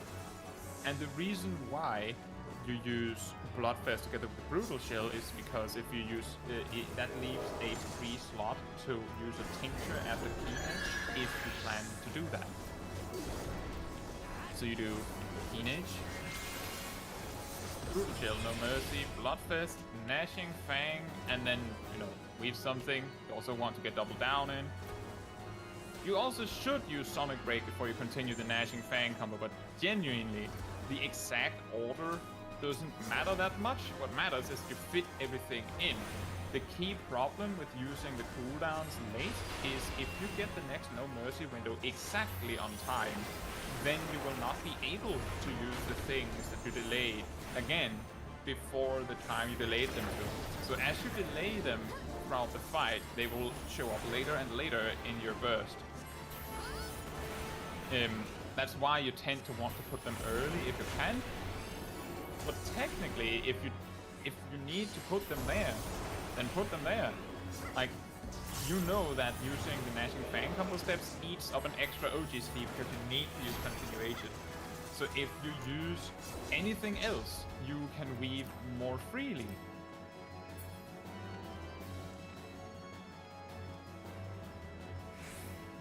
And I'm mentioning this because it can sometimes be problematic for Gunbreakers to weave defensives during their burst if they need it. But it's just to say there are ways to make it work. And sometimes that way may or may not cost you something in your burst. Yes, but what matters is that while the optimal opener and burst front loads all of the cooldowns, which is optimal, like that gets them on cooldown faster, the whole benefit of doing that is that it gives you the opportunity to delay them when or if you need to.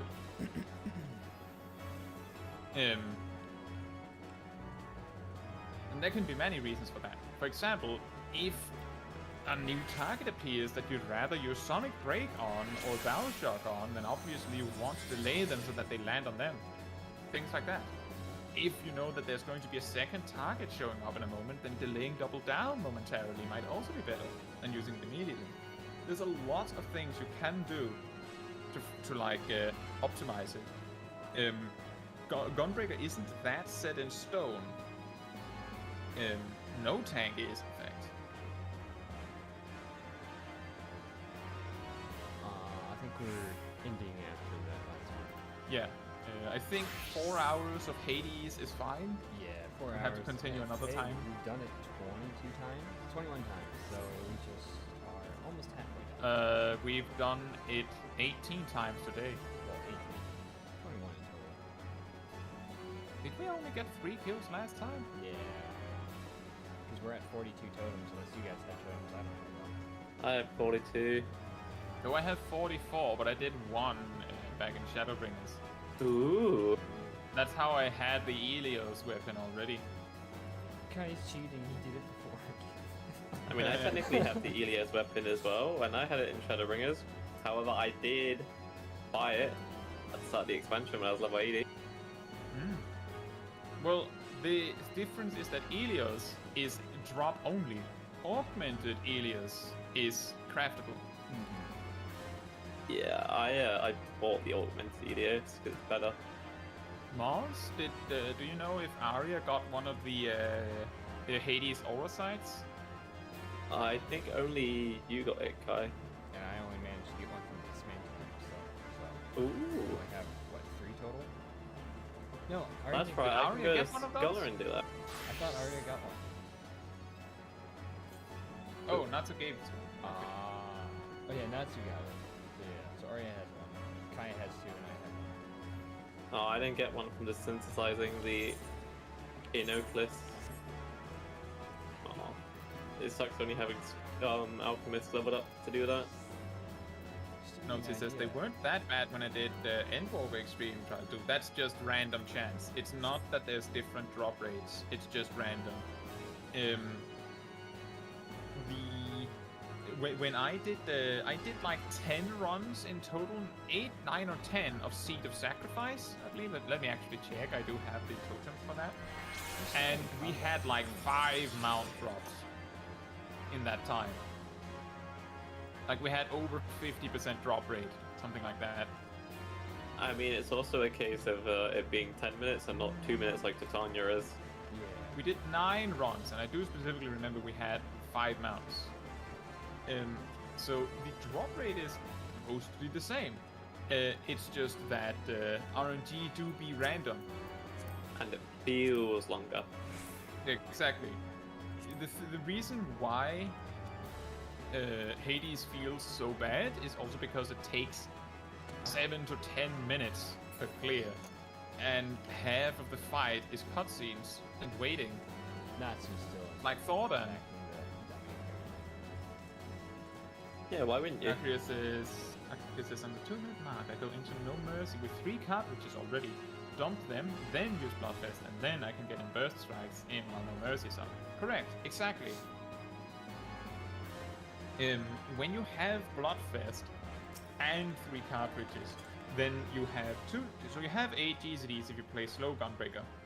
So you will want to use the full Gnashing Fang combo. That's 3. Double down, so you have to 4. Sonic Break, so you have 5. And then the rest of I your don't think you should be doing GZDs, those movements, but that's your GZD parts should be 3 burst strikes. It's got spanks. Which of course puts an extreme strain on your OGSD situation because you have 6 continuations. And you also have Blasting Zone, Bow Shock, 2 Rough Divides, and Bloodfest to use. So that's 5 OGCDs.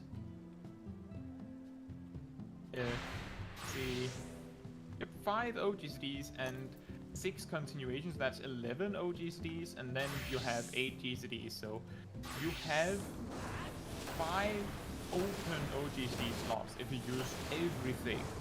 So the key thing here is that if you need to weave something, like a defensive cooldown, this is the reason why you want to like double weave every single GCD in your burst that doesn't need it, because those 5 free slots are crucially important if you need something. So you pretty much want to, open with No Mercy, Gnashing Fang continuation, something, and then double down, Bloodfest, something, and then Sonic Break, and then you have 2 somethings, which one of them could be Rough Divide, which is also why you could actually do double down, Bloodfest, Rough Divide, and then Sonic Break, something, Rough Divide. So the key thing here is that every time you don't need a defensive cooldown, you double weave 2 damage things, so that if something comes up that requires a defensive cooldown, you have a weaving slot to do that. Oh, that's where my vengeance ended up. Rampart or Camouflage also works. That is also something that I do sort of offhandedly mention in my starter guide for Gunbreaker by suggesting that you can use a light defensive cooldown to force the late weave on No Mercy, so that you go Keen Edge, Brutal Shell. Well, if it wasn't for the fact that you want to, weave Bloodfest with No Mercy at max level, you could go.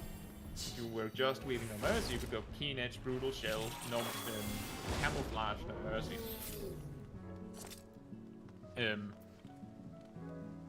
They do last a long time. The only problem that can be with using a defensive cooldown preemptively is that if you didn't need a defensive cooldown, good luck, Ultia. Ultia going in to do some more P5S. Nice. Is that if you didn't need that defensive cooldown for that, but right after it runs out, you needed it for, I don't know, tank cluster. This could be a thing in Savage, for example. Then it will be a problem that you use defensive cooldown preemptively. However, I do believe that in most situations, especially in Savage, learning when you need defensive cooldowns and, more importantly, what defensives you need is super important, because when you know what cooldowns you need when, you also know what cooldowns you don't need and when you don't need them. Which means that you can go, oh, well, there's a I won't need Rampart for the next 90 seconds, and the boss is just going to be wailing on me for 20 seconds now, so I'm just going to use Rampart here. So that I take less auto-attack damage. That helps the healers conserve resources, lets them attack more, attack more safely rather, but they don't have to use their tools to keep you alive because you're taking less damage. And with some tanks, you can keep yourself alive while doing that. So knowing those smaller details, like when you need to use cooldowns, also tells you which ones are free to just toss. Like, for example, I actually want to use a defensive cooldown when I go into No Mercy just to be on the safe side. I won't need Rampart, so I'll use that one. Or I won't need Camouflage, so I'll use that one. This is where Paladin shines really brightly, because Holy Sheltron being able to have 2 of them in the chamber at once means that you can quite regularly just go, well, I have an extra Sheltron, I'll just use one now. and do that. Which makes it a lot easier. You don't even need to know whether you need that Holy Children or not, because you have 2 of them. Gunbreaker is so restricted sometimes. Both Dark Knight and Gunbreaker has this thing with a lot of OGCDs in their burst, which can make it difficult to use cooldowns that you might need throughout it. Warrior and Paladin are both considered far slower play with much fewer OGCDs, which makes them easier.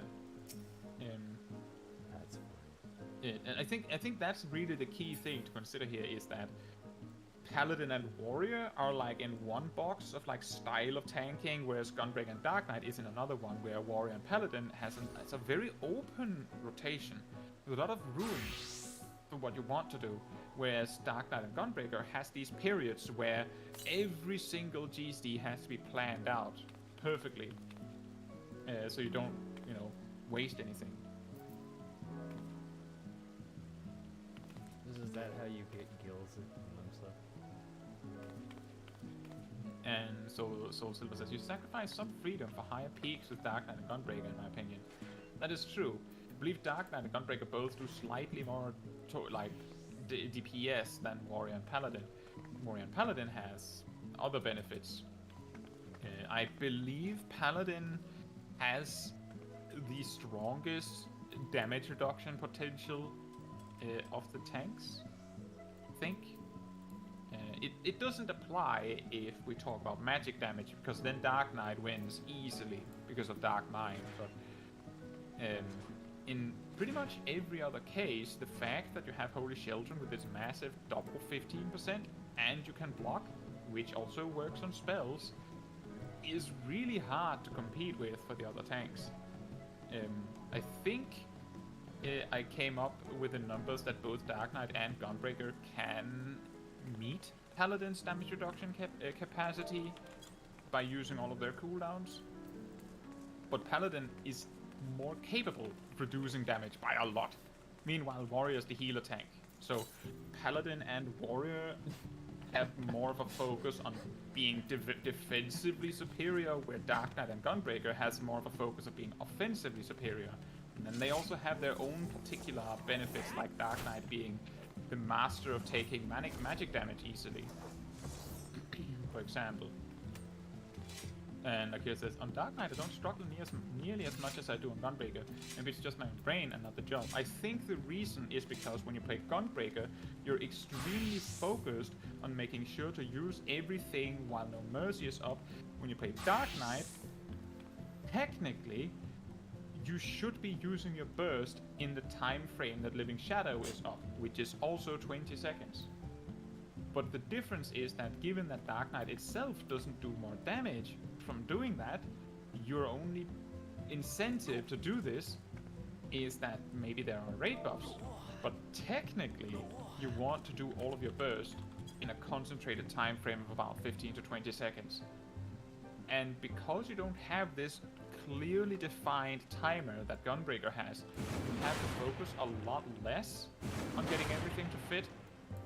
If you're going to be completely clear on what you need to fit in your Dark Knight burst, you need to use Blood Weapon just before it starts, and Delirium can be used before it starts, but typically it is what starts it in some capacity. So you have Delirium, Living Shadow, 2 Shadowbringers, sometimes Salted Earth and Salt and Darkness, so that's sometimes 2 extra, Carven Spit, 2 Plunges, and 3, 4, or 5, depending on Blood Weapon and stuff like that, of Edge of Shadow. If we assume an average of 4, that means 1, 2, 3, 4, 5, 6, 4, 5, 6, 7, 8, 9, 10, 11 in parentheses. Remember, Gunbreaker also has 11 OGCDs. So technically, Dark Knight is just as pressed as Gunbreaker. It's just that it is presented in a very different way, in a much less strict way, because if Gunbreaker messes it up, they lose damage from No Mercy, which their DPS is balanced around, and raid buff damage. Dark Knights just miss out on raid buff damage, which is a smaller loss. So the punishment for messing it up or getting it wrong for Dark Knight is less severe. But if we're going to be like super optimized, then Dark Knight and Gunbreaker are close to equally stressful to do the burst on, I would say. I hope that makes sense.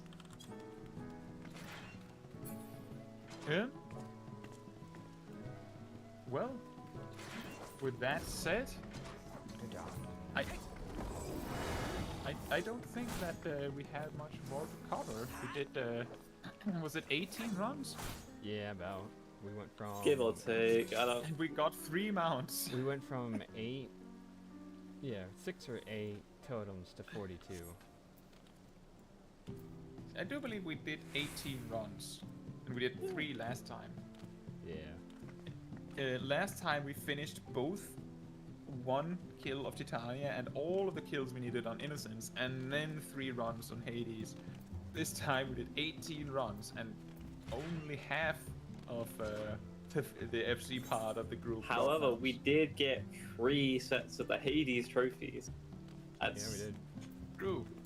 1.2 mil worth. Akira says, optimizing makes my brain hurt. I'll just go back to pressing Fell Cleave. Fell Cleave is always the answer. And Soul Silver says, I think that whole segregated time for burst timer thing is actually something I realized I really like with jobs. It does help, as I have described it previously. I think, and this is also something that comes a bit about when I talk about why I think Dark Knight is like a smidgen more difficult to play perfectly than Gunbreaker, is that Gunbreaker has this neat box, segregated time for burst, as Soul Silver puts it, to do their burst. It makes it very rigid, very strict. You do the burst in this time frame. Dark Knight does not have that. They just have like a table with stuff on it, and you're told you need to use all of it. And that makes it a lot easier for you to forget something or misplace something, in my opinion. The fact that jobs have these segregated burst periods makes them a little easier to play, depending on how difficult it is to perform said burst, which is why even though Monk has such a segregated time for bursting with Riddle of Fire, preparing for that burst makes it so hard. Actually, speaking of Warrior, Warrior is also capable of optimizing their burst. If you want to do the perfect burst with a Warrior, you want to use, of course, in a release, 3 Fell Cleaves and Primal Rend. That's 4. Typically, you segment your main portion of your burst in 15 or 20 seconds. The reason why we say 15 is because most raid cooldowns last 15 seconds. The reason why we say 20 seconds is often there's a little bit of a drift on cooldowns at times. So sometimes the full burst period is like 20 seconds, where some start at the beginning, all of them are up in the middle, and then near the end there's some of them that drop off, and then they all drop off. So you want to have at least 15 seconds filled if you want to optimize. 20 seconds, even better. Warrior, you can go into the burst with 50 beast gauge like prepared, so that you have a Fell Cleave, and then you have Infuriate to use in a Chaos, and that makes it 15 seconds.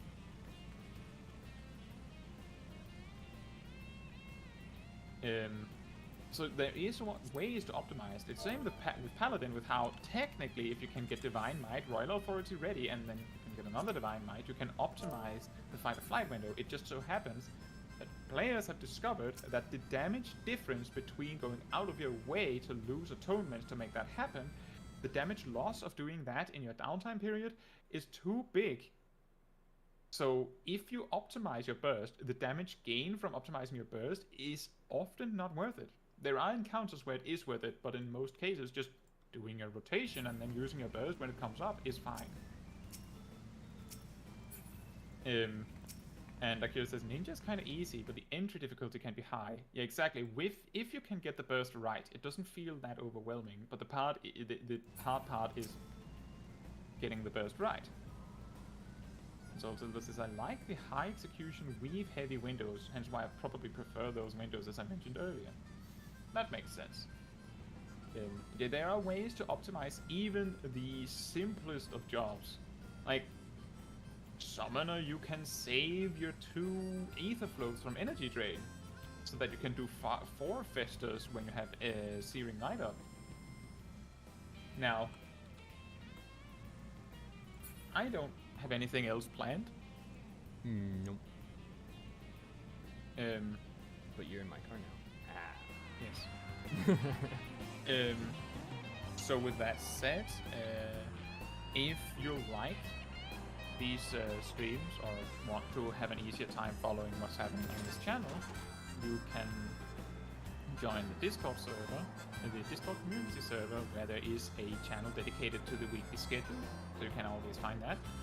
And whenever I post new videos, planned streams and all that, there's a channel where that is actually where everything is posted first. So if you want to have an easy place to find when I post something, the Discord community server is an excellent place to look.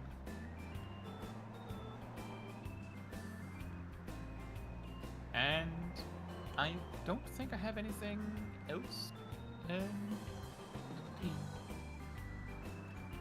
We have the next stream is on Tuesday evening in Europe. Do you have anything you want to peddle, Tessa? Nothing at the moment. I've just been Alright. streaming whatever, whenever, while I work on my next video. Yeah, so Tessa makes more varied content, so if you think he's funny, you can find a link to his perspective of this stream in the description. And that way you will also be able to find his channel if you're interested. And I think that is everything I have. We had a good discussion about bait optimization, burst optimization. What did you say, Tessa? I said no, I just said that's about it. Okay. With that, good afternoon, or good night, or good morning, depending on where you are in the world. Apparently, Sip went to bed. Sip went to bed, and it's morning for me. Nice. Oh, It's this is evening literally here. roughly when I go to bed anyway. My sleep schedule is so messed up. I might as well just be in like Europe or Asia. Honestly. Yeah, we are all over the world in this free company. So thank you all so much for watching, and I hope to see you all very soon. And thank Bye-bye. you. And bye-bye. Ta-ta, bye-bye.